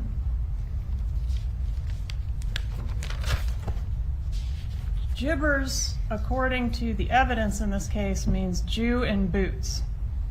It's not a flattering term by that definition or by your definition of someone that speaks gibberish. Can we agree it's not a flattering term? No, it's probably not flattering, but I've seen far, far worse. You've seen worse. I have. If Mr. Markell wasn't paying by the deadline, isn't that something that would be potentially upsetting to the parties or their family members? I don't know how upsetting $80,000 would be. I don't know. $80,000 is a lot of money, isn't it, Miss Bailey? It depends on who you are. Exactly. So we'd have to ask the parties, right? Right? Sure. Okay. Yeah, I think on that issue, he clearly had the asset. So at the end of the day, he was going to pay. It was just a matter of jumping through hoops to get the money. He was either going to pay, or he was going to get sanctioned by the court, or he was going to end up in jail, right? I don't see any possibility he was going to end up in jail. Okay. Well, you sat in the courtroom during Ms. Adamson's testimony, I did. didn't you? And Ms. did. Adamson said that that was one alternative, an extreme alternative, obviously, but that's what contempt means, right? But that Ultimately. wouldn't even come into play until the motion for enforcement, and then he didn't abide by that, and then the judge asked him to do something else, and then he didn't abide by that. I think jail was pretty far-fetched. Well, as long as he pays. Ultimately, the teeth is you go to jail. No, that's not true. It's not true. Okay. Ms. yeah. Adamson was incorrect on that point, I guess. Objection, Your Honor. If that question, then we strike. I'll rephrase it. Was the objection again? It's an improper comment on the witness's testimony. Sustained. Please rephrase your question. I said Ms. Adamson was incorrect on that point when she said jail was a potential option. Is that correct? Well, I could break it down. There's two different matters in that financial motion on October 31st. One was the $70,000 still due to Wendy. Jail is not a possibility on that. You don't send people to jail for failure to pay money. We don't do that. The $10,000 in fees to Kristen was more debatable because that could have been in the specter of support. And if you don't pay alimony or child support after repeated chances, I guess you could say, jail might be an option, but there's always a purge to that. So I've seen many times in child support, if you don't pay child support, then the judge says, bailiff, get, Mr. So-and-so or whatever, and then all of a sudden he comes up with money out of his pocket and he pays, he never goes to jail. So you always have the key to the jail when you owe a support obligation. So technically, if he wanted to go to jail rather than pay Kristen the $10,000, eventually there may have been a hearing where that happened. I've seen one person in my career go to jail over child support. Right, because they pay because they don't want to go to jail. If there was no jail and no consequences, they would never pay, right? Some people wouldn't. And that's just support.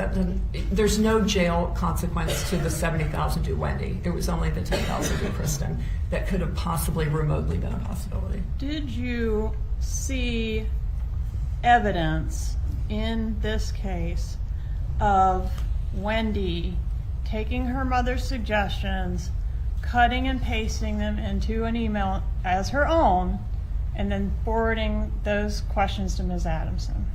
No, I didn't see any. And did you see, in your review of the evidence in this case, Ms. Adamson responding to those questions and Wendy then forwarding those answers to her mother? I don't recall that. I don't recall seeing that.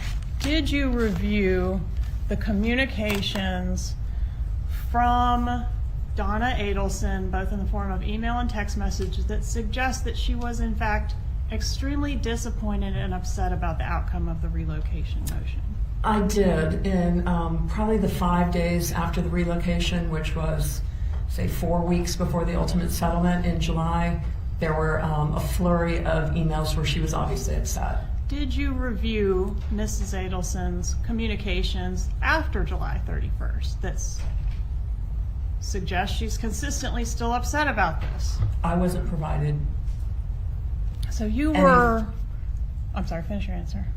You weren't provided any? I wasn't provided after the flurry, right after the relocation, before the final judgment was entered in July of 2013. After July 2013, I don't recall seeing any emails from Miss Donna Adelson about the relocation. Did you see any emails from her at all post-settlement? Not until maybe December. It was a while. October maybe. Okay. Several months.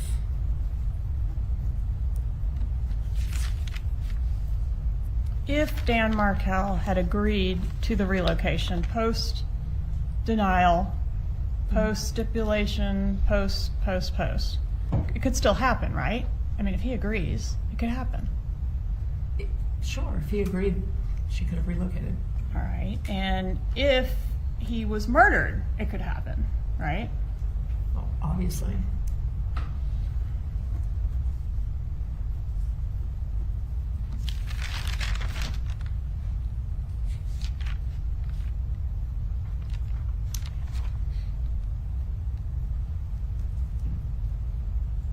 So you categorized Dan Markell's pleadings in a lot of different ways: baseless, untrue, unenforceable, gibberish, nonsense, suggestion of unethical filings on the part of his lawyer to sign off on them.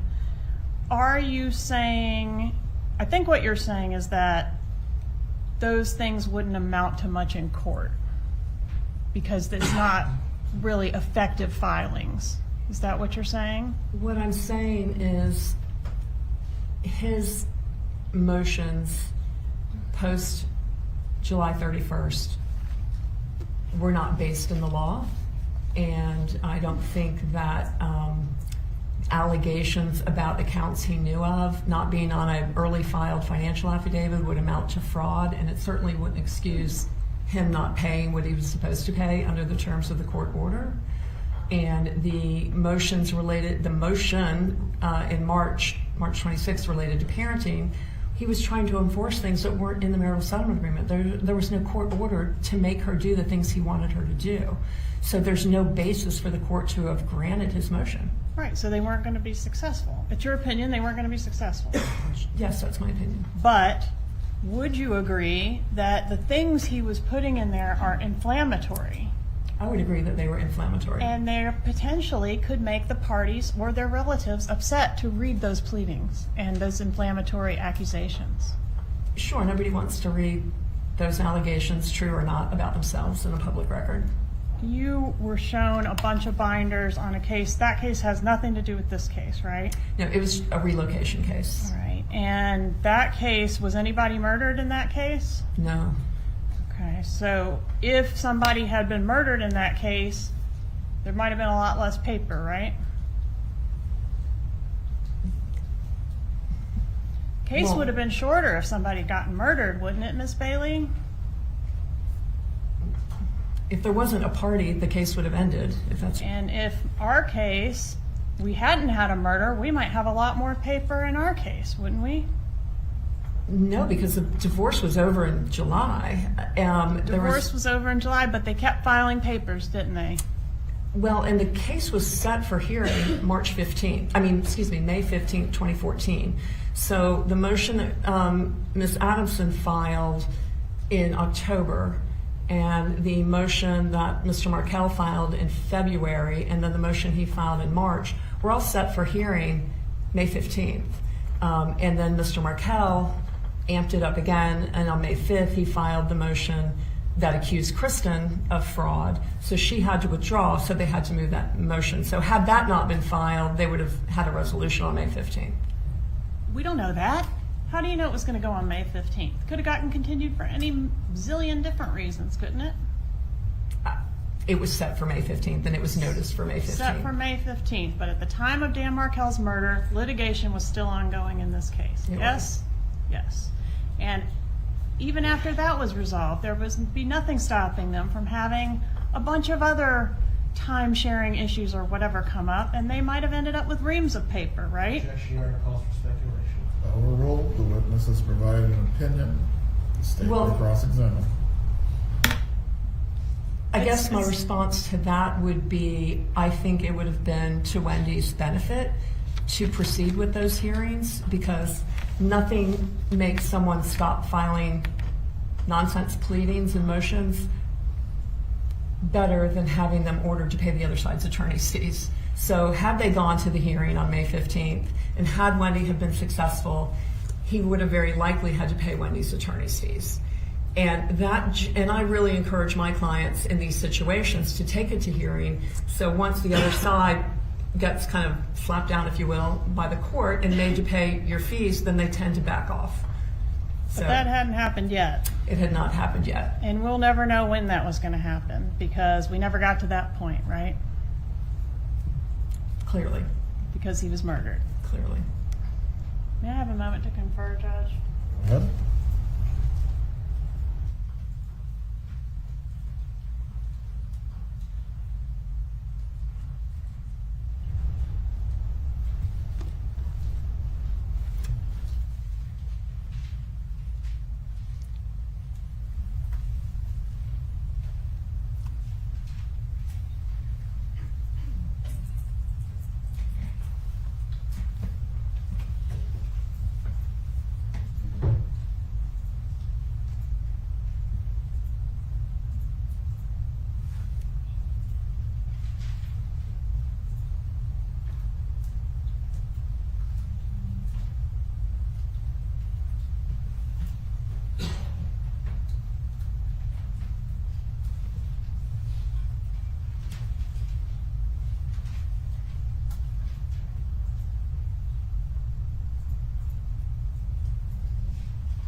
Redirect examination. Briefly, Your Honor.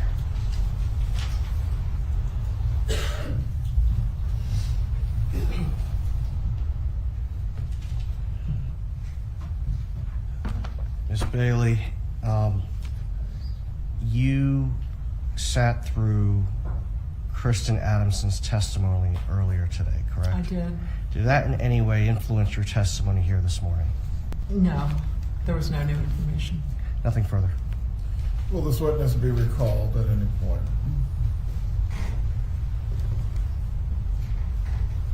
Potentially, Your Honor, but she's free to go about her business. You remain under your subpoena. Please do not discuss your testimony with any other witness in this matter. Have a good day. Members of the jury, at this point, we are going to take our lunch break. Once again, I will instruct you not to discuss your testimony with each other or any other person. Do not review or seek out any information outside from this courtroom. We will resume with the trial this afternoon today at 2:20. Please report by 2:15. Enjoy your break.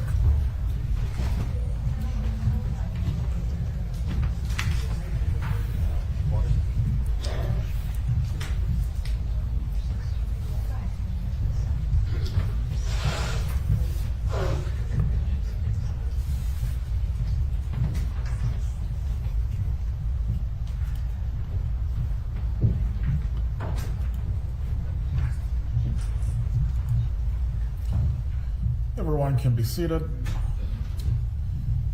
Any discussion that needs to take place concerning whether the defendant will testify does need to occur during the extended lunch break at this point.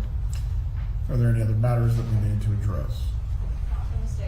Judge, I'm still hearing reactions from the gallery over my right shoulder during witness testimony. I heard it again after the court, cautioned the gallery again. I don't know what steps the court needs to take in order for that to stop, but the fact remains that they're doing this in front of the jury, could have an impact on the jury, and it could impact my client's right to a fair trial. Well, this is a public trial. I cannot clear the courtroom. However, who do you believe you heard making comments or in some way doing something that was intended to distract the jury? That person can be removed. Are you able to identify them? They're behind me, Your Honor. No, all I can identify is this coming over my right shoulder. Please be seated. I want to make this crystal clear for everyone who is observing the trial today. Should I or the bailiffs in any way notice that you are engaged in a disruptive behavior that is intended to improperly influence the jury, you are going to be removed from the trial and subject to contempt. I cannot make this any clearer at this point. Please report back at 2:15. Once the jurors are assembled, we will continue with the trial. Mr. Scalzo, I believe, is still to be called by the defense. Yes, Your Honor. Mr. Scalzo and Ms. Newhouse are slated. Concerning the rule of sequestration, the remaining witnesses understand they are not to be in the courtroom. I'm not aware that they have been, Your Honor. Please scan the courtroom to make sure none of your witnesses are present so we do not have any continuing violations of the rule of sequestration. I don't see any witnesses in the courtroom, Your Honor. Please return at 2:15.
Mr. Adelson, was your explanation to the jury over the last little over a day the simplest explanation?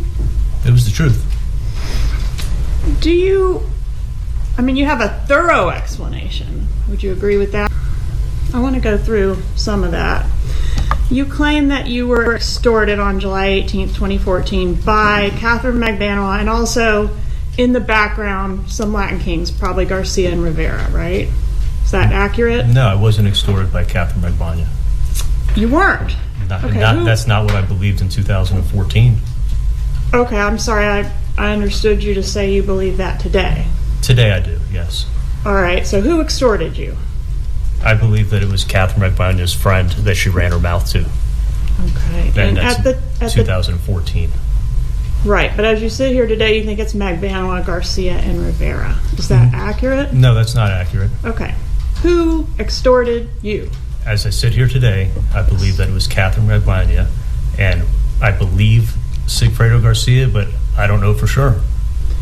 I was never there when she was ever talking to him, so I don't know if he was in on it with her or not.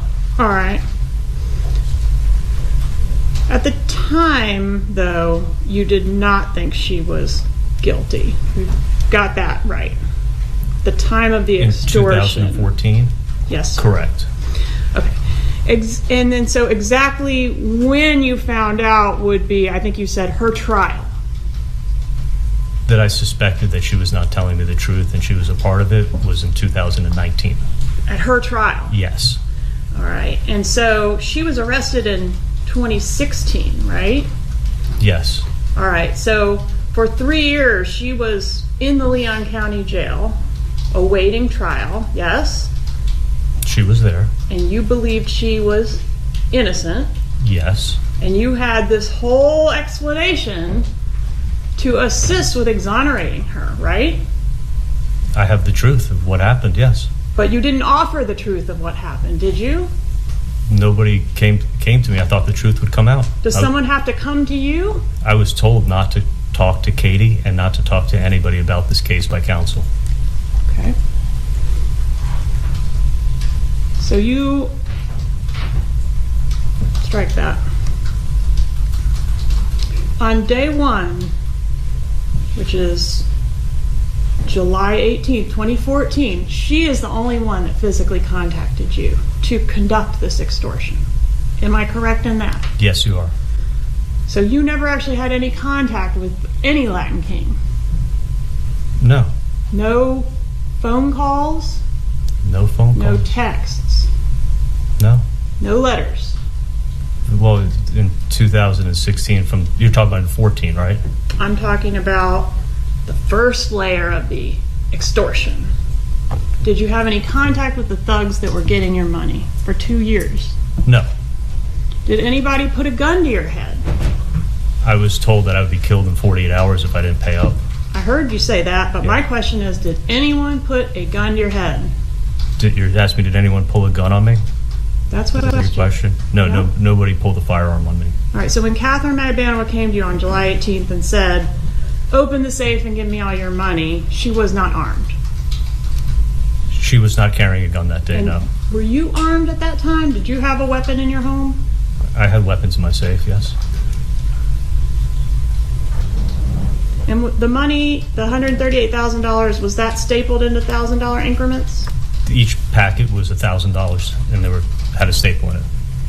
And stapling money's a little unusual. Would you agree with that? For me, it wasn't unusual. That's what I did. Right, but nobody else does it. That's why I'm suggesting it's unusual. I've never questioned people into how they keep their money, whether they keep it with a staple or a paper clip or an envelope. I just know what I do. Would you agree, Doctor, that it's a compelling piece of evidence that the killers were paid in stapled money and came up with that information in this case? It's not compelling. The people who extorted me and got my money got it from my house, and it was stapled at my house. They had to have gotten it from you, right? Because it was stapled. If they got it from Katie, they got it from me. So it had to be some kind of, I paid, but I did it under duress, based on that piece of evidence, right? That had to be built into your defense. I was extorted, and I paid the money. All right, so Katie comes in and she's in a panic and she tells you what's happened. And I need all the money in your safe right now. Do you suspect that maybe she's working with the police at that point? Maybe she's trying to set you up? No, she didn't say I need all the money in your safe. That's not what she said. Did she take all the money in your safe? I cleaned out all the money in my safe and handed it to her. Right. Why did you do that? Because I was being extorted for $333,000. But why didn't you? The bump was only $5,000, and you immediately became suspicious and questioning and had all these conversations and deliberations about what to do about it for days. When Katie comes to you, you just open the safe and give her the money, right? That's what I did, and there's a big difference between the two. Okay, well, the way that it was done to you, is that the way it's done? You have to be more specific, please. Well, on the wire, you say repeatedly, that's not the way it's done. You knew that the undercover agent was law enforcement, or at least strongly suspected, because that's not the way it's done. And my question to you is, since you're an expert on extortion, because you've been extorted before and that's how you knew that's not the way it's done, is this the way it's done? Do extortionists send a girlfriend of their victim to collect their extortion money? Is that the way it's done, doctor? I'm telling you what happened to me, and I was told that if I didn't pay in 48 hours, I would be killed. The person that came and extorted my mom, there was not the same approach as what happened to me. Is that the only way? That's the only way it's done? They send the girlfriend? It's the only time I've ever been extorted like that. Okay. And did you hear any of the negotiate? So they come in and they say, strike. They come in and they say, we need $333,000. You need to pay $333,000. You need to pay $333,000. Why not $1 million? Because when I had told to Katie that the $1 million offer for Dan Markell, I said I was going to pay $333,000. And when she asked me, do you have that much money? And I said, yeah, I could pay it in cash. So she took it as I had cash, and she knew I had a ton of cash in my safe. So she thought I had the cash. I didn't have all that cash. So that's where I'm assuming they got the $333,000 from. But the offer that she bragged about was $1 million offer, isn't that right? That she ran her mouth about. I was never there when she spoke to her friend. Okay, was it $1 million offer? The offer was that $1 million was going to be paid, and I was going to pay $333,000. And weren't you going to cover Wendy's third as well? No, not at all. I was going to cover my third. Didn't your lawyer say in opening statement that you were going to cover the whole thing? Or Wendy's third? No, I was sitting here. I heard what he said. Charlie was going to pay $333,000. All right. And so the offer was $1 million offer, and that's what you told Katie, along with the fact that you were going to cover the third. I was telling her that I was going to pay $333,000, yeah. And then one day, if my sister was able to, she was going to pay me back. And then you didn't have the amount of money that was being demanded at the time, right? No, I only had what I had. All right. And at that point, the blackmailer, Catherine Magbanowa, negotiates some type of layaway plan for you to complete the extortion with the Latin Kings? Okay. Katie wasn't the blackmailer, and Katie wasn't the one who was extorting me. Didn't you just tell this jury that Katie was the blackmailer? You realized it in 2019. I had thought that when you were just talking, you were talking about 2014.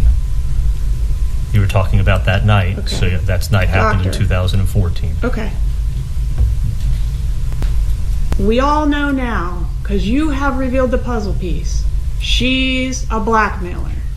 Can we agree on that? I believe, sitting here in 2023, yes, that she was in on the extortion for sure. Yes. So is it okay if I refer to her as a blackmailer?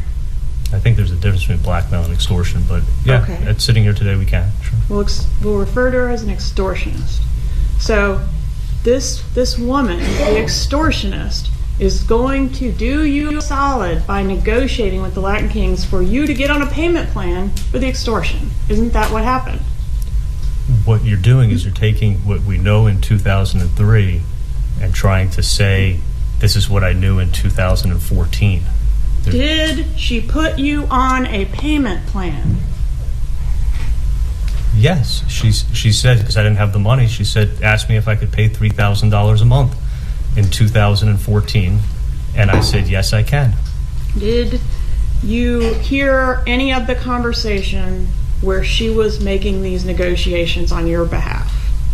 No, when she said, I'm going to go check with my friend and if that's okay with him, she took her purse, took her keys, took her cell phone, she walked out of my front door, closed the door behind her, and I sat in my living room, and she came back about 5 minutes later. You didn't want to talk to the guy yourself? No, I didn't even think of that. I mean, but she went outside to call him. All right, and then the two of you took a Xanax and went to sleep. Well, I took a Xanax. I don't know if she took one out of the bottle, but I definitely did. And the next morning, she left with your money, right? She left about 8:30 the next morning. That's July 19th, 2014. Correct. Let's talk about what you did that day. You did not report this to the police because you were in fear, correct? Absolutely. And you didn't report this to Wendy, even though, according to you, her life was in danger too, correct? Potentially, but I planned on paying the extortion every month. All right, but you did go to the gym that morning, right? Could we show that text, please?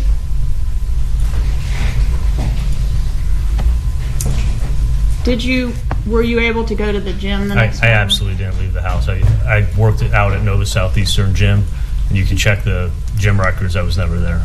Okay. Did you say you were going to the gym? I said I was, yeah. But you didn't actually go? No, I didn't leave the house. All right. So would you agree, Doctor, and we'll refresh your memory with them if we can, that the text messages that were exchanged between yourself and Catherine McBanawa on the morning after this exchange of money were inconsistent with your extortion theory? They were inconsistent with how I was feeling. They don't appear to look like you just gave her $138,000 under duress, do they? She told me the last thing she said to me before she left the house is, can we just pretend like this never even happened? So when I sent her that message, I was trying to show her, like, I'm trying to forget all about it. Yeah, you were just demonstrating to her that you would agree to pretend nothing happened, right? Absolutely. That's what she asked me to do, and that's what I tried to do. All right. So the text messages aren't what they appear to be. It's a beautiful day. I'm going to the pool. I'm going to the beach. I'm going to the gym. None of that is what it appears to be. It's something else. I absolutely did not go to the gym. I was trying to show her that I was, pretending like nothing ever happened and looking past it.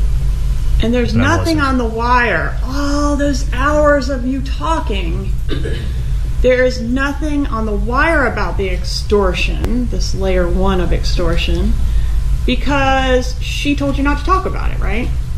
She told me to never talk about anything to anyone or her. She never wanted to hear about it again. And yesterday, in your testimony, between you and your attorney, you mentioned the word extortion 123 times. Would you take my word for that? I'm sure it came up a lot. Okay. But nowhere, even in the midst of this whole second extortion, it's happening again. It's an extension of the same thing.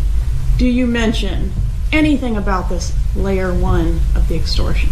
Do you? Yes, actually I did. Okay. If you pull up the video from Matsuri when I was sitting with my dad, and I said, and the funny thing is, that's what I whispered in his ear. Right, but we can't hear that. Right, because that's my point. I never wanted anybody to hear what had happened. I never wanted the police to come talk to me. But if you put up that video, you'll actually see me saying that into my dad's ear, and that's why I went in and said it. And that's what we were talking about at the time. So At Matsuri, the only time you mention extortion, it's in a whisper that is not picked up by the microphones, right? Intentionally, yes. Yes. And that was intentional at the time, but it sucks for your defense, right? Because that would be a huge piece of evidence for you to show this jury, wouldn't it? No, I think you'd come up with a reason why that I said it anyway. And there's nobody to corroborate this testimony? There is. Okay.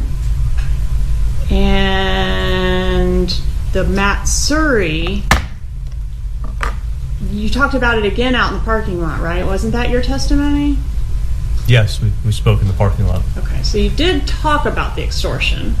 That's You just didn't do it in a way that it was captured on any of the recordings in this case.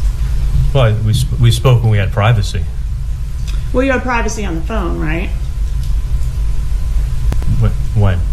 At least you thought you had privacy on the phone.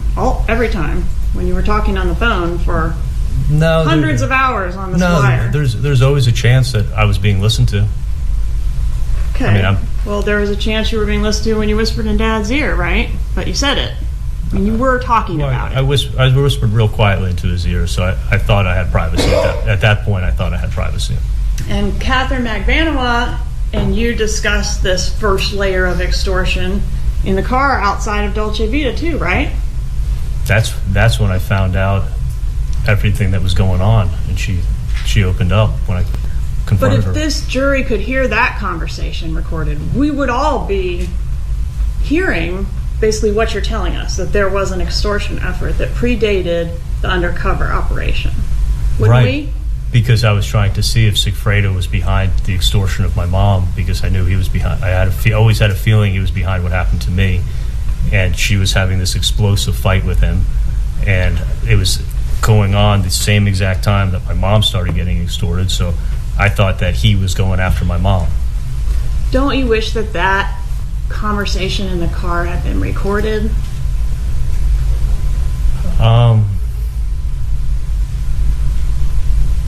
I don't know. Wouldn't it prove your theory Yeah. that you're talking about, the If I prior think about extortion? it, then you'd know exactly what happened back then.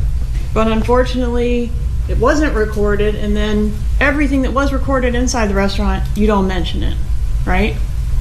I'm speaking very carefully. I mean, I was still, even when I was in the car with Katie, she was doing most of the talking. That was the first time she really opened up, and I think I caught her off guard. I was still, even when I spoke to her in the car, I was real careful. I said, was T behind what happened to me? Like, I wouldn't even say the words to her when I was in the car. Okay, was T behind what happened to me? Do you say anything anywhere on the wire about referencing what happened to me? Meaning, what happened to me before?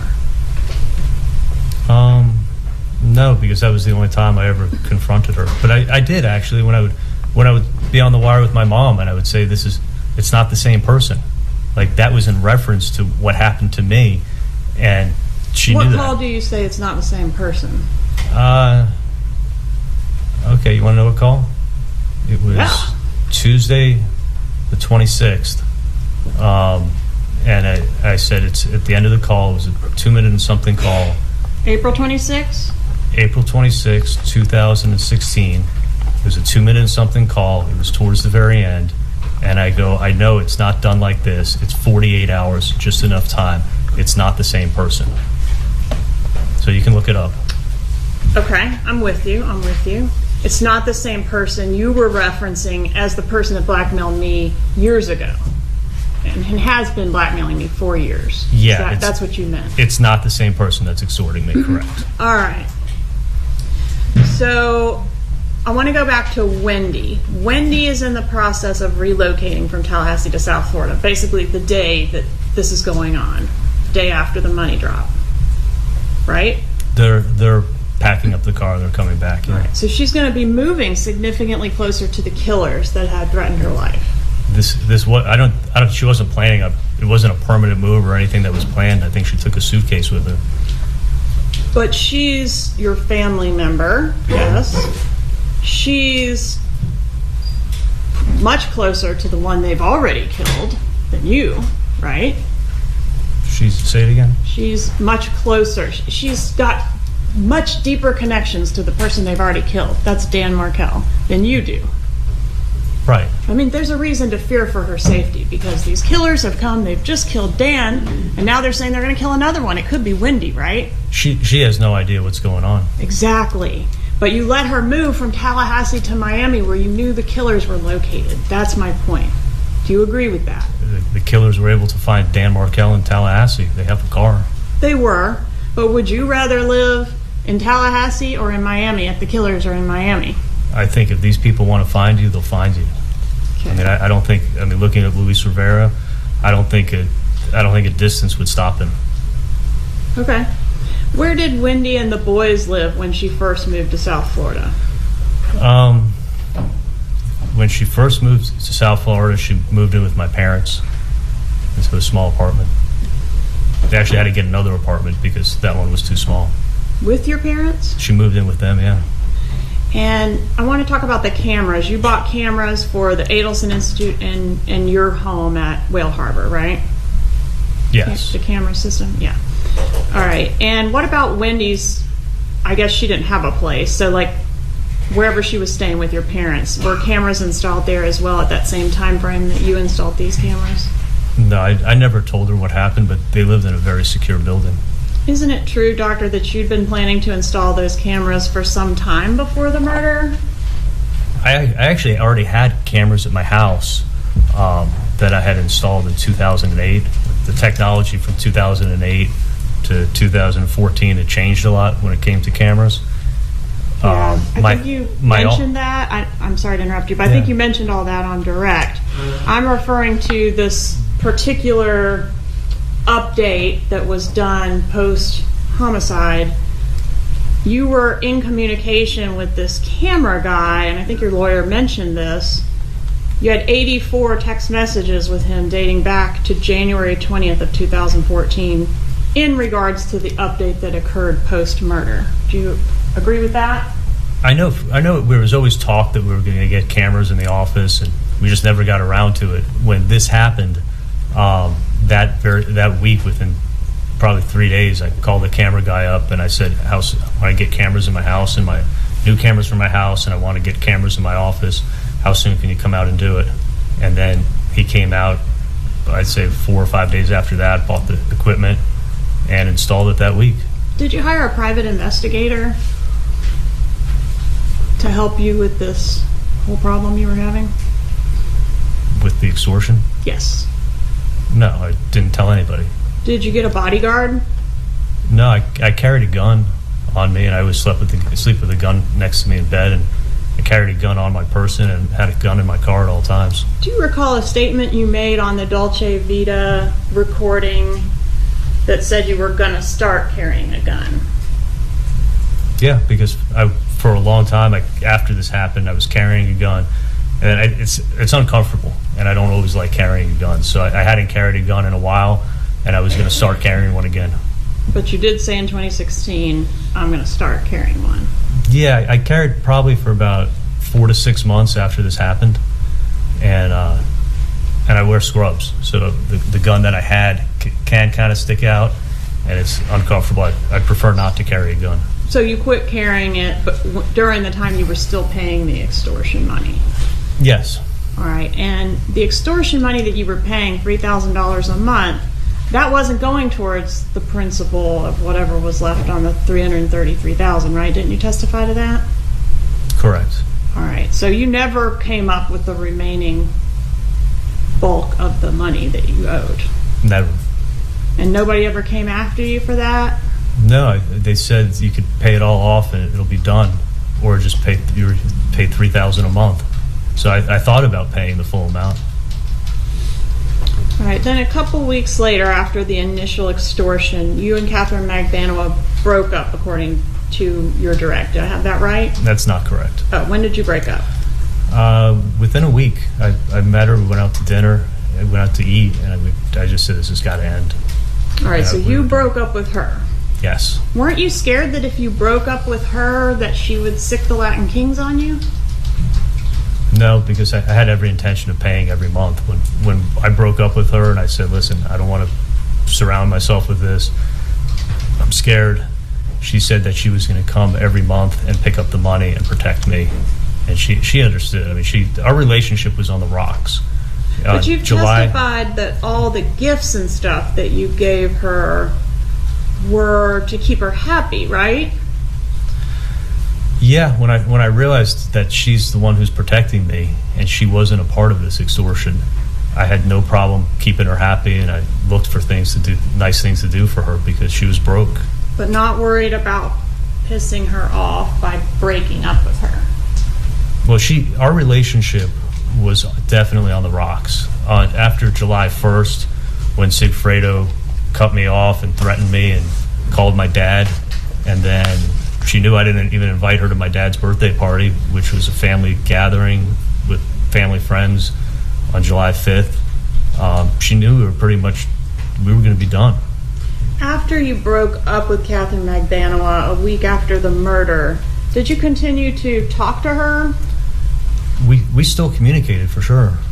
Talk on the phone? And texted, yeah. And meet up? No, the only time I would see her was I saw her again the end of August.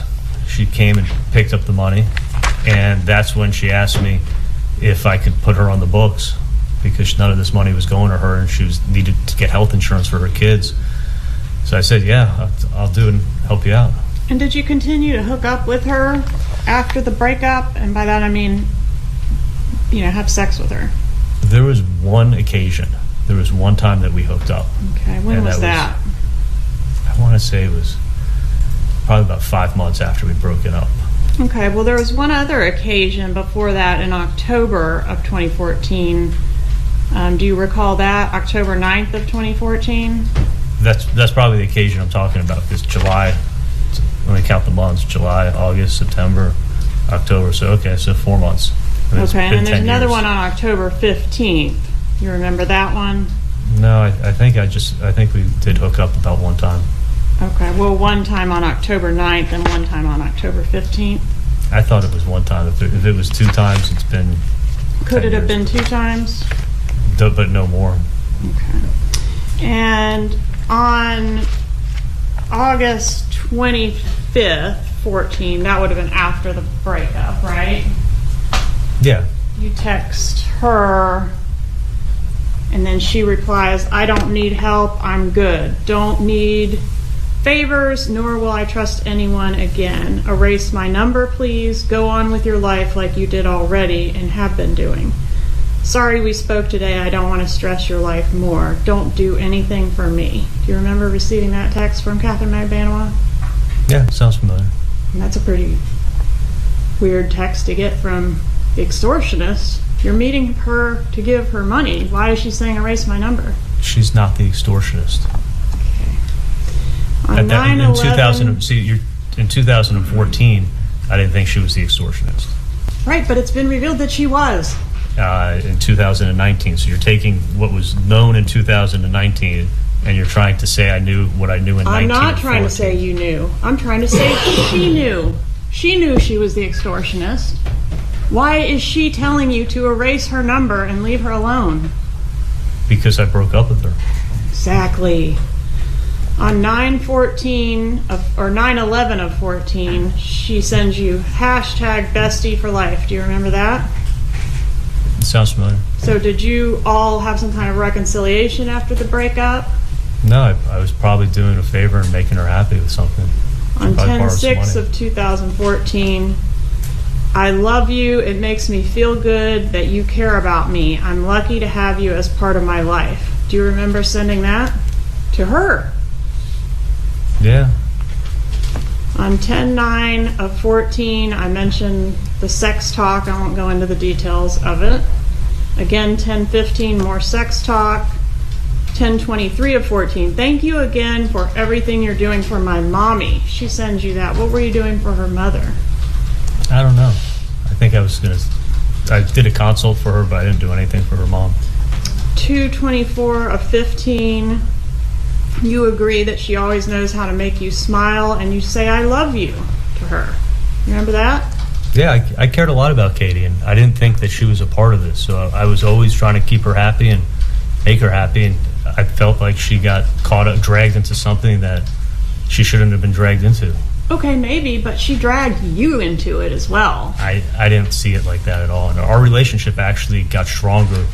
Initially when I got extorted, I had limited contact with her, and I was cold to her. And then over time, I realized that she's the one who's protecting me, and she's not involved with these people because the extortion never went up, and Katie was always broke. She was involved with them because she had a child with the guy, right? I didn't know for sure it was him, but you suspected always that it was him. I always suspected that Sigfredo was behind this. So wouldn't you want to distance yourself from this woman who, I mean, were you ever really that serious about her to begin with? I mean, we spent 7-8 months together. But you were never considering marrying her. No, I wasn't considering. I mean, you were a playboy, right? You had a zillion girlfriends. That is actually not even true. Okay. Did you have a lot of girlfriends? I had 2 girlfriends in the 2 or 3 years after her. I dated Whitney Kick for 9 months. Okay, but how many women were you talking to and engaging with sexually? A lot more than Whitney Kick, right?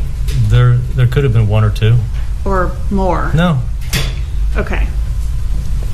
Point being, you were not going to marry Catherine Magbanua.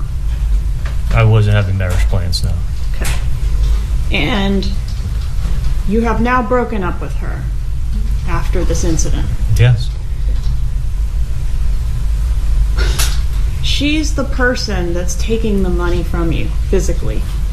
She's the one. I looked at it as she's the one who's protecting me. If she wasn't, I was going to get a visit from somebody. Is she the one that was physically taking the money? Yes. Is she the one that was connected to the person you suspected to have killed your brother-in-law? I thought she was tied to that person, yes. And she's the one that got you into this, right? Because she ran her mouth, right? And I looked at that I ran my mouth too. And if I never said anything to her, this would never have happened. So I felt responsible for saying something to her in the first place. But you didn't feel responsible enough to try to do anything about her sitting in jail, an innocent woman, for 3 years. Did you? She never contacted me. You didn't offer to testify in her trial. You let her get convicted and get life in prison, didn't you? I thought the truth was going to come out. But not through you. I was never contacted. I thought it was going to come out through her. Was there any contact between your lawyers and her lawyers? You'd have to ask them. You said you didn't have any contact with her. Did you have any contact? I had 0 contact with her. So your lawyers didn't tell you anything on behalf of her lawyers? Absolutely not. And her lawyers didn't hear anything from your lawyers? I don't know what lawyers talk about, but I can tell you that I never talked to Katie, and I never told my lawyers. You never relayed a message through your lawyers that the Adelson family would not be talking in this case? And absolutely not. And she had nothing to worry about as far as that end was concerned? That's not true at all. Did you or your agent contact her brother to offer to assist with her attorney's fees in her case? That's a complete lie.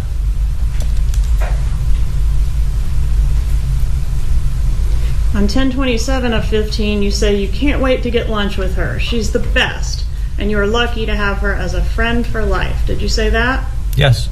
1027-15, you can't wait to get lunch with her. 1030-15, you tell her you miss her. 12-9 of 15, again you tell her she's the best. Yeah, I said all those things. Do you agree that this picture does not look like a relationship between an extortionist and her victim? I agree, because Katie wasn't the extortionist. She was the extortionist. In 2014 and No. 2015, I didn't believe that. I know you didn't believe it, but we're looking back now, okay? You know, it's like if you're going to quote me, date me. Like what I knew in 2014 and what I knew in 2015 is not what I know now in 2023. Okay, yes, I hear you. You didn't know then, and that's why you were nice to her. Yeah, I thought she was protecting me. Got it. And none of those factors that I pointed out weighed into that consideration. That she ran her mouth, that she brought the Latin Kings on you, she was taking the money from you. None of that counterbalanced it. You were still going to be friends with her and keep her happy. You're wrong. I didn't know about the Latin Kings in 2014 or 2015. Right. The love text, which is what I'm referring to all these texts, where you're still nice to this person after you break up with her. You're still doing favors for this person after you break up with her. I mean, that's like a major problem for your defense, isn't it? No, our relationship got stronger. I agree. Our relationship got stronger, but it was much different. Isn't that why she has to be an innocent conduit between you and the bad guys? Because if those texts didn't exist, she would be the extortionist and the bad actor in this whole thing, right? I'm not following your theory. You have to explain away those texts, don't you, Doctor? No, I have to sit here and tell you the truth. And now you're finding it out.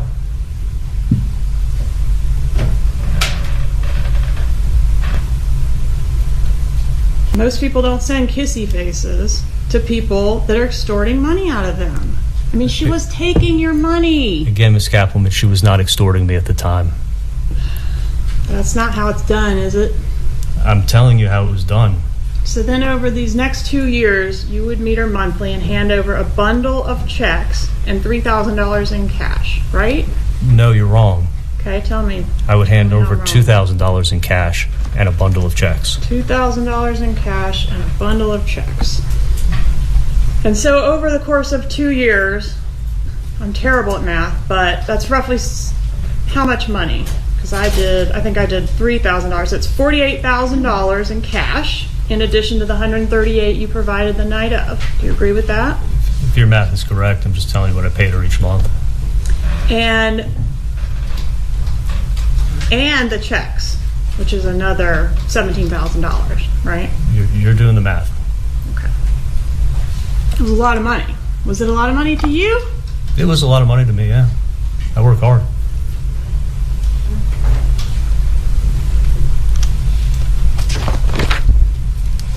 Did the extortionists, whoever they were, ever try to increase the payments or come for more money? The extortion never went up, and Katie was always broke.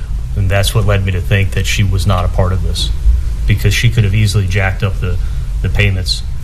Well, she's sharing $3,000 a month with a bunch of other people, right? At least one other person. I didn't think she was sharing it. Why is she coming to me for $300 for her kid's birthday? Because she's broke. Because she wasn't getting any of the money. Half of $3,000 doesn't do much when you're living in Miami with 2 kids to feed, right? I didn't think she was sharing anything. Well, even if she was sharing it, that's your point. She must not have been taking the money because she was broke. And my point is, she could have been taking half the money and been broke. That's not how I saw it. It's not a lot of money. That's not how I saw it.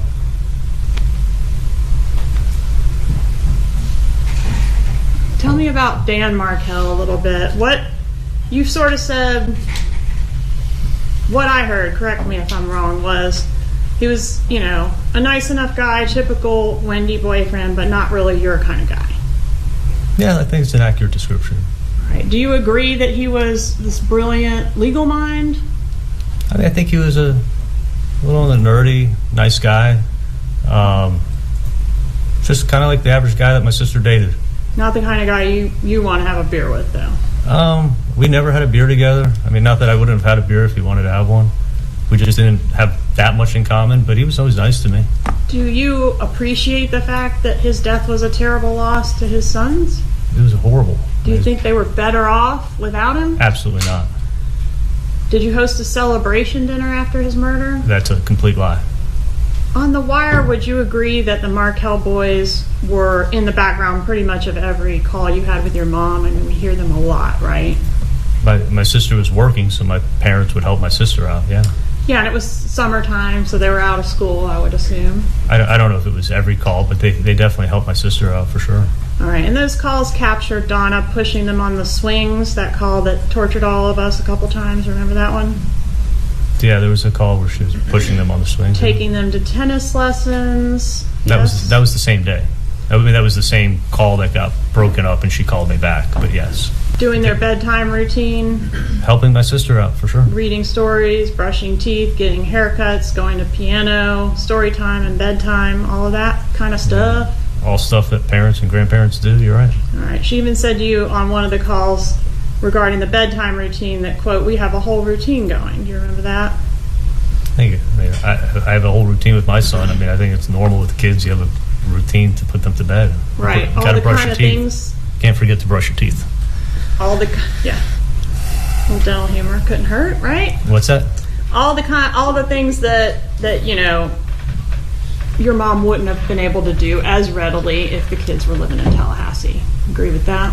I mean, when they come up to visit them, they'd be doing the same thing. Sure, when they came up to visit, but now they're doing it every day, right? Almost every day. Not every day, but when my sister needed them, she helped him out. And these are all things, these little routine things that Dan Markell will never be able to do with his sons. Do you agree with that? Absolutely. Does your mom have a favorite child? She says she doesn't have favorites, but I don't think she likes my older brother. Okay. But is Wendy the favorite? I'd like to think it's a tie between me and her. Does your mom worry more about Wendy than you? Let's I don't really get. before this case. No, I don't. I mean, I don't. I think maybe in different parts of my life, she's probably more concerned about me. Different parts of my sister's life, she may be more concerned about her. Is it true that your mom has a tendency to worry herself sick if there's something going on with one of you kids? No, I mean, she's a concerned mom, but I think she's a normal mom.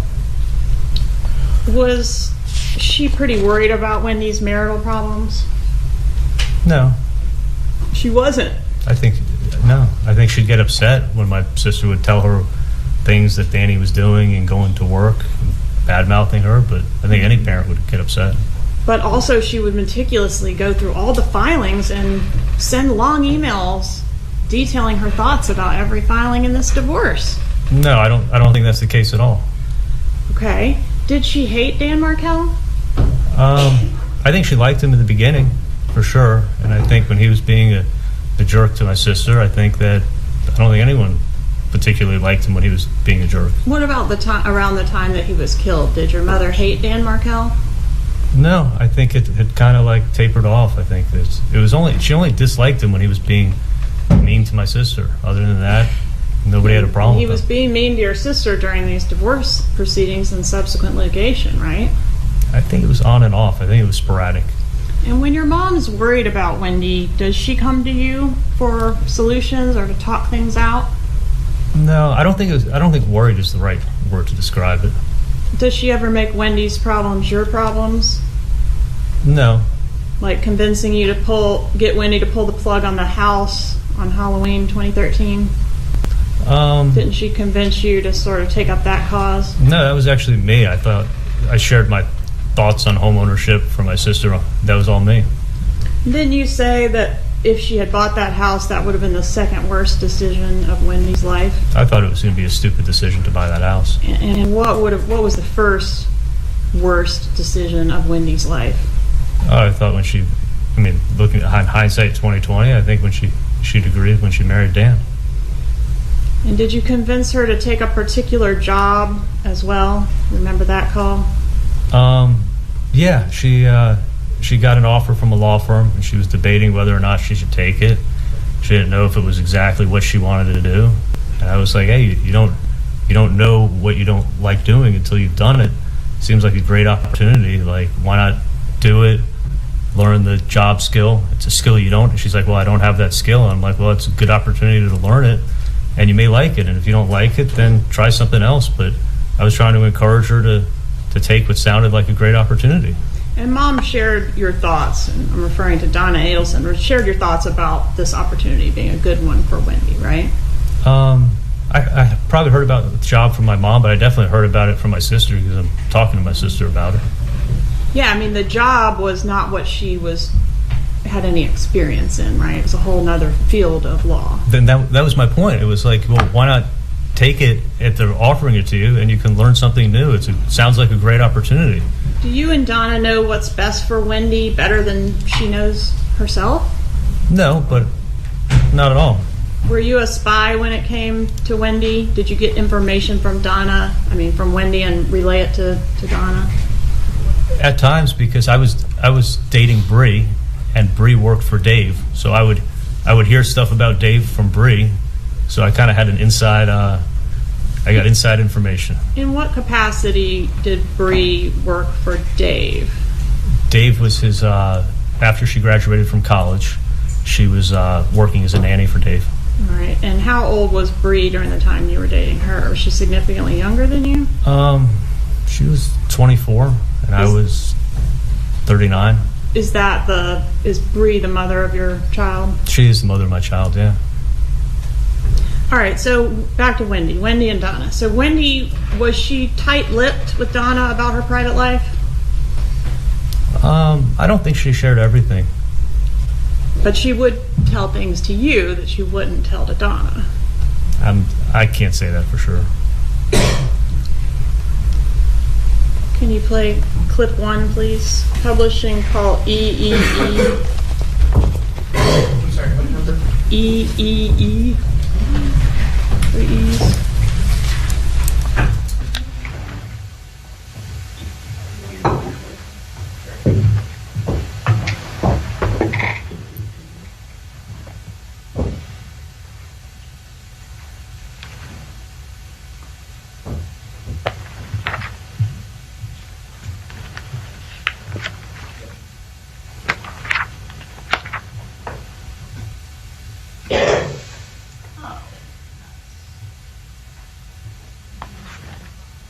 Yeah, would you? That'd be great.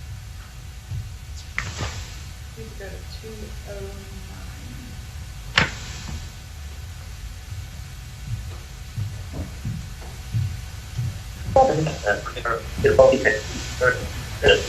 Which where are you going? I'm this way. I just hop off at there and fast. Anyway, so I just put the date now. Oh, did you? So I just called an old fart.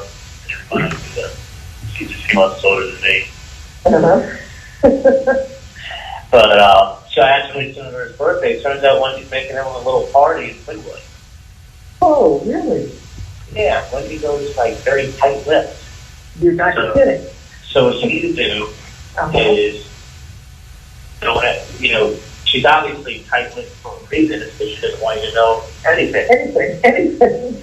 So my point is, if she doesn't want you to know anything, then don't ask anything. I don't She'll know. be happy. Yeah. And then I can find everything out and just tell you.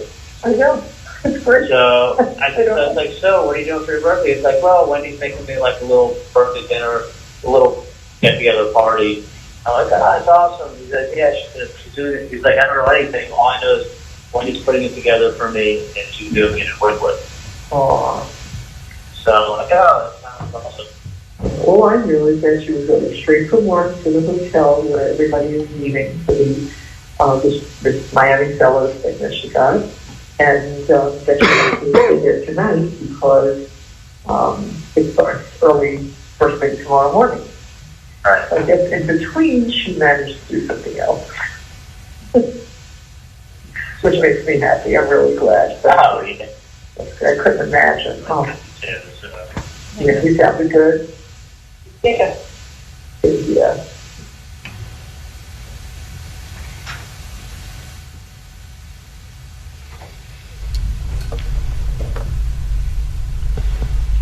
Do you remember yesterday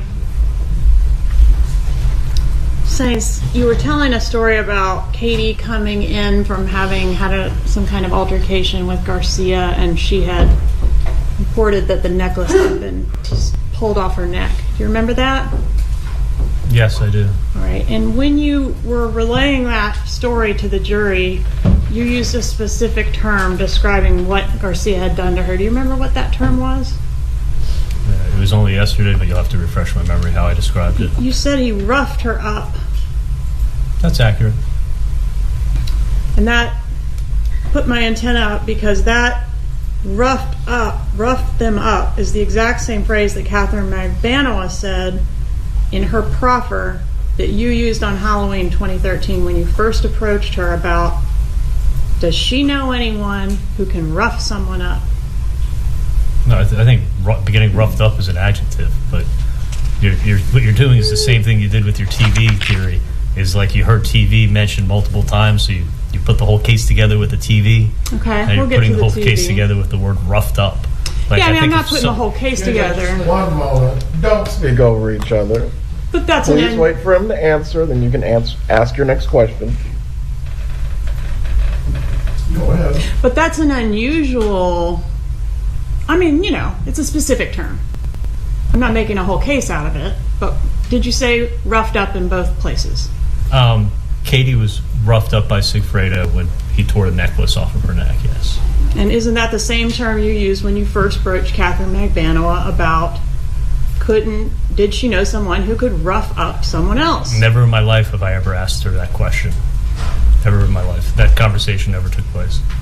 Did you ever hear Donna Adelson refer to Dan Markell as stupid?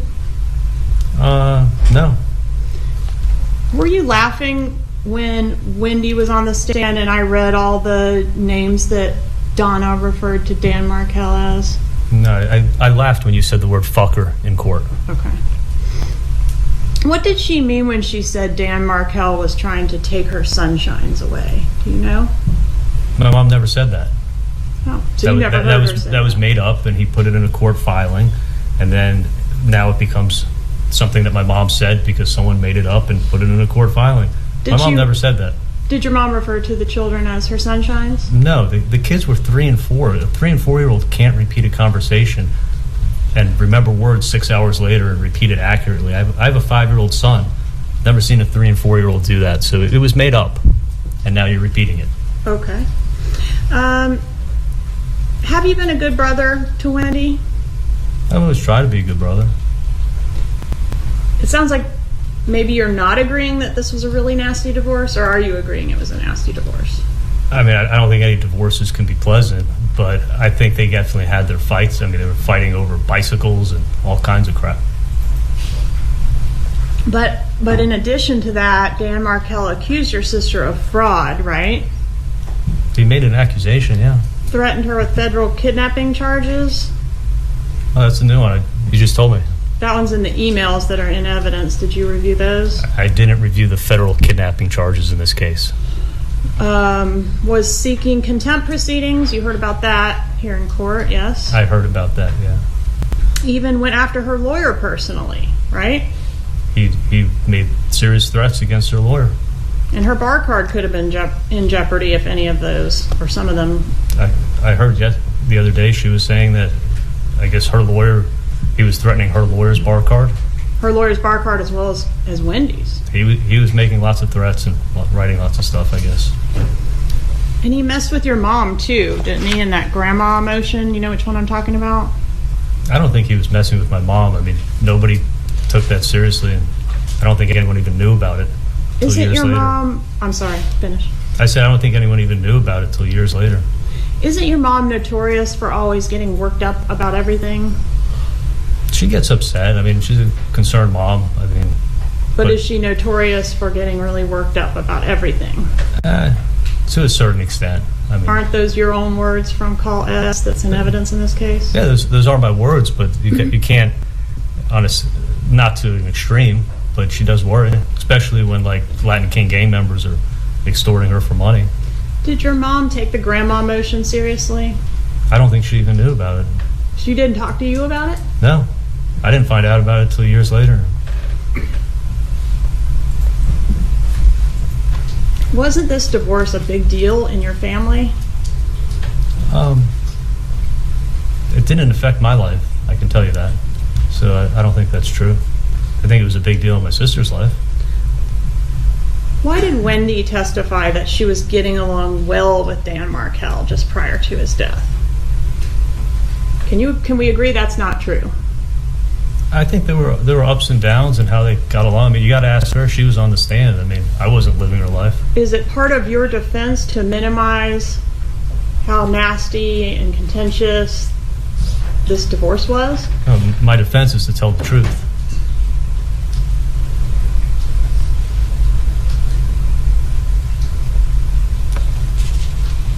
Did you have any input on the decision to change the boys' names from Markel to Adlesen? Absolutely not. Do you and Donna have to protect Wendy? No.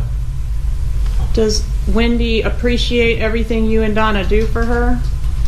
You got to ask her. I mean, she's my sister. I love her. I try to give her my best advice I can. If I care about her, and I give her my advice, whether she takes it or not, is up to her. She's a grown woman. Let me ask it another way. Do you feel, or isn't it true that you don't feel that Wendy appreciates everything you and Donna do for her? And my sister had no idea what I've been through in the last, God knows how many years, and what I wake up worrying, am I going to get killed? Am I going to get arrested? And she knows none of it. She's just going around her life, and I had somewhat of an innate anger towards her. Mm-hmm. You know, probably unjust because she didn't know what happened. But yeah, I was upset. And weren't you saying on the wire that she doesn't appreciate what you and Donna have done for her? I don't know if I said that she doesn't appreciate what I've done for her, because I never did anything for her. Okay, so that was my next question. What have you done for her? Nothing? Other than give her advice and care about her, be a big brother that loves her. Would you say Wendy's a little bit spoiled? In some regards, I mean, she gets a lot of help, for sure. Is she a little less savvy about how the world works than you are? I don't know. I mean, you got to ask her. Could you trust Wendy with a secret that could ruin your life? It's not a secret. It's something that would get me killed, so I didn't want to tell her. Can we agree that she obviously knew something about this crime? She found out when she came to court. I never told her anything. I'm talking about the murder of Dan Markell. She knew something, right? I mean, it's not a coincidence she went to the crime scene, is it? You're talking about the route that she took that day? I'm talking about her pulling up to the crime scene tape. She never went to the crime scene. She was going to buy a bottle of liquor that, coincidentally, the person sent her a stock the bar party for buy a bottle of Bullet bourbon that she was going to pick up. She wasn't driving to a crime scene. And I think she made that clear, too. Nobody knew a murder was taking place. She pulled up to the crime scene tape, Dr. Adelson. She didn't pull up to the crime scene tape. She was driving down the street and then had to make a U-turn. It was blocked off. But she wasn't going to. She couldn't help herself. Nobody knew a murder was going to take place. She exposed you all to some degree by those actions, didn't she? No, not at all. And then she threw you under the bus in her interview, didn't she? Nobody knew a murder was going to take place. She knew her husband had just been shot, and they were asking her who would want him dead, and she said your name. Are you mad about that? No, she said a lot of people's names. Well, she said yours in the first 25 pages of a 5-hour interview. Isn't that true? I wasn't there for the interview. But you've reviewed it in preparation for your trial, haven't you? I actually don't know if I've seen her interview. There was a lot of questions of you about, didn't you do this murder with Wendy? Doesn't the state think you did this murder with Wendy? Are you familiar with your charges in this case? Yes, I'm very familiar with my charges. Right. And who are you alleged to have done this murder with? I'm alleged to have done this murder with my sister, my mom, and my dad. Would it refresh your recollection to review a copy of the indictment in this case? I'm a slow reader, but I could read it if you want. May I approach, Your Honor? Okay. This is the official charging document in your case, Dr. Adelson. What does it say in reference to who you are alleged to have committed the murder with? This is, what day is this? 2022. Oh, they think I did a murder with Katie. Catherine McBanoa? Yes. Anybody else? Give me a minute, I'll read.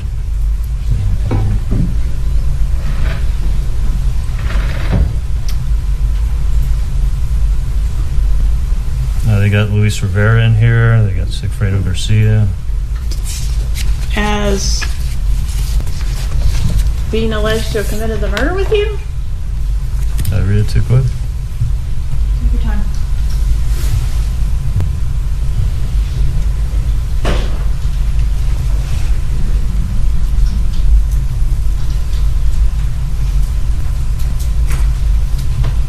Should just be at the very top of each charge. On or about July 18th, 2014, did unlawfully. Okay. Yeah, Katie. Catherine. Okay.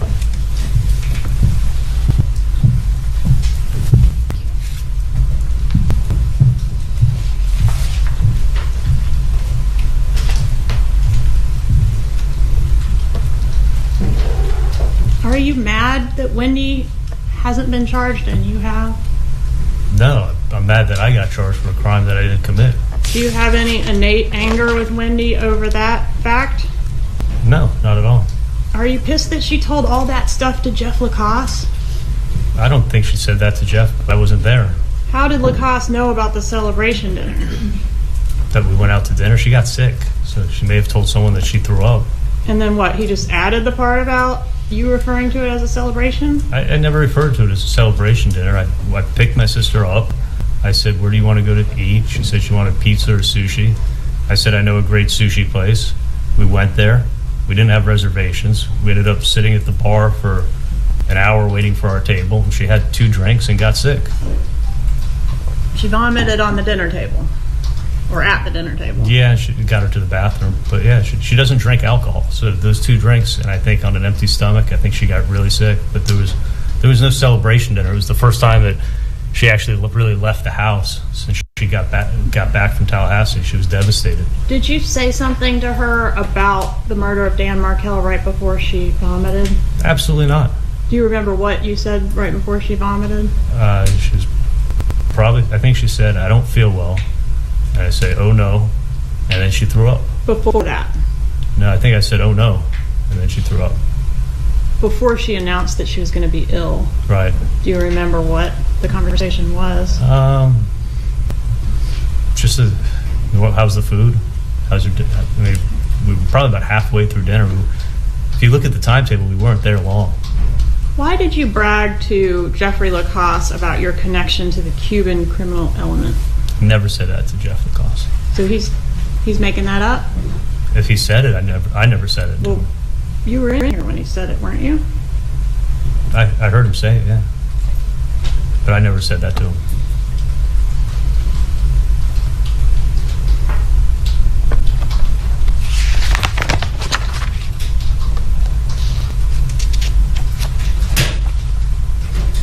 On one of these calls, and it's in the context of talking about Dave and Wendy's relationship with Dave, you tell your mom that you've already gone above and beyond for Wendy. Was that a reference to having her ex murdered? No, that's me getting tired of this Dave stuff. I mean, Dave's a great guy. I mean, everyone who meets him likes him. He's not only super successful, but he's very low-key, like T-shirts and jeans kind of guy. And he loved my sister's kids. I mean, if you listen to The Wire, the point I was making is not how successful he is.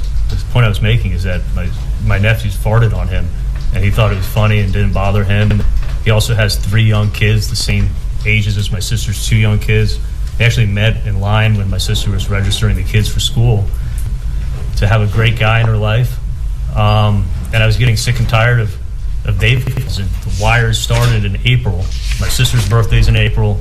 Dave's birthday's in April. So you got a ton of Dave chatter on this case. But believe me, I'd go crazy if I was talking about Dave like this all year long. So that's a no. You did not reference having her ex murdered? Absolutely not. When you said no. You've already gone above and beyond? No, that was me getting sick of dealing with the Dave stuff. As great of a guy as he is, I was still getting sick of it.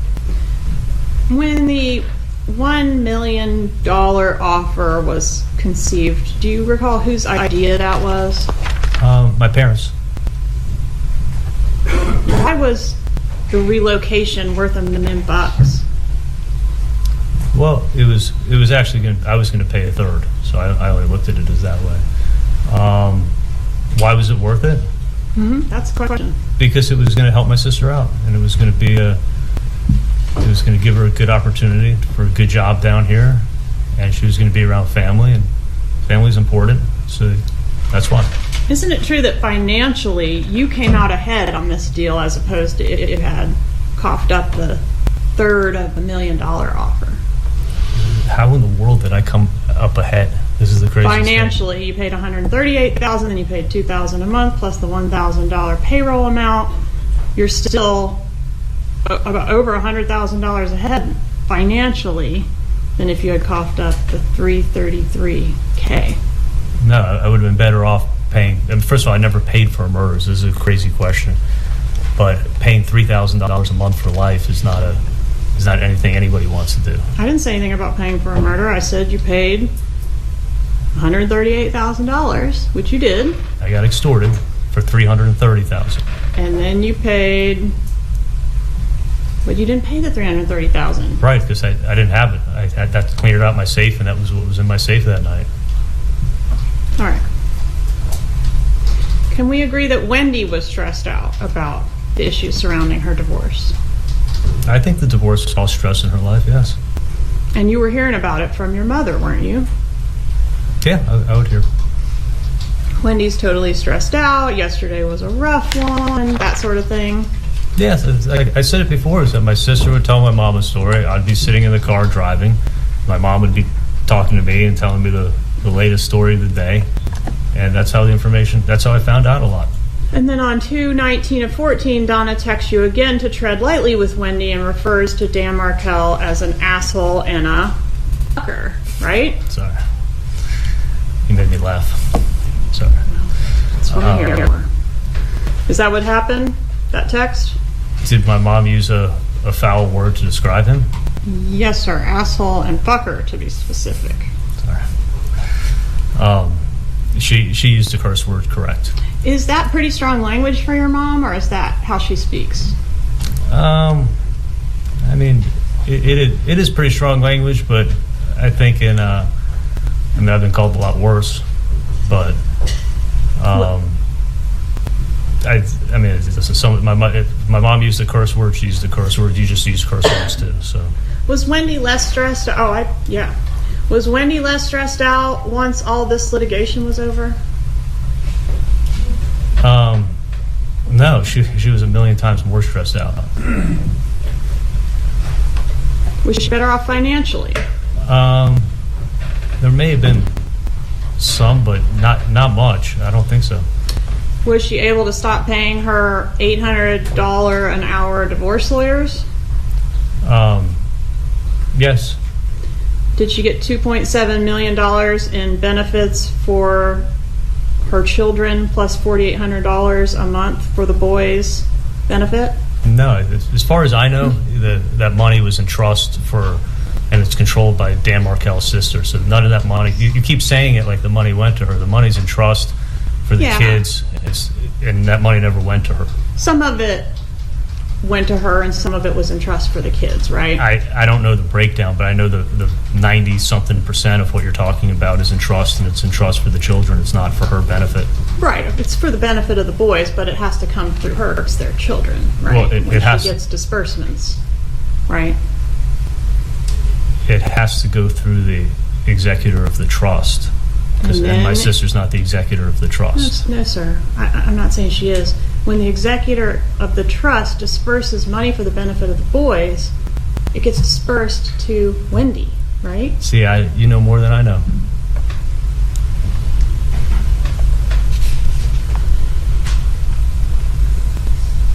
Did you have trouble sleeping after the murder? After I was extorted, for sure. Did Katie text you on 12/19/15? Sorry, we have problems sleeping and shit. We do have a lot of weight on our shoulders. Did she text me that? Did she text you that? I mean, she may have, but it sounds about right. Do you want to look at the text? I can look at it, sure.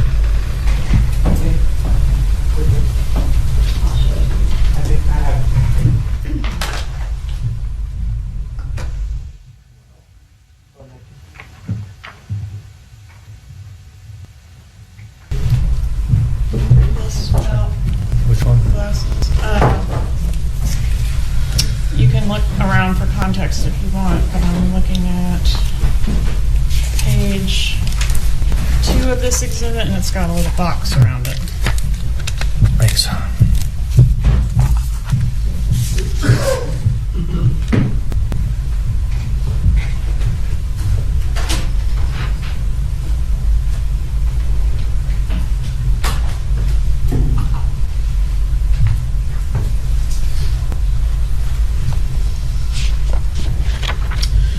And if that refreshes your recollection, the question is, did she send it?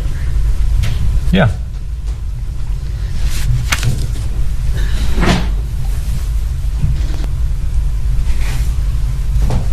I want to go over a little bit some of the payments or gifts that you gave to Catherine Magbanua. We've heard a lot about her being put on the payroll at the Adlesen Institute, and she made this demand to you when you met her to give her the first extortion payment on the payment plan. Is that correct? she didn't make a demand.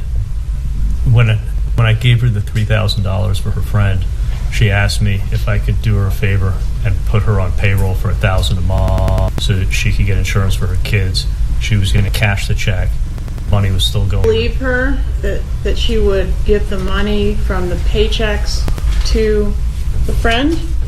I believe what she was saying to me, yeah. Isn't it true that Catherine McBanoa actually asked you to place her on the payroll back in June, prior to this extortion effort? I don't know if I could put her on payroll. She asked me if I could put her something when I was dating her, put her something on the office so she could get insurance. I never did. And that was in June. Yeah, I remember she'd asked me about it before, but I never did anything.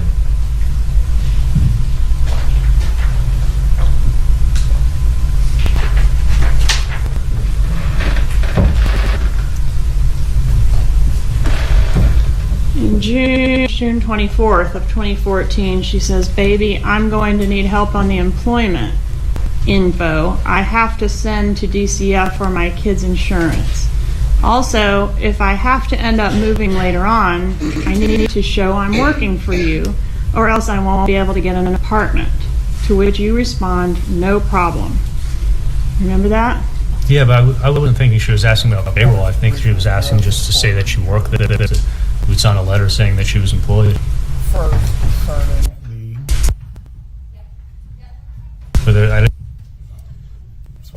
First, concerning the waiver of attorney-client privilege as to the testimony of Mr. Sclazzo, I am going to need to place the defendant under oath concerning this. Ms. Adelson, please rise. Raise your right hand.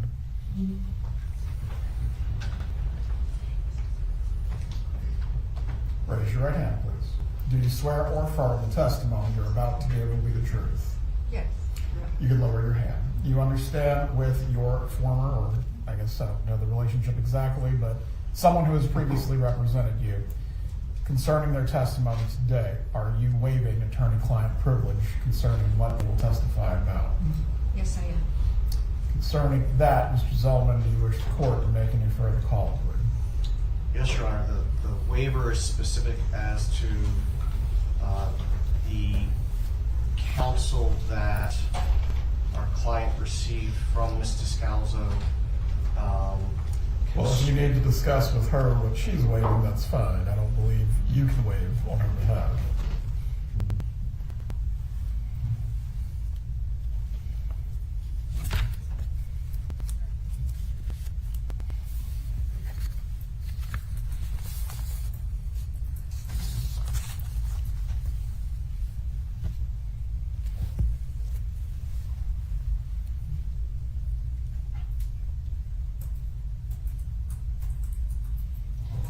Mrs. Adelson, do you understand the scope of the waiver that you're providing? Do you understand the scope of the waiver that you're providing of attorney-client privilege? I do, Your Honor. What is that scope?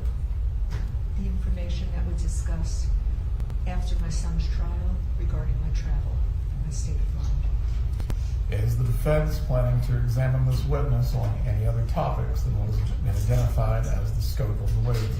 No, Your Honor.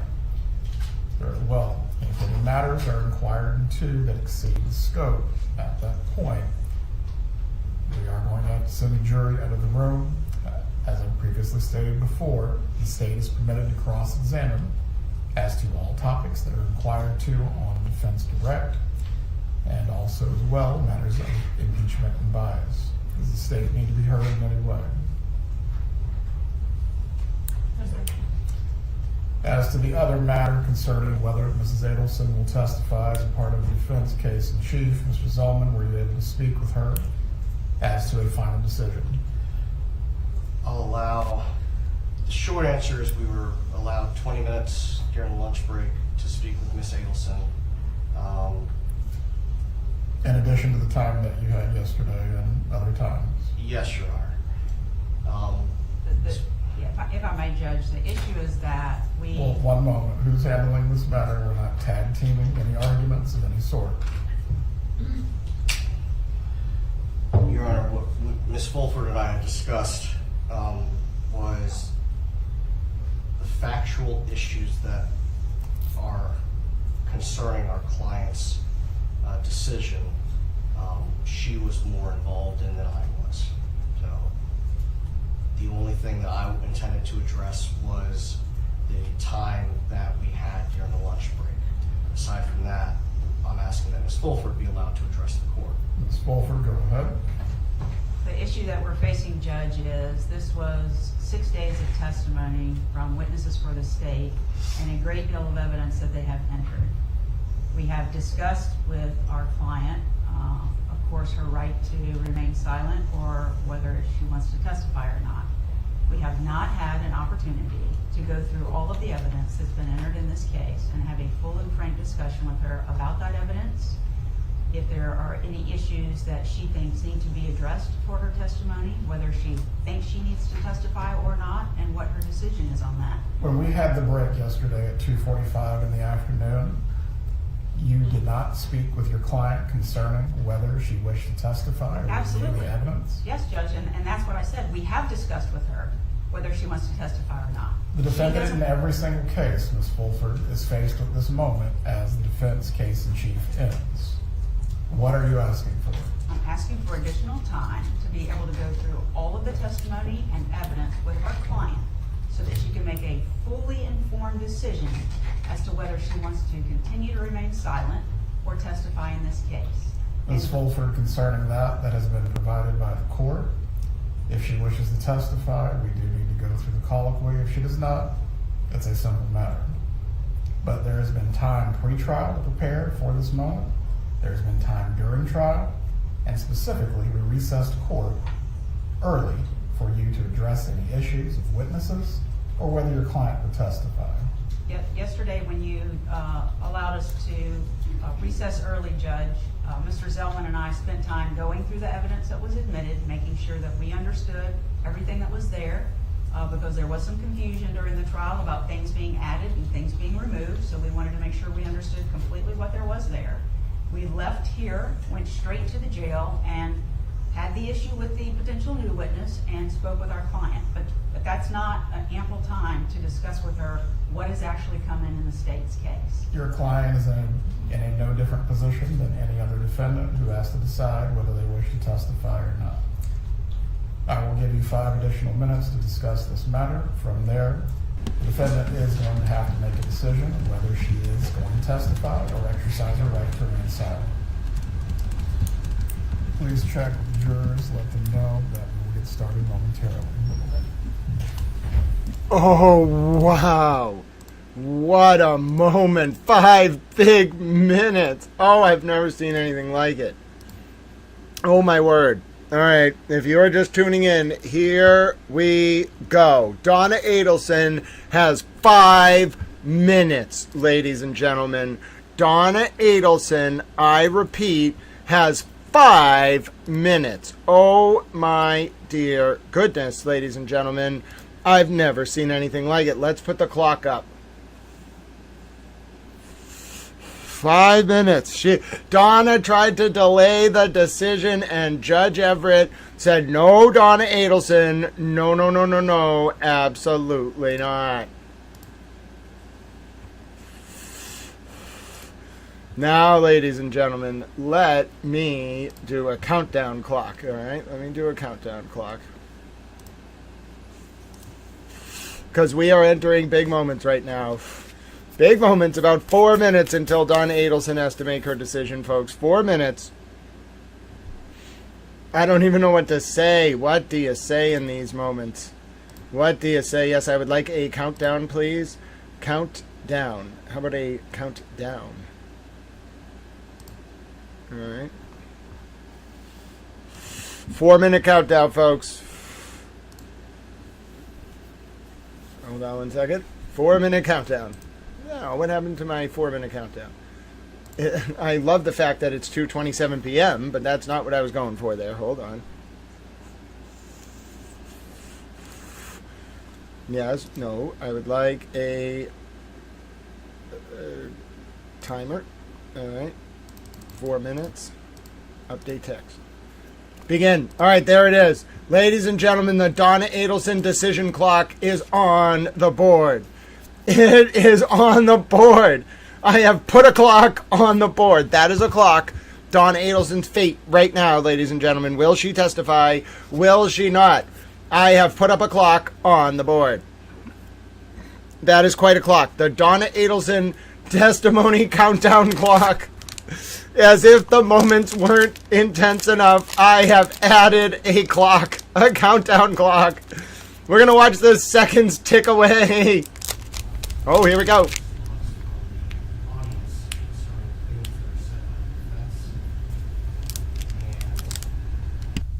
Although the proceedings are public, that has not stopped the peanut gallery from their comments and laughter. We are respectfully requesting that the court allow Ms. Adelson to participate at sidebar as she is entitled, and for the court for us to address additional issues that are weighing on Mrs. Adelson's decision. His approach, we are not going to do this for very long. Wow. Wow, wow, wow. Okay. Donna Adelson complained about comments from the peanut gallery. Now she is approaching Judge Adelson. After taking Judge Everett 5 minutes, Donna Adelson asked to approach sidebar with Judge Everett before she decides if she will testify in her defense. Scenes, ladies and gentlemen. Scenes. Scenes. Absolute scenes. These, what, this goes, my dear goodness. How do you, this is just ridiculous. This is supposed to be a criminal court proceeding. It's turned into high drama. Oh, goodness. These are the times that try towel souls. Yes, from Germany to the United States and across the towel universe and world. These are the times that try towels souls. Oh, we are at a sidebar. If you've never been at a sidebar before during a intense moment, it is called a sidebar. Now, a sidebar mostly involves sheep. Now, you might be saying none of these people are sheeps. Well, that's what you think. What if they're all undercover sheep? You know what I'm saying? They call it a sidebar. Now, you may also be saying to yourself, oh no, are we in one of those moments, Towel? Oh yes, we're in one of those moments where history shall define itself. And you were here after watching the Donna Adelson trial for weeks to determine whether Donna will testify. She's now at sidebar with Judge Everett in intense moments. Let's see if we can put a countdown clock up. Let's put the sidebar count up clock. Instead of doing a countdown, we'll do a count up. Okay, let's do a, not a count, just a timer, just a count, all right? No, that is not what I want. Hold on. All I want is for it to count up from 0. All right, there's the sidebar. There's the sidebar. Okay? All right. Now, how do you make it count up? All right, there's no guarantee this is going to work. This is an intense sidebar. The moments that try towel souls, indeed. Will Donna Adelson testify? Her lawyer arguing vehemently. This sidebar has been going for quite a while now. And it's not exactly what I wanted. We're going to put a sidebar clock up. Listen, this is like watching the ESPN of court coverage. I don't know what to tell you, folks. I don't like that it's high drama. She has created high drama. If you want to blame someone, blame Donna Adelson. All right, now, let me see. How do I do this? How about that? How about this? Okay, now can you start? I would like you to start. Okay, start. Why can't you count? I would just like you to count. There we go. All right, we've started our clock. I repeat, the clock has started. We are at sidebar, but I have started the towel clock. Okay, that is the towel sidebar clock. All right, the clock ticks. We are going to watch this every single second of it. Will Donna throw in the towel or the washcloth, ladies and gentlemen? Yes, I would say trial coverage grounds me. If I get too aloof in my streams, the next thing you know, I've solved Watergate and we're neck deep in the JFK assassination. That's what happens when Towel doesn't have a trial to cover. I don't know what to tell you. I like to investigate things. Now, an investigation is a little bit different than an investigation, but that's not really the operative point. The operative point is Chewbacca. Now, Allie's going to fault herself here because once I start talking about Chewbacca, you don't understand, I will just mention Chewbacca all the time, and Allie is going to be like, oh no, we had moved on from the Chewbacca thing. Oh no. Listen, the only reason we got to Chewbacca and David Yannetti Spaghetti is because I had to listen to Alan Jackson for like 7 weeks. I almost lost my ever-loving towel mind. Alright? I was having a fun time and being silly, but I was really losing my ever-loving towel mind. I have not holistic psychology. I have not. Bring back Stay Puft, Marshmallow Man, and Chewbacca. Yes. Oh, all right. We'll have to bring back where's Chewbacca? There he is. Ladies and gentlemen, there he is. He is in the chat. Chewbacca has come by with the Stay Puft Marshmallow Man. He wants to let you know he loves you all dearly. He is a Chewbacca. All right. Oh, no. Load up those Chewbacca emojis. The world demands Chewbacca. Everybody loves Chewbacca. I love Chewbacca. I'm a little towel. Yes. Yes. We have you see the sidebar clock? Where else can you get a sidebar clock? All right. Oh, I'm so sorry. I didn't mean to upset Bella. Oh, no. I would never do that. These are intense moments, though, folks. What do you even do in moments like this? Donna Adelson shall make her decision. We can see the sidebar clock is active. So if you're wondering what is going on, they're at sidebar trying to convince the judge to apparently delay the decision. Allie and Brew have sent along a super towel emoji. He is a super towel pair with a headband, ladies and gentlemen, wearing a super towel hat. Now, look at his little super towel hat. It's a little leaf. Wait till you see him. Oh, my goodness. Oh, Peach Pie. During the Karen Reed trial, Chewbacca and the Stay Puft Marshmallow Man came up. I think Chewbacca came up because South Park mocked Johnny Cochran by saying that Johnny Cochran's defense for OJ was basically Chewbacca did it. So my argument was that Alan Jackson was reiterating the Chewbacca defense. Then we thought that Alan Jackson looked like a reddened Stay Puft Marshmallow Man. Now, the lore of this really goes pretty deep because then what happened was Christina's Towel started documenting how Alan Jackson kidnapped Chewbacca, Chloe the dog, and the Stay Puft Marshmallow Man in cartoons. At one point, they escaped Alan's basement. Then they were running across the country. Then they got into a boat to go to Fiji. Alan was chasing them in an F-16. It got a little bit out of hand. Oh, goodness. Now, I really enjoyed the adventures of Chewie, Chloe the dog, and the Stay Puft Marshmallow Man. Oh, yes, I remember now. So, the reason why we had this plot going was because Chloe the dog, we wanted to find out if she was going to be free, and we felt that the best way to free her was to use a 200-foot-tall Stay Puft Marshmallow Man and Chewbacca. So we said, all right, we will send Chewbacca to get Chloe the dog from Alan Jackson and save Chloe the dog, and then they went on this trip, and somehow it involved Fiji.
Everyone can be seated. Members of the jury, I hope you had a restful lunch break. We are going to continue at this point with the defense's case. Please call your next witness. Mayor, before we call our next witness, we laid the foundation through Luis Rivera for Defense Exhibit 50. At this point in time, we'd like to introduce that into evidence. Any objection from the state? No, Your Honor. Defense 50 is admitted. Thank you. At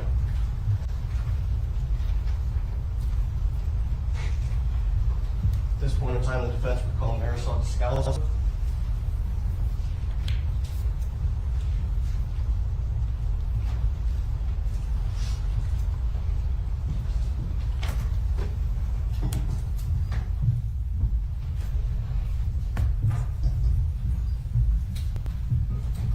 Please raise your right hand. Do you swear or affirm the testimony you're about to give will be the truth? I do. You may be seated. Thank you. You may inquire. Thank you, Your Honor. Good afternoon, ma'am. Can you please introduce yourself and spell your last name for the jury? Marisol Descalzo. My last name is spelled D-E-S-C-A-L-Z-O. And Ms. Descalzo, can you tell us how you're employed? I'm an attorney, Okay, what type of attorney? a criminal defense attorney, And how long have you been practicing? since 2003. During a period of time ending shortly after her arrest, did you represent Donna Adelson? Yes, I represented her sometime in 2022 through maybe 3 months after she was arrested. And I want to direct your attention specific to October, the late October and beginning of November of 2023. During that time period, was her son on trial? I'm not sure about the dates, but it sounds about right. Okay. During that time period, when her son was on trial and shortly after, did you have some concerns based on statements that she was making? Concerns about Mrs. Adelson's mental state, yes. Yeah. Can you tell us what those were? She had made numerous statements about terminating her life if her son, Charlie Adelson, was convicted. Did that cause you to take any steps or actions to determine what you needed to do? Yes. And what were those? Well, first, I conferred with Daniel Rashbaum, who represented Charlie Adelson.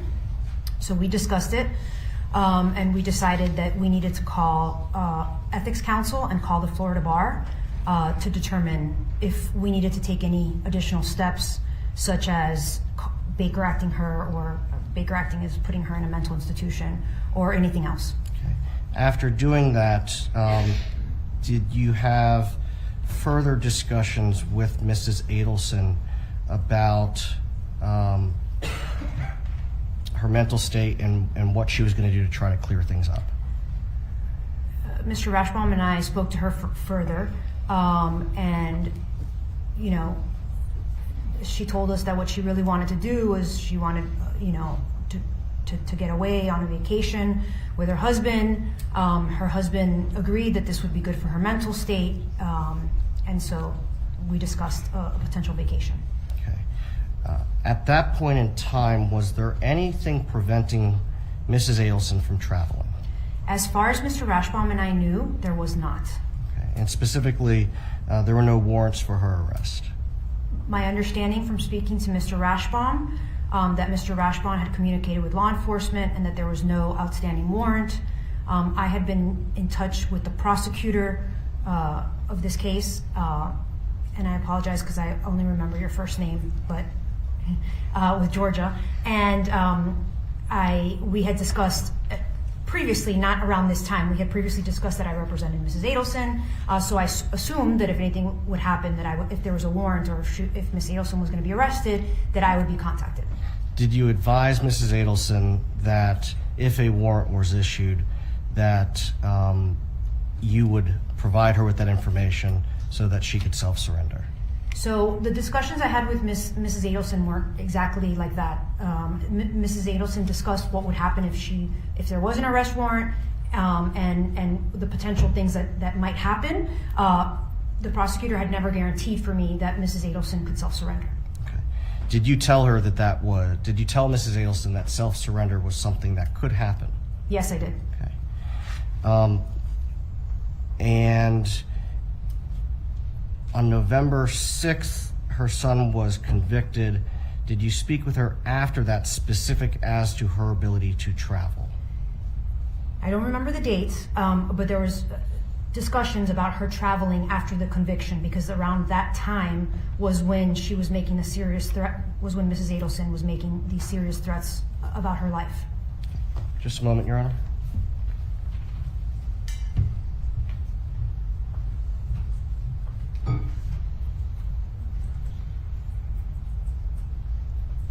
Nothing further, Your Honor? Cross-examination. Yes, sir.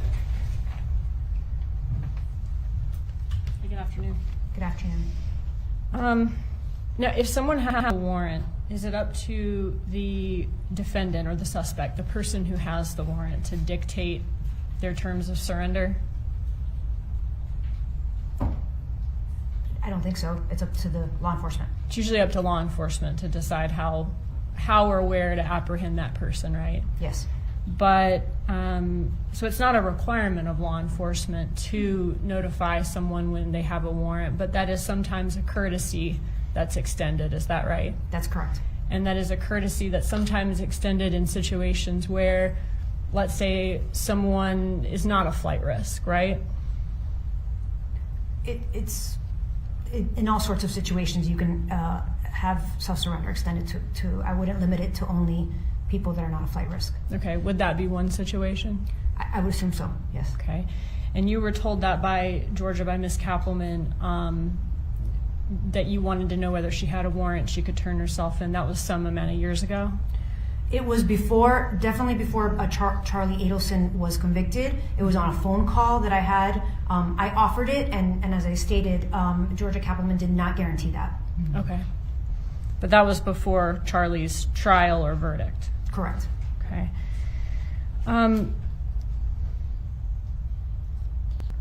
After the verdict, or I guess during the trial or after the verdict, did you disclose to anyone in the state attorney's office that Ms. Adelson was suicidal? Of course I didn't. Okay. No, I had an attorney-client privilege relationship with her, and I don't think that would have been appropriate. Sure. And why was she suicidal? Because her son had just been convicted, and she was worried he was going to spend the rest of his life in prison. Was she also worried about getting convicted herself? I don't believe that was even crossed her mind. She was only worried about her son. Okay. Are you aware of a text message where she said that she was afraid she was next, but don't worry, she would take care of that? I'm not. I'm sorry. Was that a text message to me, or? I don't believe so. Yeah, I don't have any knowledge of that. Okay. At the time of, were you present when Dan Rashbaum told her that she may make it to the airport in time, or she may get to the airport and not be able to make it out? Mr. Rashbaum and I don't believe that was a telephone call. I don't believe that was in person. And I was on a call, and I myself also told Mrs. Adelson that we did not know whether there was, that we understood there wasn't a warrant, but that didn't mean she couldn't get arrested at the airport. Okay. When you suggested, I guess, was the suggestion that you said that she take a vacation? I don't believe I suggested it. I believe that that's something that was being discussed between Mrs. Adelson and her husband as something that would help her with her mental state. Okay. So that's something they suggested, but not you? Correct. I did not suggest that they take a vacation. Okay. Did you know at the time that the vacation that they were suggesting, they were considering Vietnam, China, or Korea? I did not know the location of where they were going. Okay. And it was never discussed with me. So at that time, you didn't have knowledge that they were specifically looking for non-extradition countries? I did not know one way or another where they would vacation to. If Donna Adelson was overheard by law enforcement debating between either committing suicide or fleeing to a non-extradition country, do you think that would change law enforcement's stance that she could turn herself in? Objection, Your Honor, calls for speculation. Overruled. The witness has opined on this matter. I'm not law enforcement, so I'm not sure, and I've never been in law enforcement, so I'm not sure. I can rephrase it. Would you expect that to change the stance?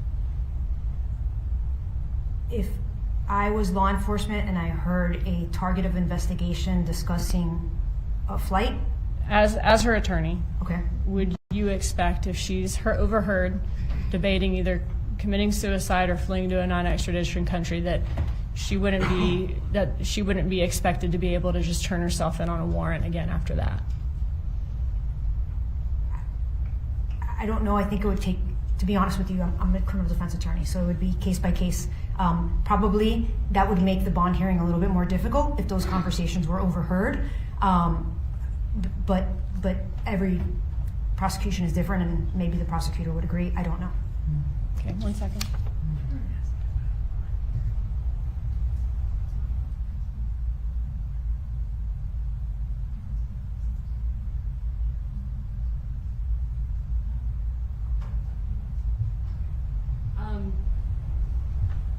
Specifically, though, about self-surrender, would you expect that to change law enforcement's stance as to self-surrender, not as to a bond?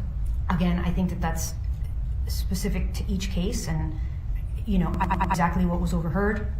So I apologize, but I don't really have a concrete answer for you, other than what I said before, that it would come up at a bond hearing. Thank you. Redirect examination. Thank you, Your Honor. Mr. Scalzo, the prosecutor asked you about fleeing the jurisdiction. My client talked to you about a vacation, correct? That is correct. It was not fleeing the jurisdiction.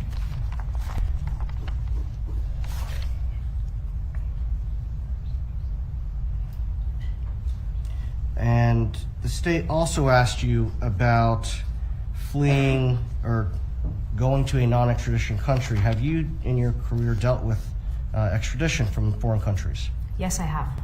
And merely because someone is in a non-extradition country, does that prevent the United States from attempting to seek their return or their extradition to the United States? It absolutely does not, especially if you're a U.S. citizen. Nothing further. You may step down. Is this witness going to be recalled for any purpose? No, Your Honor. I believe she might be able to get the early flight this evening. You are released.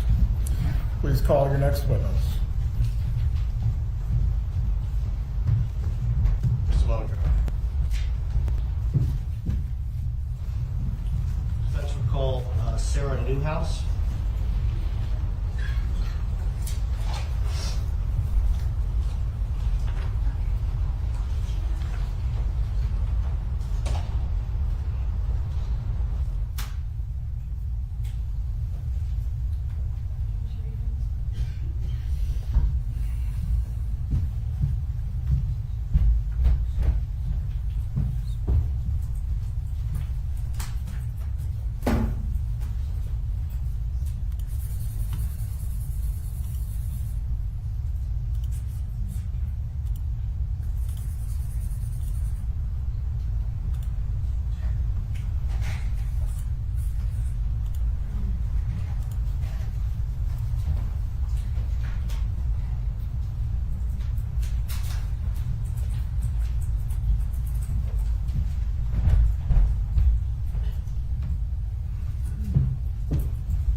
Please come up to the witness stand.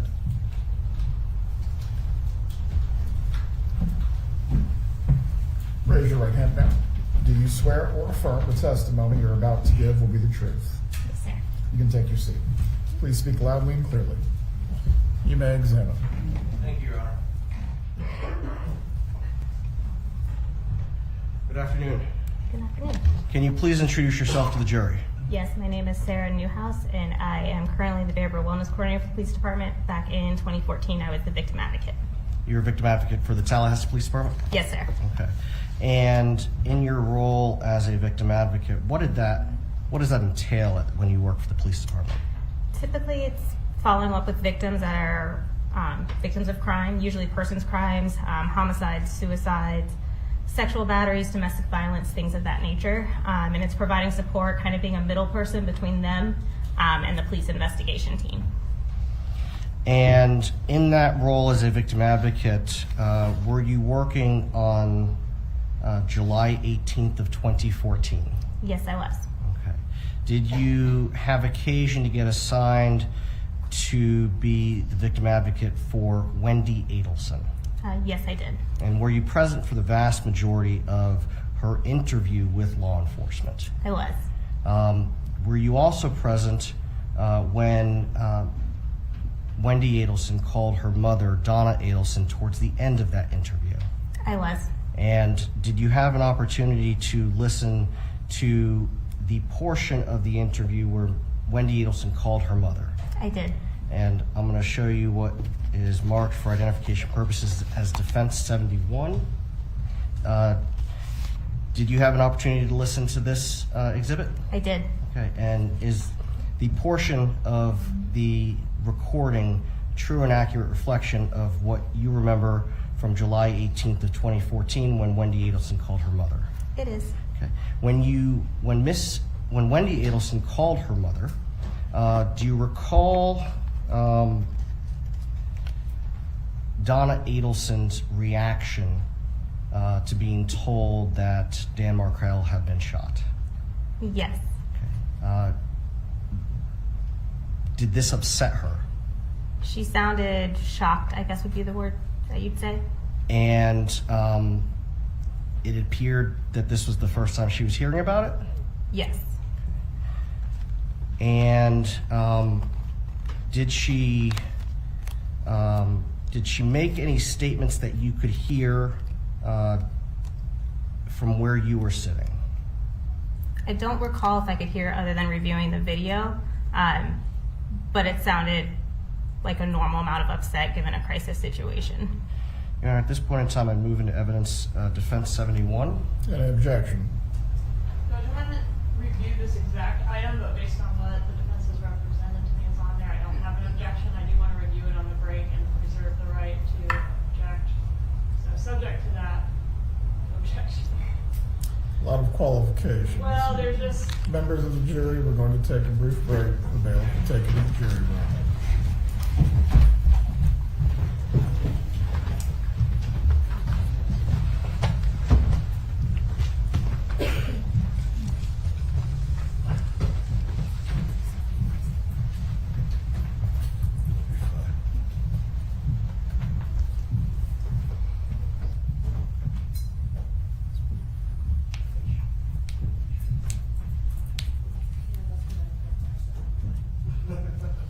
You can be seated.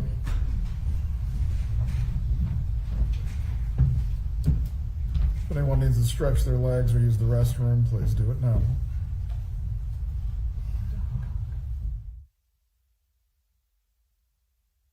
Hello, folks. So we're on a 5-minute recess.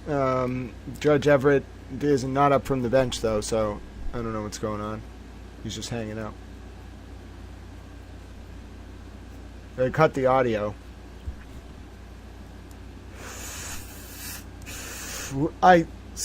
Allie's saying she thought she heard. We can't leave though because Judge Everett's on the bench. But I thought Allie was saying that she thought she heard the defense lawyer say "last witness." I didn't hear it. But I could have just been listening to. I could have been multi-toweling. But if I trust Allie and Rue's ear, we may want to run it back. I'll run it back on my phone. Hold on. We are doing a towel investigation. We can all join in on this. Let's run it back.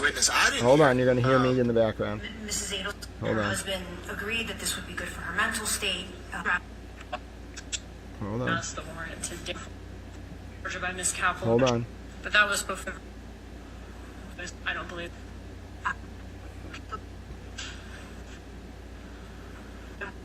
Hold on. Specifically though about. Oh, I got ad-merked on my own feed. Hold on. I have a plan. I have a towel plan. Signature because someone is in a non-extradition. Okay, right here. Hold on. She might be able to get the early flight this evening. Wendy Adelson saying this is the worst day of my life before the call connects, and then it includes the witness telling Ms. Adelson she did an awesome job on the call after the call disconnects. So I would object to those two comments. I'm fine. I understand they don't tend to publish it right now, so subject to those objections, no objection to the exhibit once those things are removed. And as I indicated to Ms. Dugan when Ms. Kaplan was watching it, I got to remember how I snipped it, but I don't have a problem removing the comment before and the comment after before it's published for the jury. That Defendant 71 will be admitted. The proper redactions will need to be made. Bring it back to the jurors.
Everyone can be seated. Defense 71 is admitted at this time. You may continue with your examination. I have no further questions for this witness, Your Honor. Cross-examination. Did you hear any weeping or wailing going on at the other end of the phone during this phone call? Not that I recall, no. Did you know Donna Adelson? No. Have you ever met her? No. So you don't know what her normal demeanor is like? Correct, I don't. Okay. But Wendy Adelson, her daughter, presumably does know. Correct. And do you remember Wendy Adelson making the comment after that phone call that she handled that well? Objection, Your Honor. That's hearsay. That's exactly what was asked to be removed from the recording. Please sit down. As to the hearsay, sustained. No further questions. Redirect. Your Honor, we'll just strike the question from Ms. Kaplan. Members of the jury, you are to disregard. The last question of the prosecutor is to be struck from the record. You may step down. Will the witness be recalled? No, Your Honor. As to your exhibit, do you wish to publish or just leave in evidence? Not at this time, Your Honor. I do need to make the edits that were requested outside the presence of the jury so that it removes the two references. That could just take a few minutes. Well, the jury will have a brief break. They will take you to the jury room. Oh, wow. No way is she going to testify. Oh, my God. Two requisites. No. No. Is he really going to have her testify? Oh, my God. Two requisites. Wait a minute. The two requisites as in to her testifying? Oh, boy. Wait a minute. They could have moved on to something else. Don't take my word for it. What is about to happen? Oh, dear God. Everyone can be seated. Please make all necessary redactions and changes at this time. Oh, redactions, not requisites. Never mind. Redactions. I thought he said requisites. Redactions. I know it's not just it's not just really the volume, it's where they stand compared to the mics. So you can see if I, move like this, it will turn the mic on. They have it muted on the pool feed. Oh, because they're making redactions. So he didn't say, he said redactions. Okay. Yeah, they're making redactions to a clip. They're working on redact. It might be a document. Right, here we go. There are no other witnesses for the defense. It is time for the decision to be made. I can tell the court that co-counsel and my client are deep in conversation. I'm sorry. I am capable of seeing that, Mr. Zellman. No narration is needed.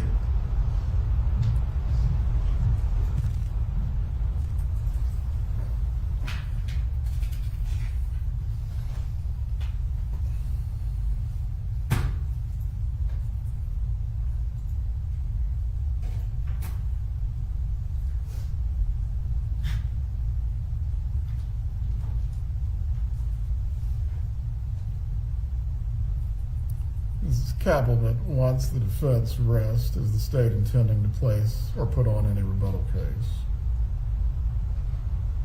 I think not. If they rest without calling any further witnesses, that could change if Mrs. Adelson decides to testify. Very well. At this point, I do need a decision. Mrs. Adelson, please rise. You've been placed under oath earlier this afternoon. Mrs. Adelson, I will advise you concerning your rights. You understand that you have the right to remain silent, and the jury will be instructed that your silence cannot be held against you in determining the merits of this case. Do you understand this? I do understand. Do you also understand that you have the right to testify as a witness in your case in chief on your own behalf? Yes, Your Honor, I understand. You understand if you do choose to take the witness stand, you will be cross-examined by one of the prosecutors. Yes, I'm aware of this. You understand that your credibility will be placed before the jury like any other witness. Yes, Your Honor, I understand. Have you been able to discuss with your attorneys the two rights that the court has placed before you? Yes, we discussed the rights. Concerning those rights as to whether you will remain silent or whether you will testify, have you made a decision concerning this matter? I haven't. I'm not prepared to make that decision. This decision affects the rest of my life. Mrs. Adelson, you're in the same position as every other criminal defendant who faces trial. Ultimately, you must decide whether you will testify or whether you will not. I cannot make you testify. Your attorneys cannot make you testify. But ultimately, you must choose whether you will testify or not. I don't have to choose. I was hoping I would have some time to speak to my attorneys. This has already been discussed, ma'am. What is your choice?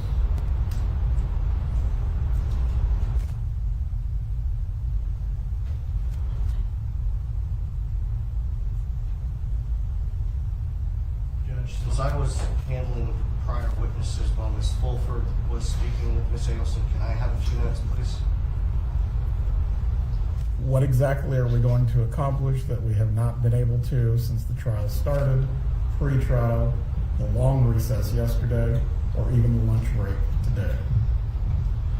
That's what I'm trying to determine, Your Honor. I will give you exactly 5 additional minutes. From there, Mrs. Adelson has to make a decision whether she will testify or whether she will not. Thank you, Your Honor. Oh my God. If anyone in the gallery needs to use the restroom or stretch your legs, this is your opportunity at this point. Oh my God. Oh my God, we're putting the countdown clock. Oh my God, absolute scenes. I've never seen anything like it in my life. Oh my God, 5 minutes. This is absurd. What is this? I have never in my life, I have just never in my life seen anything like this. We're putting the countdown timer up right now. 5 minutes. This is it. Let me see what we got. I can't believe it. I cannot believe just absolute scenes, folks. Just absolute scenes. You'll never see anything like it in your life. I've never seen anything like it. I don't even know what to say right now. Donna Adelson's life comes down to these, her choice comes down to these 4 minutes. She delayed it over and over and over again, and now Judge Everett has forced her to make the decision. There's your countdown clock, 4 minutes. I cannot even believe the scenes. I just can't believe it. I'm stunned. Wow, just wow.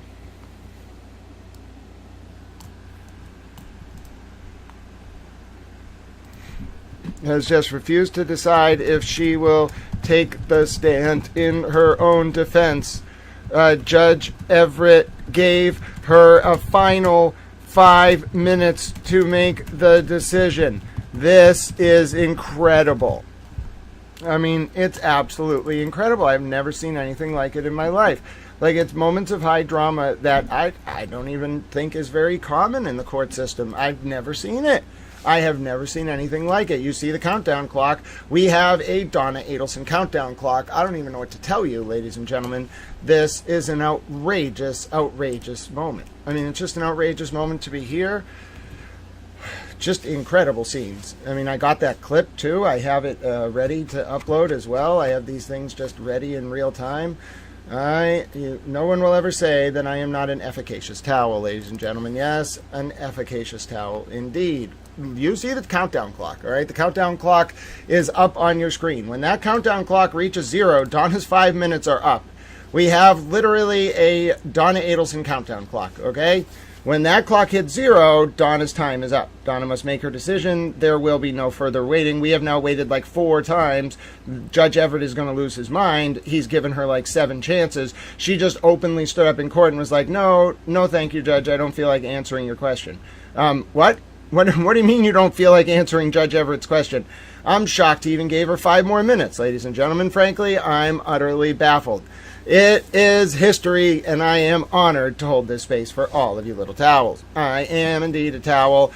I've never seen anything like it. I don't even know what to tell you. I've never seen anything like it, where a defendant just says over and over, I'm not ready, then gets put on the spot in open court, and literally, again, says, sorry, Judge, I'm not ready. What? You knew he was going to ask you. What do you mean? Your plan was to say you're not ready? Okay. These are tense moments indeed. Pete Bunny Towel, they need your emotional support services. All right? Okay, you want them all to breathe in? You are a Pete Bunny Towel, and you don't like the communists. All right, so Pete Bunny Towel, in these moments that try towel souls, what would you like to say to the people of the world? And you think she's going to do it. You think she's not going to do it. Pete Bunny Towel, you're not helping them. You're just saying both options so you can't be wrong. That's part of being a Pete Bunny Towel politician. Oh, goodness. All right, Pete Bunny Towel. Well, you continue to be their emotional support, Pete Bunny Towel. They need you in these moments. One can be seated. All right, here we go. Zellman, Ms. Fulford, Mrs. Adelson, the extra time that you have been provided, that has come to a conclusion.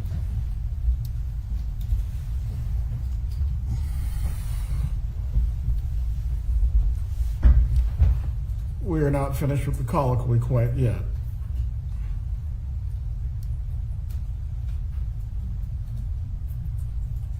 I am not talking for the sake of talking. Before we have to move into any contempt, we do need to move on.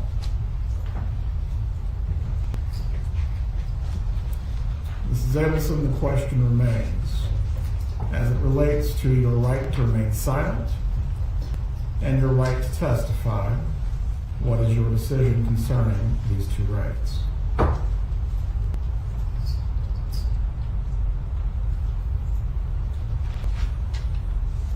This time I don't want to testify. Very well. As I previously stated, the jurors will be instructed that your silence cannot be held against you in any way. We will bring the jurors back out. The defense will rest its case on the record. Ms. Kappelman, you indicated the state will not have rebuttal. Did say that, Judge. May I have a moment to confer with the counsel? Go ahead. Wow. Wow. Wow. Wow. Wow. Wow. Wow. Wow. Wow. Wow. You saw it. There was the moment. Donna Adelson will not be taking the stand in her own defense, ladies and gentlemen. Multiple delays. The defense is about to rest their case. It's over. It's over. We have reached the end. Closing arguments tomorrow. Basically refusing to testify. That was smart move with Charlie testifying and it going so poorly. You had to believe that was fresh in Donna's mind. That was probably at the top of her mind. We've hit 5K on the Towel X, ladies and gentlemen. Thank you so much. Thank you so much for all of your towel support. Thank you so much. Thank you so much, ladies and gentlemen. Ladies and gentlemen, my name is Grant Smith Ellis. Whoa. What a rush. What a rush, little towels. That was a wild, wild scene. Very rarely. You could watch 50 trials. You will never, ever see something like that. Judge, that I thought we might be able to reach an agreement on, and we have. I will need to prepare a written stipulation for Your Honor to read to the jurors, or we can decide the language now. If you find that more acceptable, it's a one-liner. The parties have stipulated or agreed that Patricia Bird was never listed on the defense witness lists. As to that, prepare the stipulation in writing. It needs to be signed by counsel for all parties and the defendant. From there, the stipulation will be read prior to the court going into further instructions. The preliminary copy of the jury instructions was sent to everyone this afternoon. Did everyone receive it? We received it, Your Honor. We have not yet had a chance to look through it. All right. We'll bring the jurors back into the room. The defense will rest. We will send them home for the evening. We'll give you a few minutes to look through the instructions. We'll go through the charge conference. And then tomorrow we will move into instructions and closings. Your Honor, can counsel have a moment to confer concerning whether or not we are going to rest at this point? Do you have another witness to call? That's what we need to discuss, Your Honor. We've done a lot of conferring. Please quickly come to a decision as to whether there is another witness, in fact. Whoa. Surprise witness? What? What? Oh, my dear God.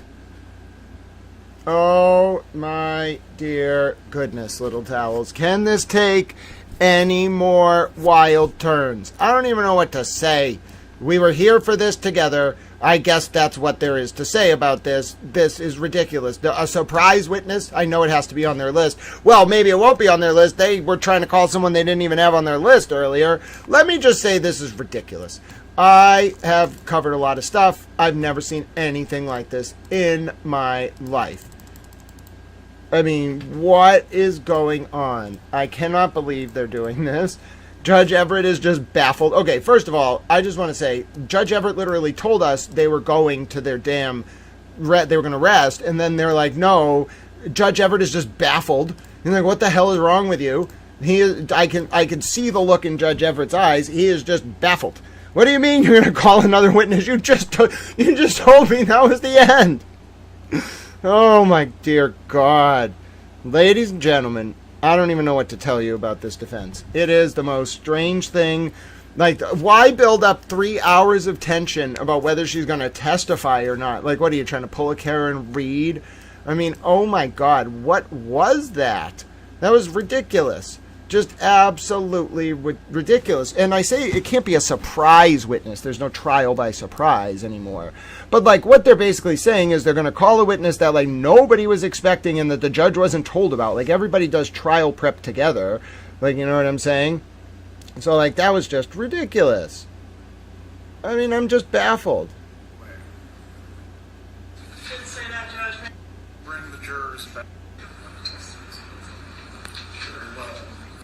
I mean, I'm just baffled. Hello, Ruth. It's good to see you. It's great to see you, so many towel friends. Hello, Ron. That's what I'm saying. What do you mean another potential witness? Judge is as confused as I am.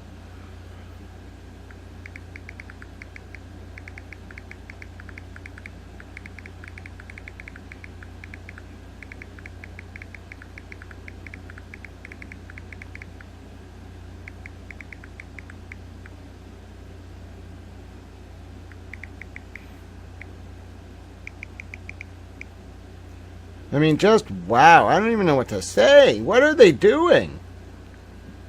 I think all of us are baffled. Another witness to be called. Your Honor, we are going to be tendering 2 exhibits to the court to introduce.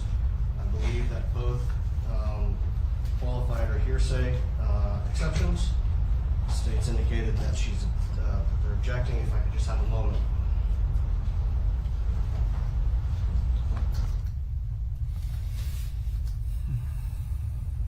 It's technically the end of the defense case in chief, so judge is going to let them wrap it up. He's not going to force them to stop. It's their case. But judge is pissed because the judge needs to know stuff for scheduling purposes. And they're just pissing judge off at this point. They're just all over the place. I mean, you have an angry judge. You have a probably baffled jury. That defense wasn't much of a defense. Like, what was that? I don't really understand. Like, that was the most... Like, I know Karen Reed's defense was at least somewhat methodical. I didn't love it. Like, I didn't really support anything she was saying or doing, but at least it was methodical. Like this, I mean, listen, I don't know what this was. It was, maybe they were understaffed. Like, I thought the Adelsons had money. Maybe this really drew down a lot of their reserves. I mean, that's what I'm saying. It's just not... I don't know. I mean, I'm a law student, not a lawyer, obviously, but I've done a lot of, like, I guess the trial prep we do is in the criminal context only, actually. So that stuff, I've seen, like, what trial prep entails for a, like, mock trial in a class. I can't tell you, like, if we did this, we would get in a lot of trouble. We would not get a good grade if this was the case we presented. Like, are you kidding me? Like, I don't know what that was. Like, what was that? Like, I get there was, like, they were building some foundation there for a few things. Like, they were trying to, like, talk about Donna's character. They were doing things like that. But it didn't really build anything. It really didn't. So I don't really know what to say. It wasn't a defense. Gentlemen, concerning the items, we do need to move on, so a ruling can be made.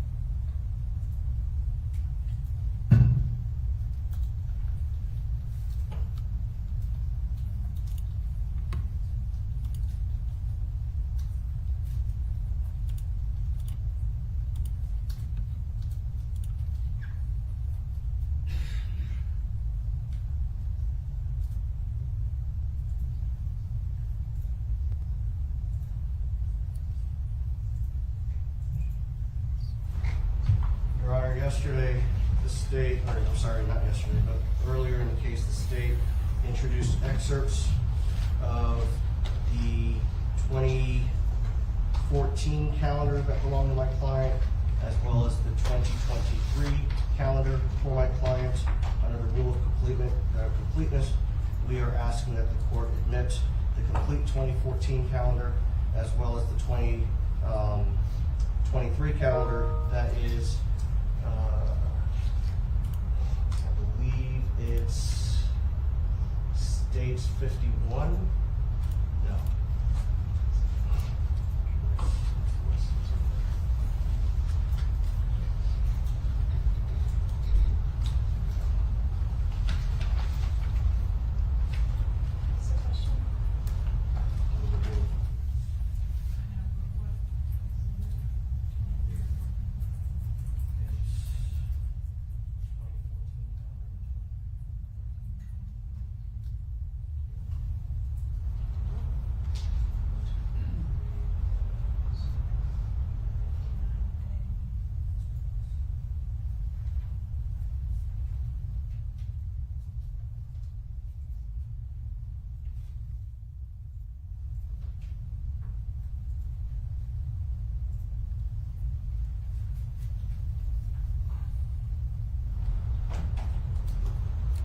Gentlemen, concerning these items was the state's argument. State's objection is hearsay, Your Honor. The for very specific purposes. The rest of this item is not needed to add context to those individual entries. It's a day calendar, it's not a narrative. I don't think there's any argument for completeness. There's tons of self-serving hearsay in those documents. The state objects. Your Honor, with respect to the 2023 calendar, the state introduced a few pages that listed my client identifying items that she was going to sell. Based on the questions that were asked, the implication from that is that my client was selling these in anticipation of fleeing the country. Contrary to that, there are a ton of pages going back to January 9th of 2023 where my client lists those very same items to get prices to sell, to sell, to sell. So it is misleading to just put in those couple of pages that the state put in on the 2023 calendar for purposes. Who was going to lay the foundation concerning the items that you wish to admit? Foundation's already been laid by the state. It was seized I by. believe as the inculpatory matters, yes. As to whether or not she was planning to sell something in January of 2023, what witness testified concerning that? Judge, the implication from the state's admitting those pages is that my client was selling these in anticipation of fleeing. Under the rule of completeness, we should be entitled to introduce the additional entries from the calendar showing that it didn't just start around the time that she decided to travel to Vietnam, but it happened previously. Not for the truth of the matter asserted. Not that she was. Hold on. These are not recordings. A book with several entries is somewhat different from a recording. As it relates to recordings, the rule of completeness, I believe, serves a different purpose in the manner that you're describing. As to each page of this planner, all of the information is not inculpatory. So to that end, what witness has laid a foundation for the pages that you seek to admit that are separate from the inculpatory information? All we're seeking to admit are the pages from the 2023 calendar that list those additional items. List the items that the state has already put into evidence as my client intending to sell them prior to leaving the country. I've printed out the specific pages and I've prepared a copy with highlights to be able to present to the jury during closing. But it's not the entire, we don't have the entire 2023 calendar. It's been marked for identification and it's in the clerk's possession. So these are just the pages with those entries. As to that, I will reserve whether the rule of completeness will drag across the pages that you're seeking to admit. I'll do some additional research, but again, every item that appears in the calendars does not have a relevant or probative hook to this matter. If there is not a witness that will testify or lay a foundation concerning this, I will reserve for now. Depending on the court's ruling, you may argue it in closing. It's the same argument as the 2014 calendar. Just a moment.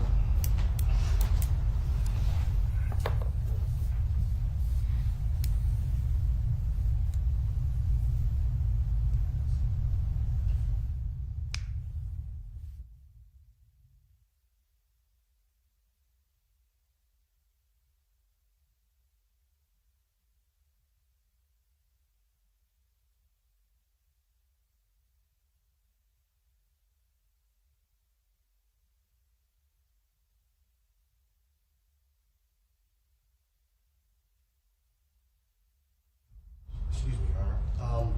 The argument for the 2014 calendar would be the same under the rule of completeness. Obviously, there are things in here, and I said this to Ms. Kaplan earlier, that include personal information that would have to be redacted.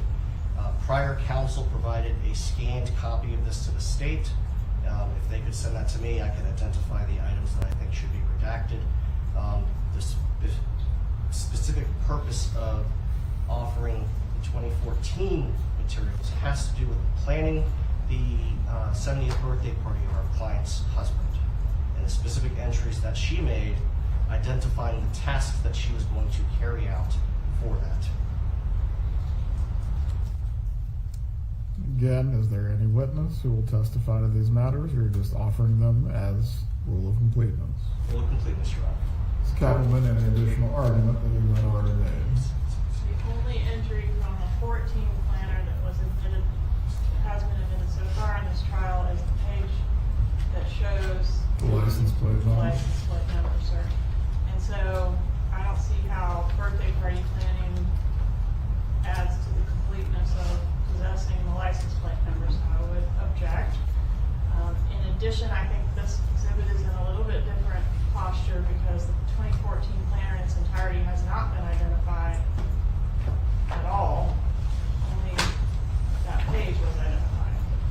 The 23 planner was identified as by a witness as being seized from the residence.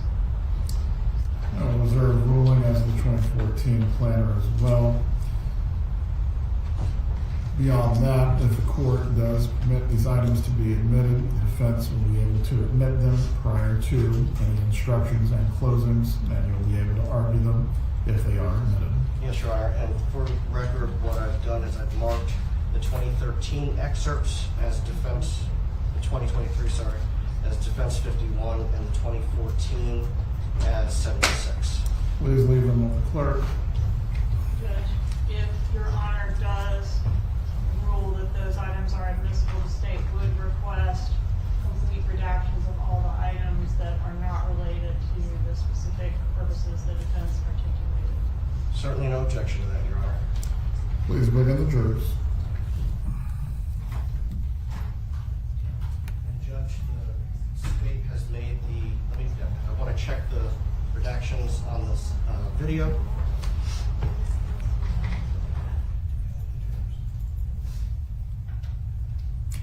I believe this is just being admitted without being published, correct? That's correct, Your Honor. Yep. Jurors are fine to come in.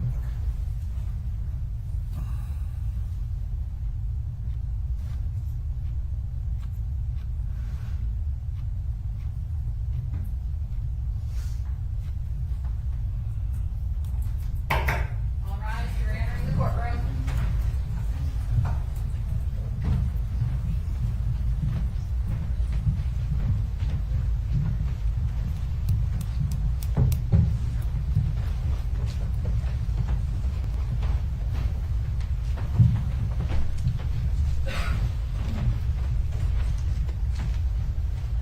Everyone can be seated.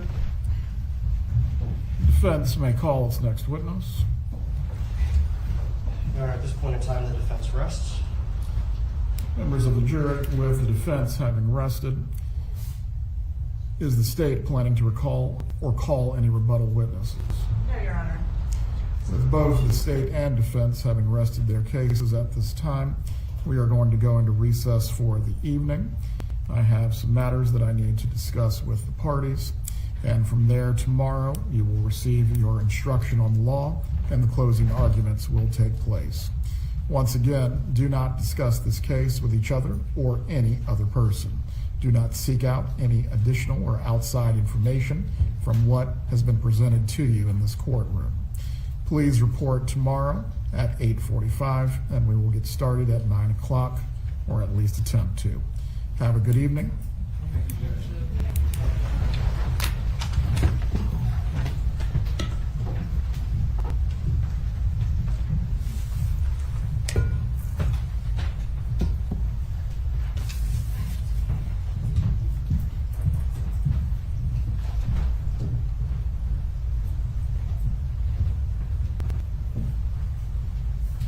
Everyone can be seated. Please open your copies of the jury instructions. My custom in going through the jury instructions is to go through each one. Any requests or changes that are being asked for by either party, we will address as we go through each instruction. Let's start with 3.1, Introduction to Final Instructions. Are there any requests or changes being sought?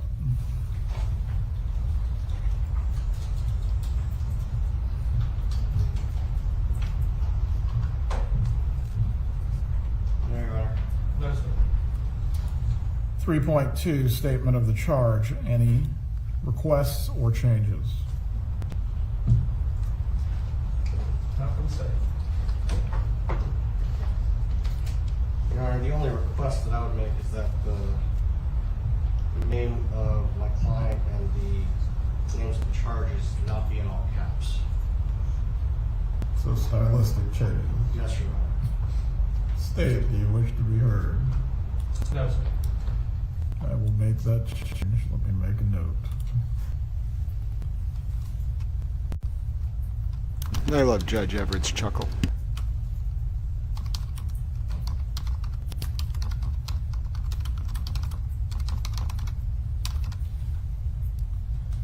Moving on to 7.1, Introduction to Homicide. This is a mandatory instruction in all murder cases. As to the first paragraph, Donna Adelson is accused of first-degree murder in count 1 of the indictment. Is there any request or change? No, sir.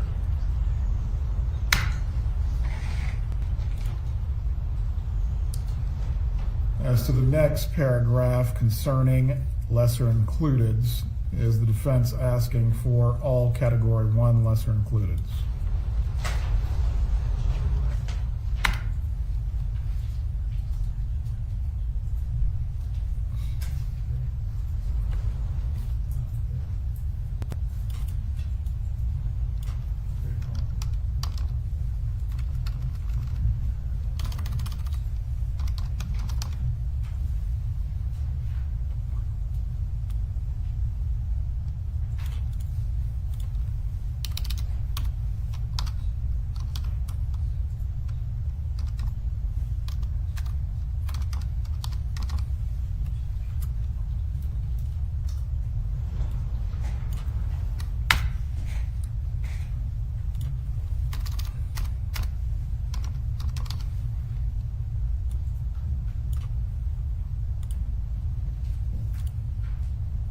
Just confirming my recommendation being approved by my client, Your Honor.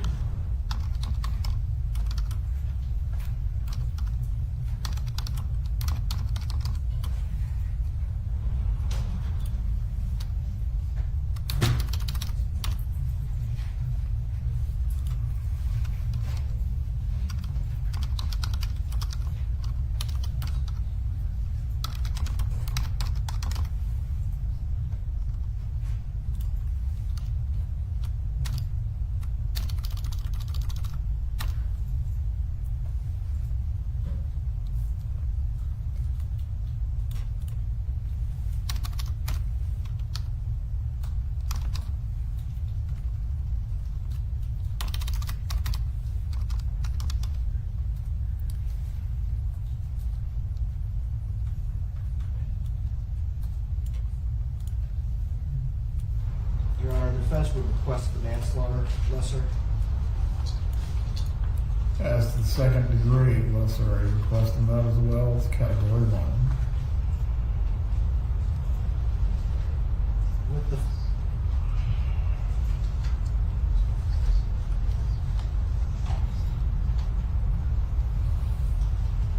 although it's a Category 1 lesser, it still carries the same penalty.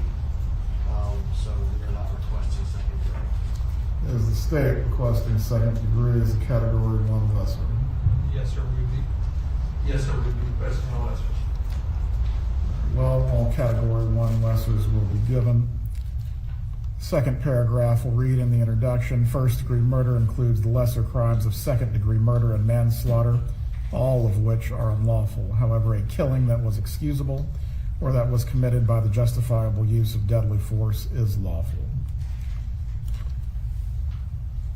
I believe the indictment refers to the victim as Daniel Markell. Does either party have a preference? To conform to the indictment, we would request his full name, Your Honor. Acceptable, sir. If you find Daniel Markell was killed by Donna Adelson, you will then consider the circumstances surrounding the killing and deciding if the killing was first-degree murder, second-degree murder or manslaughter, or whether the killing was excusable or resulted from the justifiable use of deadly force. The definition of justifiable homicide and excusable homicide is either party seeking these.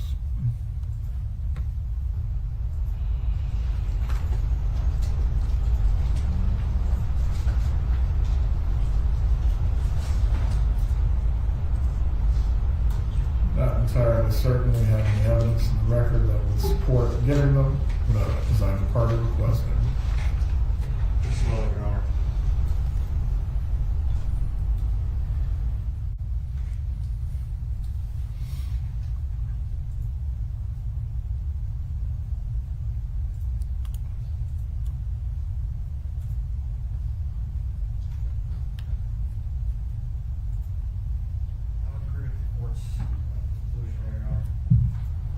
Mr. Evans, Ms. Koppelman. No objection removed. Just the definitions of justifiable and excusable homicide will be removed. As to any other degrees, I believe the evidence remains the evidence. I do not find where there is a basis to give either set of instructions as to the lessers. Final paragraph of the introduction will read, I now instruct you on the circumstances that must be proved before Donna Adelson may be found guilty of first-degree murder or any lesser included crime.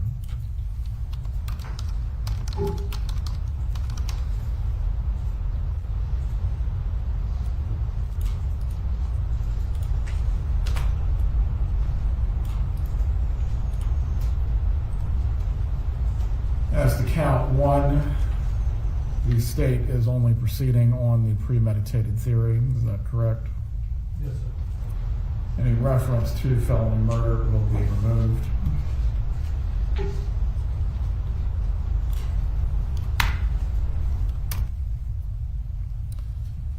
The elements of first-degree premeditated murder. Element 1, Daniel Markell is dead. Element 2, the death was caused by the criminal act of Donna Adelson. Element 3, there was a premeditated killing of Daniel Markel.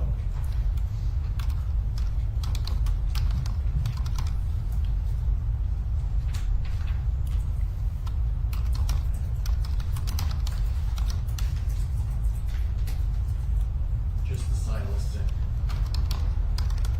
issues that we raised previously. Very well. Instead of caps, they will be in upper lowercase. Moving on to the definitions. The definition of an act will be given. Killing with premeditation, that will be given. The question of premeditation, that will be given. The portion that will be omitted, give only if there's evidence the defendant acted in the heat of passion on legally adequate provocation, that will be removed.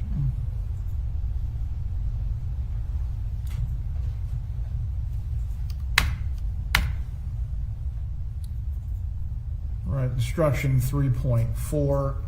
This deals with the lessers. Is there any objection or request other than the stylistic issue previously raised? No, sir. Your Honor.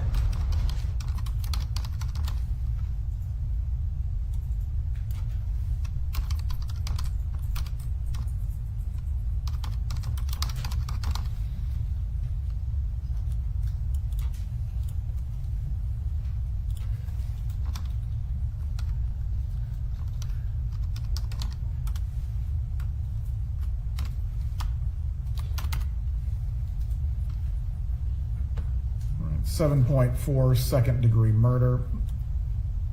Introduction to homicide will be given. This portion of the instruction will be removed. To prove the crime of second-degree murder, the state must prove the following three elements beyond a reasonable doubt. Element 1, Daniel Markell is dead. Element 2, the death was caused by the criminal act of Donna Adelson. Element 3, there was an unlawful killing of Daniel Markell by an act eminently dangerous to another and demonstrating a depraved mind without regard for human life.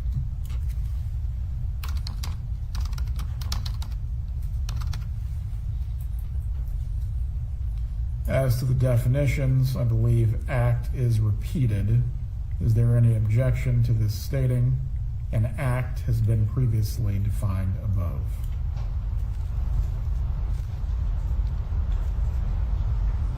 I don't have a legal objection to that, Your Honor. Mr. Evans? No objection.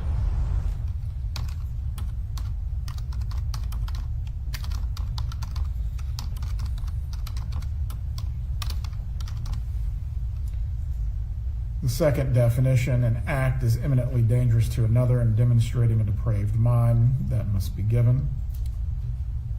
In order to convict of second-degree murder, it's not necessary for the state to prove the defendant had an intent to cause death. That will be given. Give only if there's evidence the defendant acted in heat of passion on legally adequate provocation. That will be removed.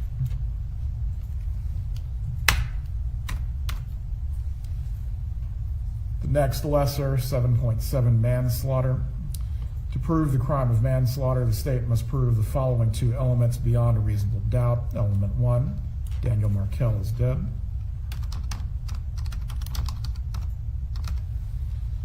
As to element 2, which theory is the state proceeding on?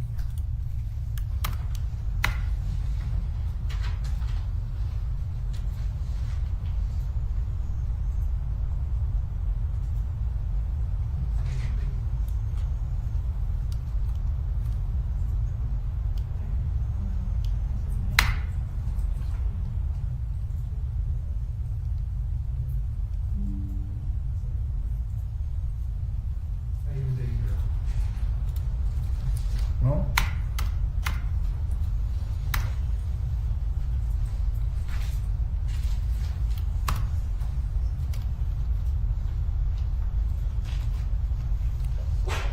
A and B will be split by and for.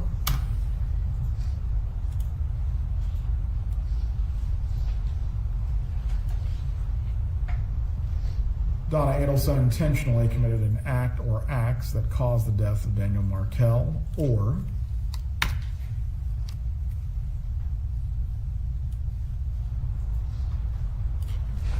Donna Adelson intentionally procured an act that caused the death of Daniel Markell.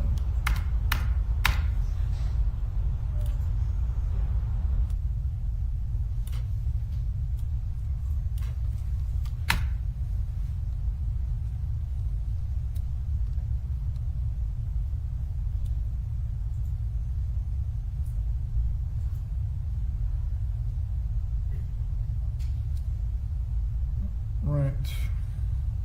Concerning the State versus Spencer italic, that will be removed.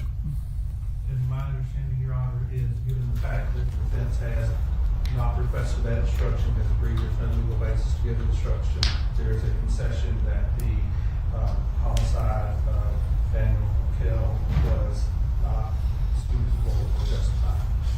Zellman, do you need to be heard concerning the concession that it's not excusable or justified? Not in the facts of this case, Your Honor. And the defendant agree with that concession. Very well. Mrs. Adelson, do you understand what is being omitted from the jury instructions? Just 1 second, Judge. Go ahead.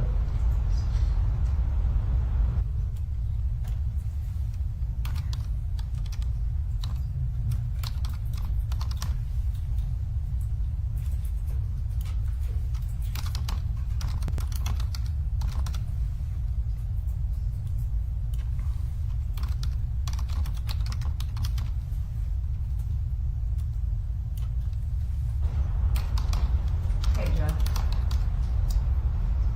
Mrs. Adelson, do you understand what is being omitted concerning whether this homicide was justifiable or excusable? I do. As to that concession, do you need anything else that you need to discuss with your attorneys? She said yes. Please discuss it with them now. Thank you.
Ms. Adelson, you understand the concession that is being made as to justifiable and excusable homicide.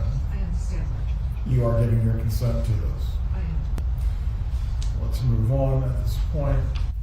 The paragraph that states every person has a duty to act reasonably toward others if there is a violation of that duty without any conscious intention to harm, that violation is negligence. The defendant cannot be guilty of manslaughter by committing a merely negligent act. I believe the period needs to go there because there will not be any discussion of justifiable or excusable homicide. Does either party wish to be heard? We concur, Your Honor. In order to convict of manslaughter by act, that paragraph will be given. The last portion. In order to convict of manslaughter by act, it is not necessary for the state to prove that the defendant had an intent to cause death, only an intent to commit an act that was not merely negligent, and which caused death. The justifiable and excusable portion of the sentence would be removed. Does either party wish to be heard? No. There you are. The definition of procure will be given, and all other references to culpable negligence will be removed. Moving on to 3.5 sub A, principles. The two elements are static. As to the portion below that is italicized, or any of the italicized portions being requested.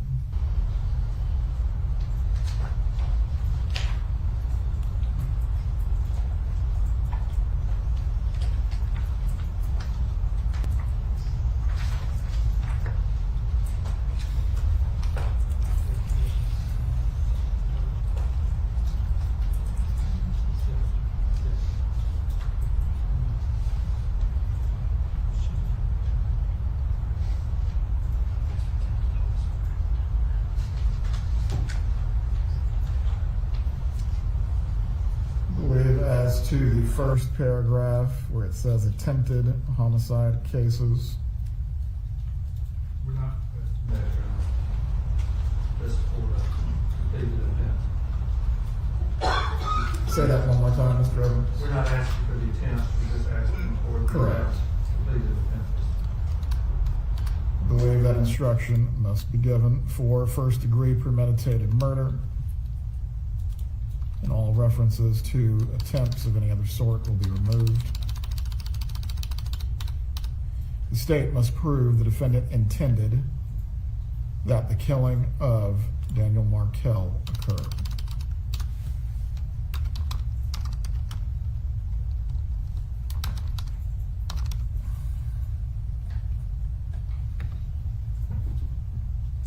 As to the paragraph that concerns second-degree murder, felony murder, or other attempts, I believe this paragraph needs to be given as it relates to the lesser as well. For second-degree murder,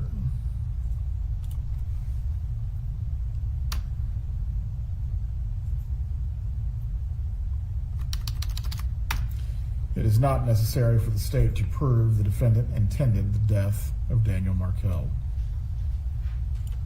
Your Honor, I think under that, the manslaughter instruction, or manslaughter needs to be included.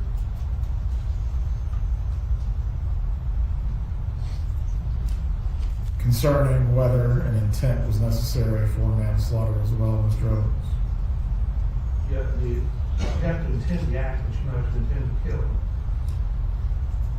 As to that inclusion within the principal instruction, does the defense wish to be heard? Just a moment, Your Honor.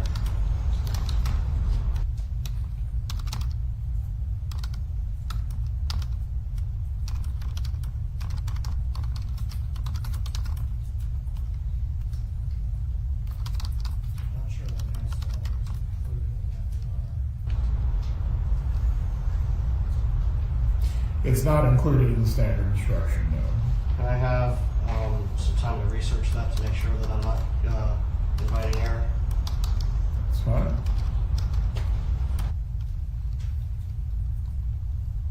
And so you can contact me on that, Judge, and I'll let you know what the matter is stating. Right. If given to the jury as requested by the state, it would essentially mirror what it states as a second-degree murder. For manslaughter, it is not necessary for the state to prove the defendant intended the death of Daniel Markell. All right. No weapon enhancement is being sought by the state. I believe that paragraph needs to be removed entirely. Does either party wish to be heard concerning those?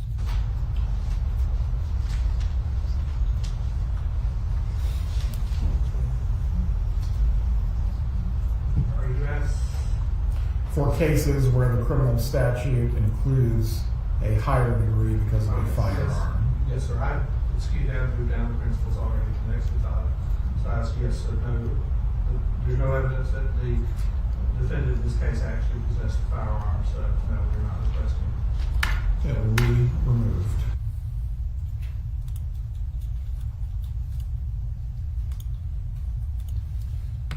.5 sub B, principles when active participant hired by defendant. If the defendant paid or promised to pay another person or persons to commit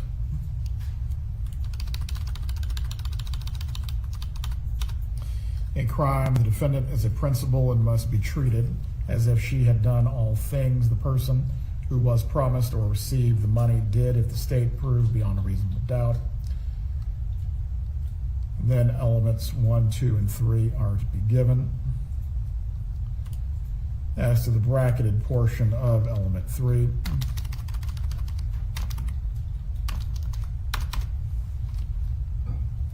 the offense that the state is asking for to read in element 3, would this be first-degree murder? I'm sorry, Your Honor. Can you say that again? Element 3, the bracketed portion that says crime or attempt, the crime that the state is requesting, is that first-degree murder? Yes, sir, but I don't believe that, I don't think it asserts crime. I think you just leave the crime was committed by another person. So not a specific crime, just crime. Yes, and I think that's why they have attempt. Unless you want the offense to be named, I will leave it at crime. I don't believe, well, I think this crime is the appropriate one given the standard instruction. I'm going to look at the standard reading, Your Honor. The other person that is referred to in the bracketed portion, or any specific names being sought, or just the other person? Just the other person. I would ask that the individuals, Sequestration Garcia and Luis Rivera, be named. Believe within the indictment, the named co-conspirators are Charles Adelson, Catherine McBanois, and or other persons.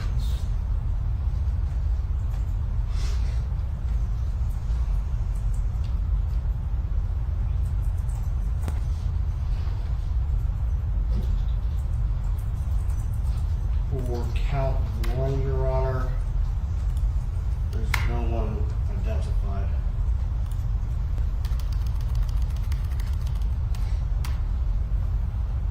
Mr. Evans. You, for principal instruction. 3.5 sub B, element 3. Yes, sir, but I'm saying for principal instruction, you do not have to allege it in the indictment in order to be entitled to principal instruction. Well, that will read the crime was committed by the other person.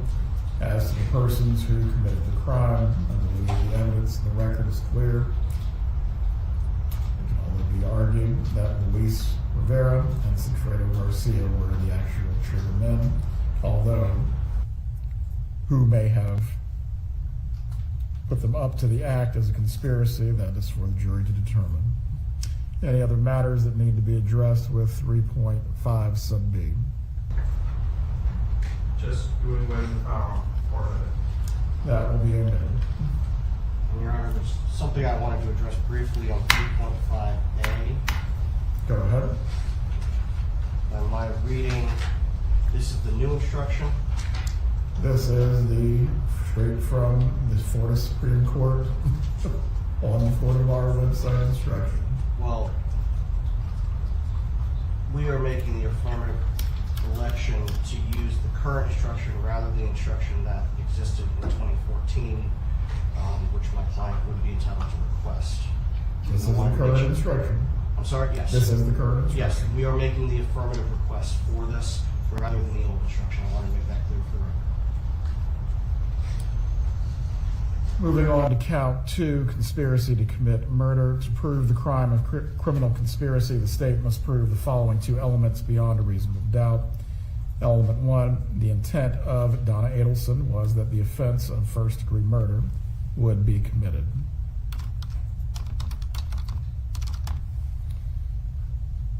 Element 2,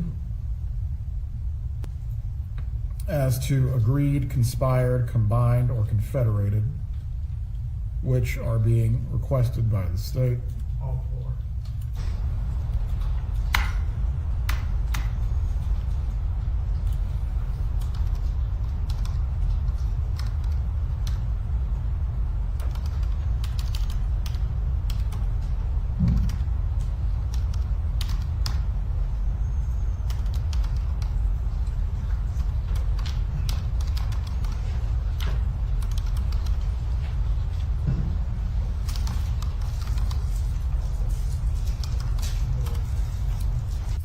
In order to carry out the intent, Donna Adelson agreed, conspired, combined, or confederated with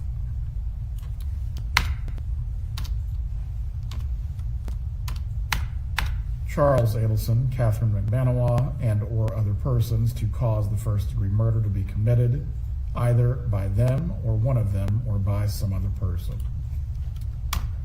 Your Honor, on that,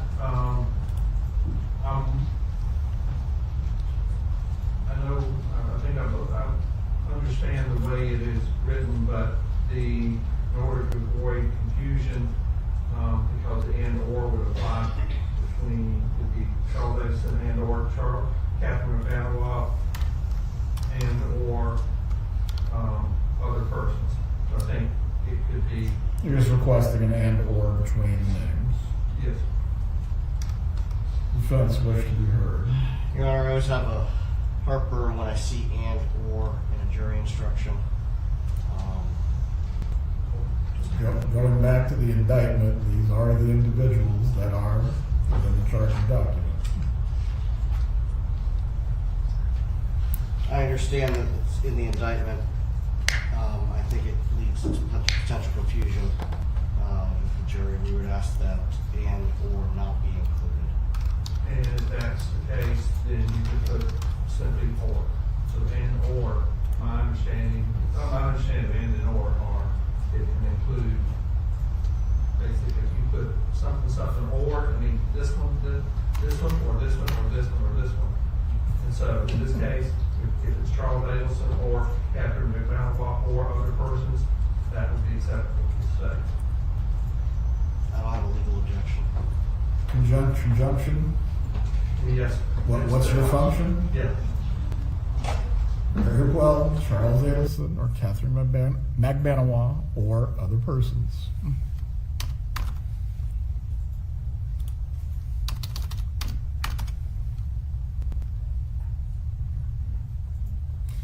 It is not necessary that the agreement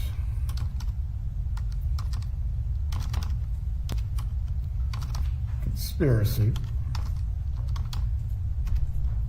combination, or confederation to commit first-degree murder be expressed in any particular words or that words pass between the conspirators.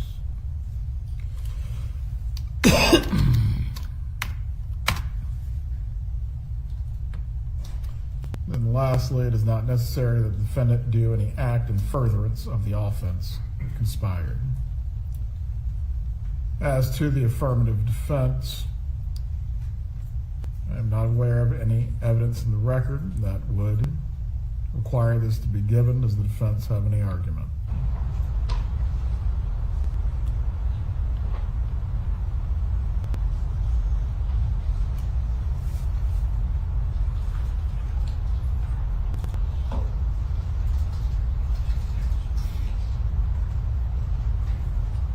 We agree, Your Honor, there's no evidence of it. It will be omitted. Count 3, solicitation to commit murder. To prove the crime of criminal solicitation, the state must prove the following 2 elements beyond a reasonable doubt. Element 1. Ladies and gentlemen, my name is Grant Smith Ellis. I'm very disturbed to have to report to you that although we are not going to zoom in, there are reports right now, and I'm telling you they are definitely, if this is confirmed, it is definitely real. This is a scene out of UMass Lowell right now in Massachusetts, Lowell, Massachusetts, ladies and gentlemen. It's not an umbrella this time. I'm terribly distressed to have to report that it does appear. I'm not going to zoom in. These are very far away images for news reporting purposes. It does appear that there is a man with a weapon. It looks to be an assault-style weapon, ladies and gentlemen, on the campus of UMass Lowell. This is being reported right now. I'm breaking in because although the Donna Adelson and Dan Markell trial is continuing in the background, I'm going to play this video for you. There's no sound, and I'm going to demonstrate to you that this does appear to not be a man with an umbrella. This is a side. It looks like a shoulder. It's held on the shoulder. It's going to zoom in right now. And you can see it right there. That is definitely not an umbrella. Okay, I'm going to zoom in on it. That is not an umbrella. There is no doubt that that is not an umbrella. This is very disturbing. These pictures coming from UMass Lowell right now in Massachusetts, all of maybe 45 minutes ago. That seems to be from a dorm room. I cannot believe reporting this again. That appears to be a man running with a shoulder-mounted assault rifle. It looks to be... It seems there's a magazine. He's definitely running with it, but he's holding the trigger with his left hand while it's mounted on his right shoulder. That's a little strange. It must be a lefty. That is not a good sign. This is occurring right now at UMass Lowell. There's a heavy emergency response from what I understand. The alert has just gone out. Channel 5, Boston 25, both reporting that there's a shelter in place. This seems to be from within a dorm room. This is probably the most... this is probably the footage that caused the alert, which, I mean, frankly, I can see why. That is not a man with an umbrella. That is a man running with a tactical assault rifle. And what's weird is the way... I mean, it's just... Something just... I think it's because he's a lefty with the gun on his right shoulder, but it looks like he's firing. He has the weapon by his side. He pulls it up, and then he kind of crosses his body, and he's running while firing. That's horrifying. I don't know what to say, folks. That is the scene apparently 45 minutes ago at UMass Lowell. We will keep an eye on that. We'll go back to Judge Everett reading the charge sheet right now, but that is a very real situation developing at UMass Lowell, and I'll try to get you more information as I have it. As far as that, you can research the matter, whether it can be argued that someone is a principal and solicitor. Thank you. For now, I will just move the 2 instructions to the end of the counts. In the counts, it just needs to be clearly stated that conspiracy, it does not apply to the conspiracy count. I think we're all in agreement on.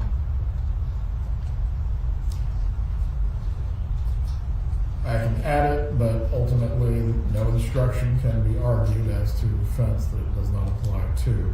Does the defense wish for me to add at the end of the principal instructions that this does not apply to conspiracy?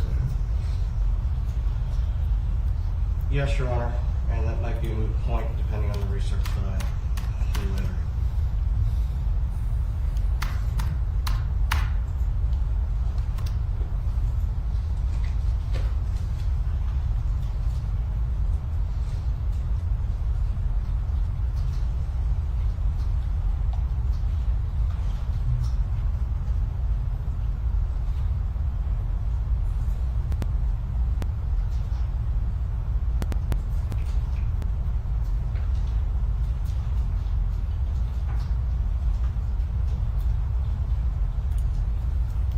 We'll just add at the bottom the principal theory.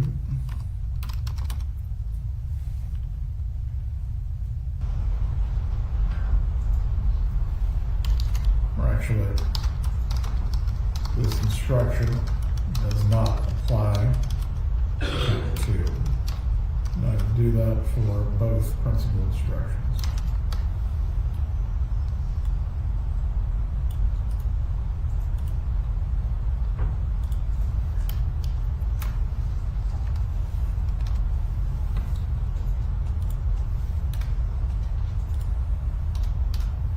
Moving on to intent as a standalone instruction. This is not a standard instruction, but comes from standard jury instruction 13.1 burglary.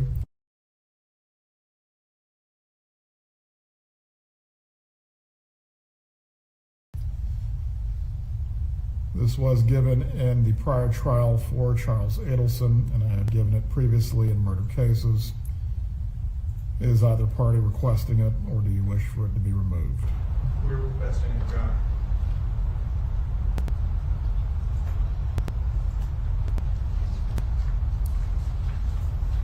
The intent instruction then will remain. We would object, Your Honor. What is the basis? The basis is it's not a standard instruction. 100% speaks to the facts and evidence in this case as to how the jury must determine whether your client had intent. Over objection will be given. 3.7, plea of not guilty, reasonable doubt, and burden of proof. All standard language from the current instruction. Does either party wish to be heard? No, sir. No, Your Honor. 3.9, weighing the evidence. The opening paragraph will be given. As to the witness testimony, 1 through 5 will be given. As to the give as applicables, which are being requested.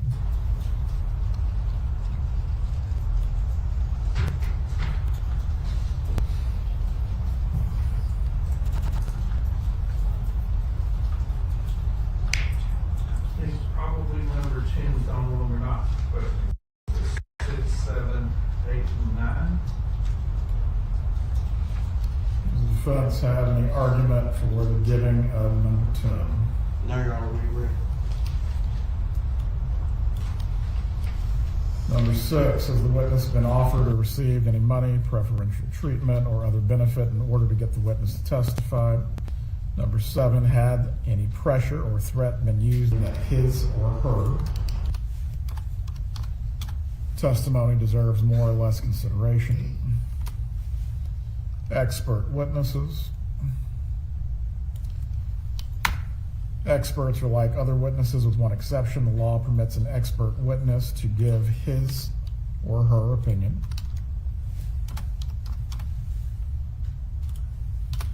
However, an expert's opinion is reliable only when given on a subject about which you believe him or her to be an expert. Like other witnesses, you may believe or disbelieve all or any part of an expert's testimony. As to the issue that came up earlier with the testimony of Linda Bailey, is the state requesting any instruction to be given to the jury concerning that testimony?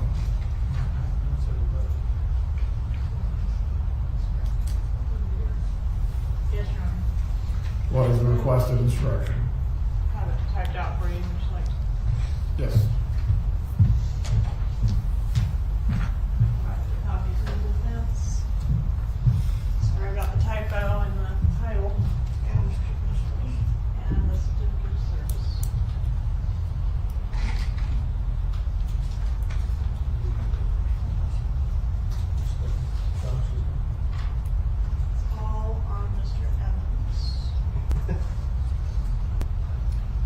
Right, as to the requested instruction, was the witness present in the courtroom during the testimony of another witness or other witnesses? Did the witness violate the court's order not to be present in the courtroom during the testimony of another witness or witnesses? What is the defense's position? Just a moment.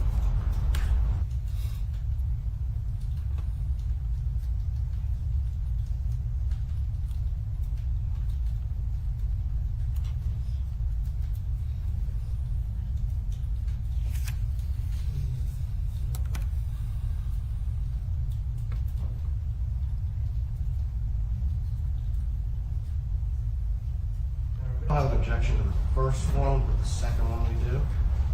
What is the objection to the second?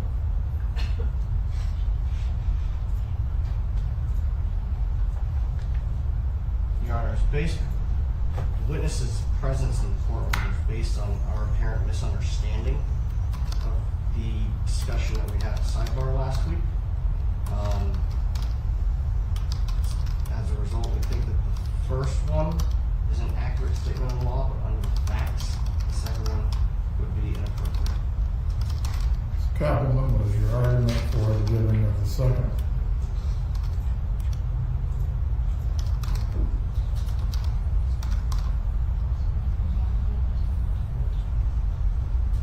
I'm fine with just the first one, Judge.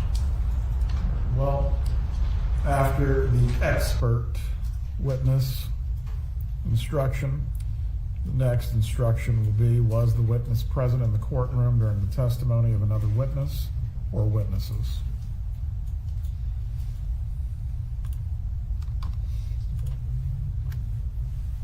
Accomplices and informants.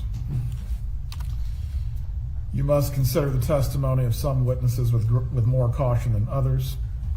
For example, a witness who claims to have helped the defendant commit a crime, has been promised immunity from prosecution, hopes to gain more favorable treatment in his or her own case.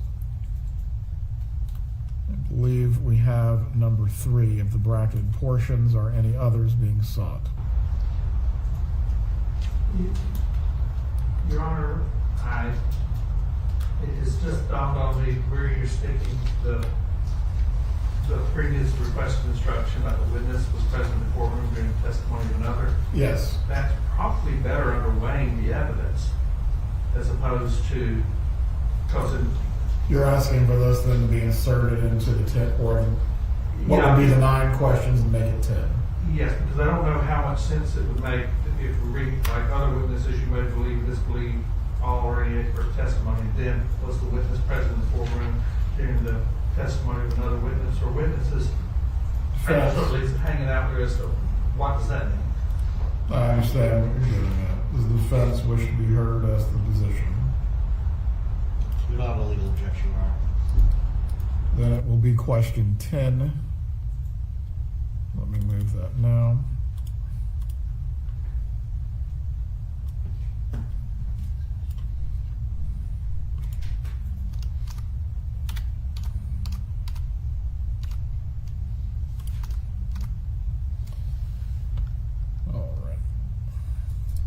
Going back to accomplices and informants, for example, a witness who hopes to gain more favorable treatment in his or her own case.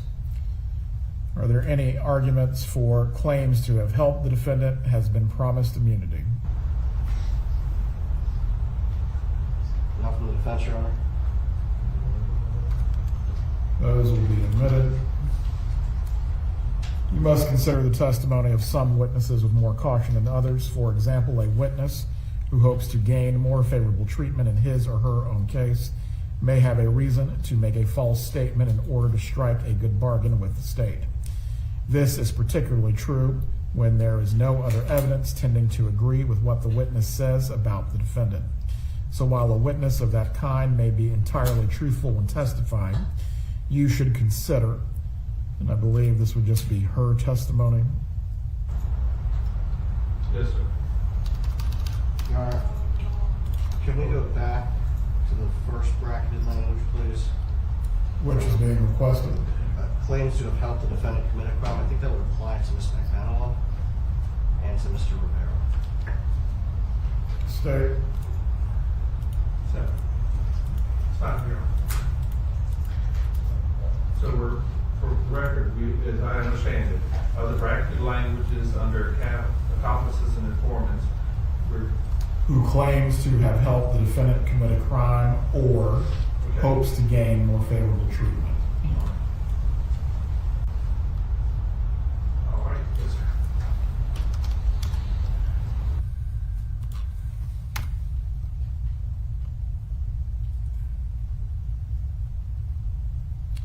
So while a witness of that kind may be entirely truthful when testifying, you should consider her testimony with more caution than the testimony of other witnesses. However, if the testimony of such a witness convinces you beyond a reasonable doubt of the defendant's guilt, or the other evidence in the case does so, then you should find the defendant guilty. There have been no children witnesses. The defendant has not testified. Witness talk to lawyer. Is either party requesting this? Yes, Your Honor. That is a given. And given all cases, you may rely upon your own conclusion about the credibility of any witness that will be given. Defendant not testifying. This will be given in full. And we'll just change the pronouns to all feminine. The Constitution requires the state to prove its accusations against the defendant. It is not necessary for the defendant to disprove anything, nor is the defendant required to prove her innocence. It is up to the state to prove the defendant's guilt by evidence. The defendant exercised a fundamental right by choosing not to be a witness in this case. You must not view this as an admission of guilt or be influenced in any way by her decision. No juror should ever be concerned that the defendant did or did not take the witness stand to give testimony in the case. As to defendant's statements, I do not believe there was ever a statement given by the defendant to law enforcement. This specifically goes to whether the statement was freely and voluntarily made. As to that, as there is no law enforcement statement, this will be removed. Does any party wish to be heard concerning this? No, sir. There you go. Rules for deliberation. Standard instruction, this will be given. Does either party wish to be heard? No, sir. There you are. Cautionary instruction, does either party wish to be heard? No, sir. There you are. Single defendant, multiple counts, does either party wish to be heard? No, sir. No objection. 3.12 verdict. Any objection or request? No. Moving on to the verdict form. Count 1, we the jury finds as follows. As to count 1 of the indictment, first-degree murder. Check only one letter choice as to this count. Option A, defendant is guilty of first-degree murder. Option B, defendant is guilty of the lesser-included offense of second-degree murder. Option C, the defendant is guilty of the lesser-included offense of manslaughter. Option D, the defendant is not guilty as to count 1. Any objection or request? I'll make the same request that I make in all cases. We would request that not guilty be the first option, since she has the presumption of innocence. We would also request that the words guilty and not guilty not be in all caps and bold. As to replacing the order, I believe the standard instruction not only identifies guilty, not guilty, but the state is the plaintiff in this matter and has brought the action. They are entitled to the first option. That is overruled. As to the options being in bold or not, does the state have a position at which is to raise? The only thing I would suggest if we leave them involved, it makes it clearer for the jury to differentiate between each of the counts, but I don't have any real strong opinion, but I see why they would be involved. So you are requesting for it to remain the same or to not be listed? I request they remain the same simply because I think it makes it much clearer to the jury to identify what is what. It's not suggesting anything, it's just making sure they recognize which box they're checking. Very well. It will remain in bold. This is for the purpose of clarity. No other purpose is involved. As to count 2, we, the jury, finds as follows as the count 2 of the indictment: conspiracy to commit murder. Check, only one letter choice as to this count. Your Honor, what about all caps for the guilty, not guilty words in count 1? This is stylistic because ultimately this has no bearing on how they're evaluating the evidence, correct? I think the same reason why I'm asking for the names of the charges to be in regular caps, not all caps, throughout the instructions. It's the same principle. State, do you have a position? Your Honor, I think it's, to me, when it comes time to sign the verdict, we want it real clear which boxes they are checking. I think this makes it the most clear. That's the reason I think the all caps and the bold are appropriate. The only stylistic change I would suggest, and like count 1, probably need to move the degree murder that's up under it over to fully under B, under subsection B, and manslaughter fully under subsection C, so it's not up under the check box. But other than that, I think throughout the verdict form we're going to be asking the same thing. Leave it as is because I think it makes it much clearer to the jury when they're looking at it. You know what you're checking. As to the body of the instructions, we'll grant the defense's request for the verdict form itself. Again, the object specifically is to have clarity as to what verdict the jury is reaching and why. The form will remain as it's currently presented. 2 options, guilty and not guilty for count 2. Same 2 options for count 3, guilty and not guilty. Suggest, Your Honor, for count 3 that you move it off page 16 to the top of page 17. I've been making several edits, so my pages aren't the same, but it will flow to where it's not being broken up between pages. All right, closing argument 2.7. Any objection or request? No, sir. No, Your Honor. How much time is each party anticipating for their closing argument? 2 hours, Your Honor. We would say the same, Your Honor? Very well. Both parties will have 2 hours to present their arguments. Ms. Kappelman, yours will be broken up based on what the law permits between your initial closing and any rebuttal that you wish to give to the defense. You'll need to be mindful of the time. I will help you in that regard as well. 2 hours. Don't tell me too much. Submitting the case to jury, just with the time, nothing else. Any objection or request? No, sir. The items that are going to be sent into the jury room, I believe we have photos, discs, jump drives, written reports. Is there anything that the parties are not asking to go back into the jury room?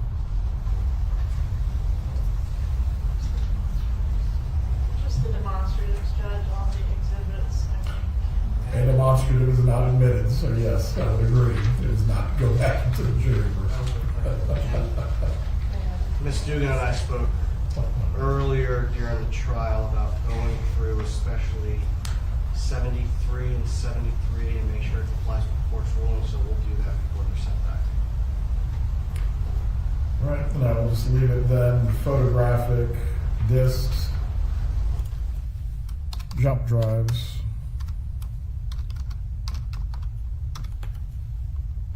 reports,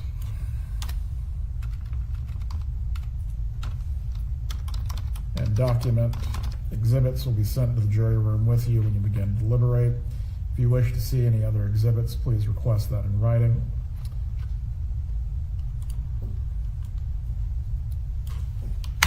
final instruction when we reach the end of the case.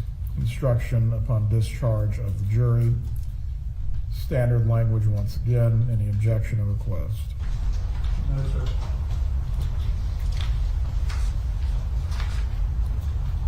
No, Your Honor. I believe the remaining edits that I need to make within the body of the instructions concern the capitalization and the names. I believe the state has requested within 3.5A for manslaughter, it is not necessary for the state to prove the defendant intended the death of Daniel Markell. I believe the defense is reserving any objection as to that instruction. That will remain for now. Also added to both principles, this instruction does not apply to count 2. The defense was asking for time to review that as well. Or was it specifically as to count 3? It's specific. Principle applies to count 1. There's not disputing that in any way, shape, or form. I wanted the opportunity to look at it as to count 3. As to the language, this instruction does not apply to count 2 appearing in both principal instructions. Does the defense wish to be heard? No, Your Honor. Right. Once I've made my edits, I will send through my assistant an updated copy of the instructions. I will also rule on the items that were submitted by the defense prior to the end of its case. And then from there, we will roll into the instructions and the closings tomorrow morning. Please report by 8:30. We will await the jurors. Any issues that can be resolved concerning the exhibits, certainly confer and advise tomorrow. We're in recess. That's the end of the day, folks. All right, we're doing a quick wrap up, and I am keeping my eye on the chat. How's everyone doing? Everyone, that was quite a day. We just went through a trial. You are right to be exhausted. We are all exhausted, little towels. That was a lot. We're doing closings tomorrow. So first of all, thank you all very much for being so tolerant and kind to each other. You know how much that means to Little Towel. Second of all, we can watch the Call Me Hank clip before we get out of here, all right? Everybody loves the Call Me Hank clip. Colleen Henry and Buck Towel love the Call Me Hank clip. And we almost hit 7K on the Towel X. How about that, ladies and gentlemen? What an interesting day. I agree. All right, we're doing it. We're looking at the Call Me Hank clip. There's nothing you can do about it. We are all watching it. We are going to be Little Towels. And you might be saying to yourself, sir, I love the Call Me Hank clip. You don't have to convince me to watch it. Well, that means you're probably a Buck Towel or a Colleen Henry Towel, in which case this clip is for you. Give it 1 second. Hold on. But then we're getting out of here early. We all need to rest up for closings tomorrow. All right, so hold on. No promises. There it is. You all wanted the Call Me Hank clip. Everyone loves the Call Me Hank clip. That is what we needed, ladies and gentlemen. The people want to see it, and I'm not going to deny Buck Towel after his long day of guarding 50,000 views, of guarding the American plains. Here it is. Buck Towel, you know you want to see it. I want to see the clip as well. Take it away.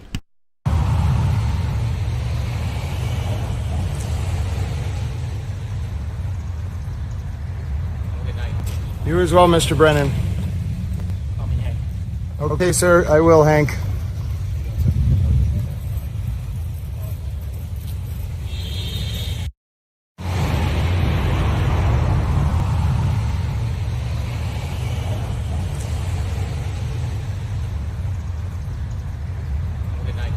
You as well, Mr. Brennan. Okay, sir, I will, Hank. We love it. Buck Towel loves it, ladies and gentlemen. Esty loves it. Colleen Henry, Rhonda, Francesca Towel. There are Hank fans around the world. We do miss Hank, ladies and gentlemen. My pleasure, Rhonda. Thank you, and God bless you for all your support, my dear friend. And thank you so much to all the towel friends over on the X. Yes, 6.5 thousand today, little towels. Let me just say, that is no small towel feat, okay? That's no small towel feat.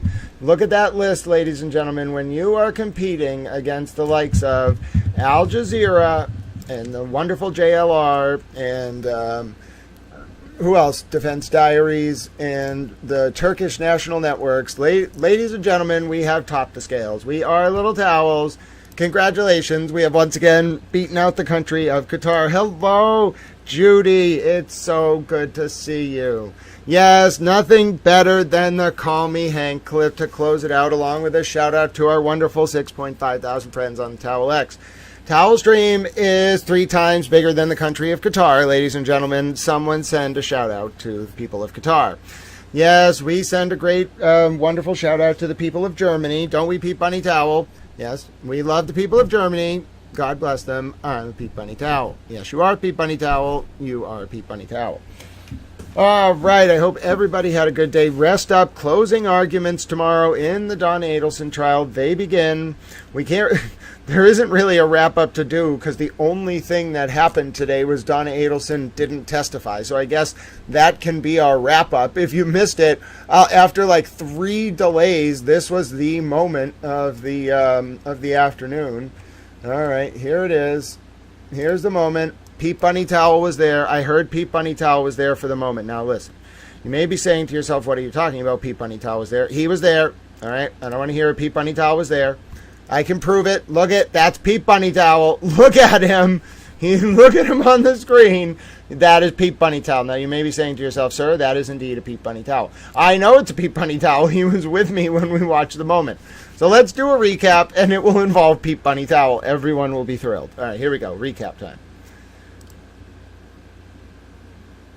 Hello, little towels. My name is Grant Smith Ellis. If you missed it, the Donna Adelson defense has rested. We are heading into closing arguments. The charge conference is done. Closing arguments tomorrow, Thursday, September 4th, after 9 a.m. Eastern. Well, it was not a good day for the Donna Adelson defense. Donna Adelson charged with a conspiracy to murder Dan Markell, the ex-husband of Donna's daughter, Wendy. Will Wendy Adelson be charged? Oh, goodness. That's probably been the question of Donna's trial, strangely enough. And also 4 people, of course. Donna's son, Charlie, along with Katie Mogbonawa, one of the women who helped connect the Adelson family with the hitmen. Sigfredo Garcia was the link, and then Luis Rivera and one other man pulled the trigger.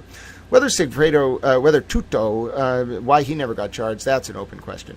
Needless to say, today was the moment that Donna was going to decide if she was going to testify. She blew it off for 3 times. Judge eventually got fed up, gave her extension after extension, and then this was the moment. For Ms. Adelson, the extra time that you have been provided, that has come to a conclusion.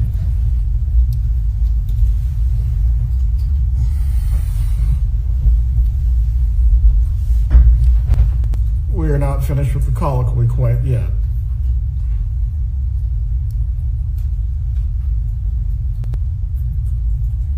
I am not talking for the sake of talking. Before we have to move into any contempt, we do need to move on.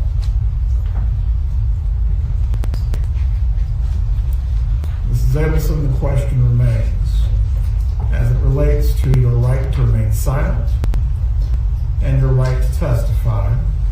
What is your decision concerning these 2 rights?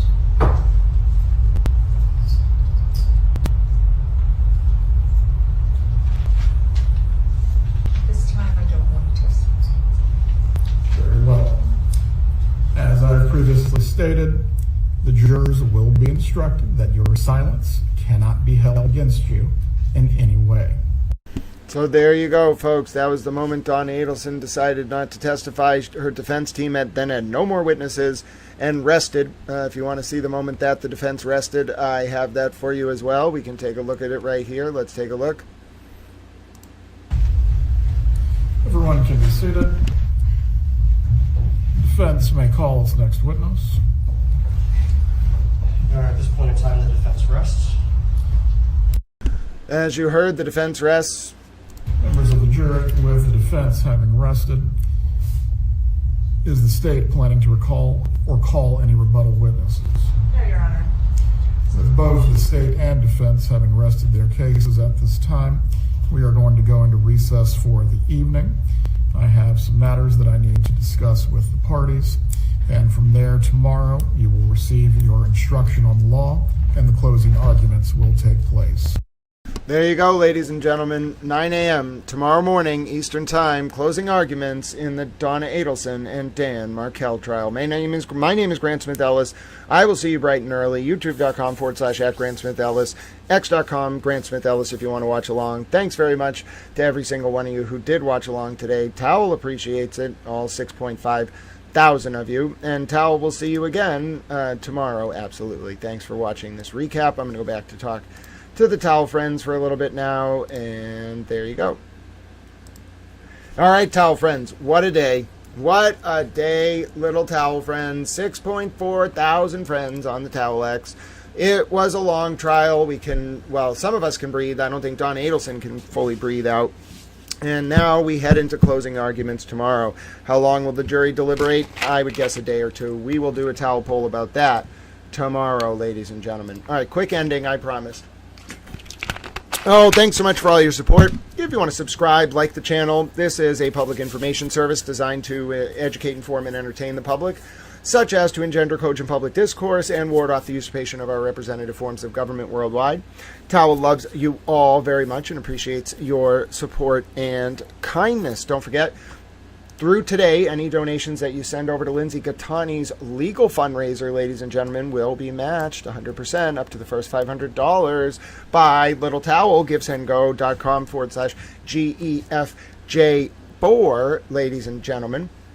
And that would be absolutely wonderful. So, tomorrow, folks, as I mentioned, we'll be back after 9 a.m. And God bless you if you want to be so kind as to support Lindsay Gattani's fundraiser.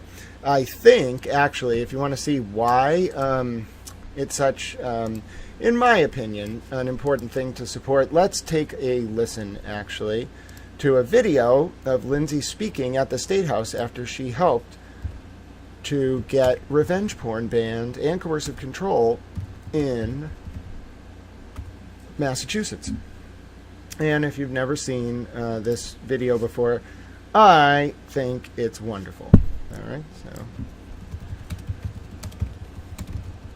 And by the way, you can find more, as I mentioned, at YouTube, givesendgo.com /GEFJ4, all capital.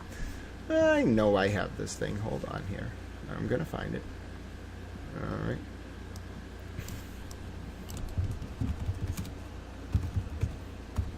I like this video. That's why we're going to watch it as a sign-off. And, in my opinion, it is a very good reminder of what Little Towels can accomplish. Hold on. Here it is. Oh, yes, I found it. I'm a Little Towel. 175,000 views. All right, let's take a listen to Lindsay Gattani speaking at the State House. And this, Little Towels, will be our close. So, again, if you want to do an act of kindness today, please consider donating to Lindsay Gattani's legal fundraiser. And if you're wondering who's Lindsay Gattani and why should I support her, well, take a listen to Lindsay Gattani speaking at the State House at a press conference when lawmakers worked to ban revenge porn and coercive control in Massachusetts. She's a force to be reckoned with. Little Towels. I'm here today to break my silence for the first time through public remarks. I'm sorry, I'm going to read through a prepared statement. To begin, thank you, Madam Senate President, Mr. Speaker, members of the Senate, and members of the House. Your bold action to ban revenge porn and coercive control has given me the confidence to stand here today, and for that I am eternally grateful. So many of us over recent years have heard the phrase, revenge porn is legal in Massachusetts.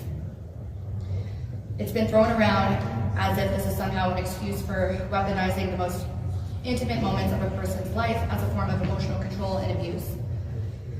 But today, lawmakers in both houses of this esteemed body have spoken with a unified voice and made clear that revenge porn is no longer legal in Massachusetts.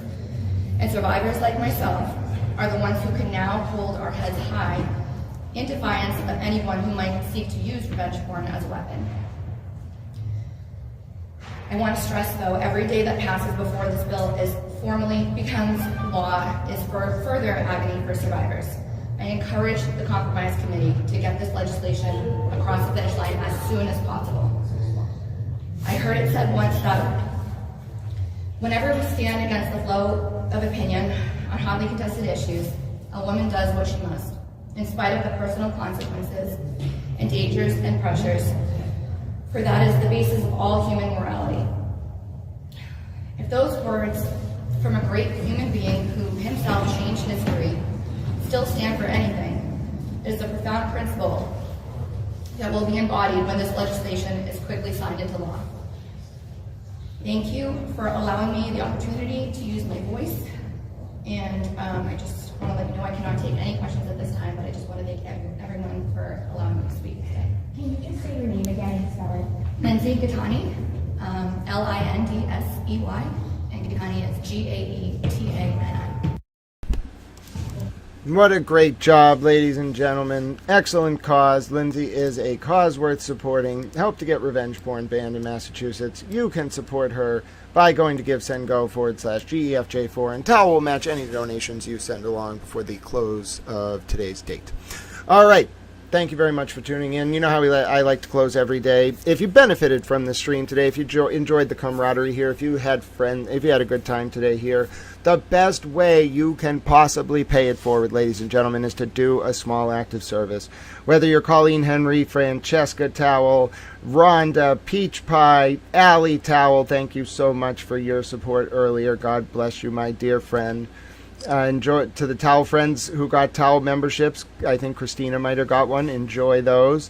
Thank you as well to Buck Towel and Judy and Colleen Henry for hanging out. Holistic Psychology as well. God bless you, my friend. If you benefited from this stream today, look for a reason to pay it forward by doing a small act of service. It can be something as simple as donating to homeless veterans. There should not be one veteran homeless in the United States of America against their will.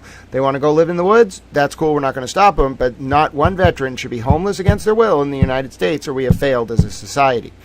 You also, if you want to help animals, could potentially donate to animal shelters run by veterans. That's a good idea. Help animals, help veterans. Everybody likes animals. Everybody likes veterans. You may also consider donating to animal shelters in general. That's also a good thing to do. You may also consider donating to the Big Issue if you're in the United Kingdom. That's a great way to help populations experiencing homelessness. But it could also be something as simple as waving at someone on the street, reaching out to a friend or family member you haven't heard from in a while, or donating 200 tomato plants like Francis Frutrell did one time and then having them designated honorary towels forevermore in the outro. Yes, ladies and gentlemen, in that way, I believe it's possible we can change the current realpolitik from one based on expanding, preserving, and demonstrating our power to one based on preserving, expanding, and demonstrating our capacity to engage in small acts of service rooted in unconditional love, and in that way live up to our Towel Eudaimonia or Summum Bonum in the ancient Greek or the Latin, respectively, which means our greatest good.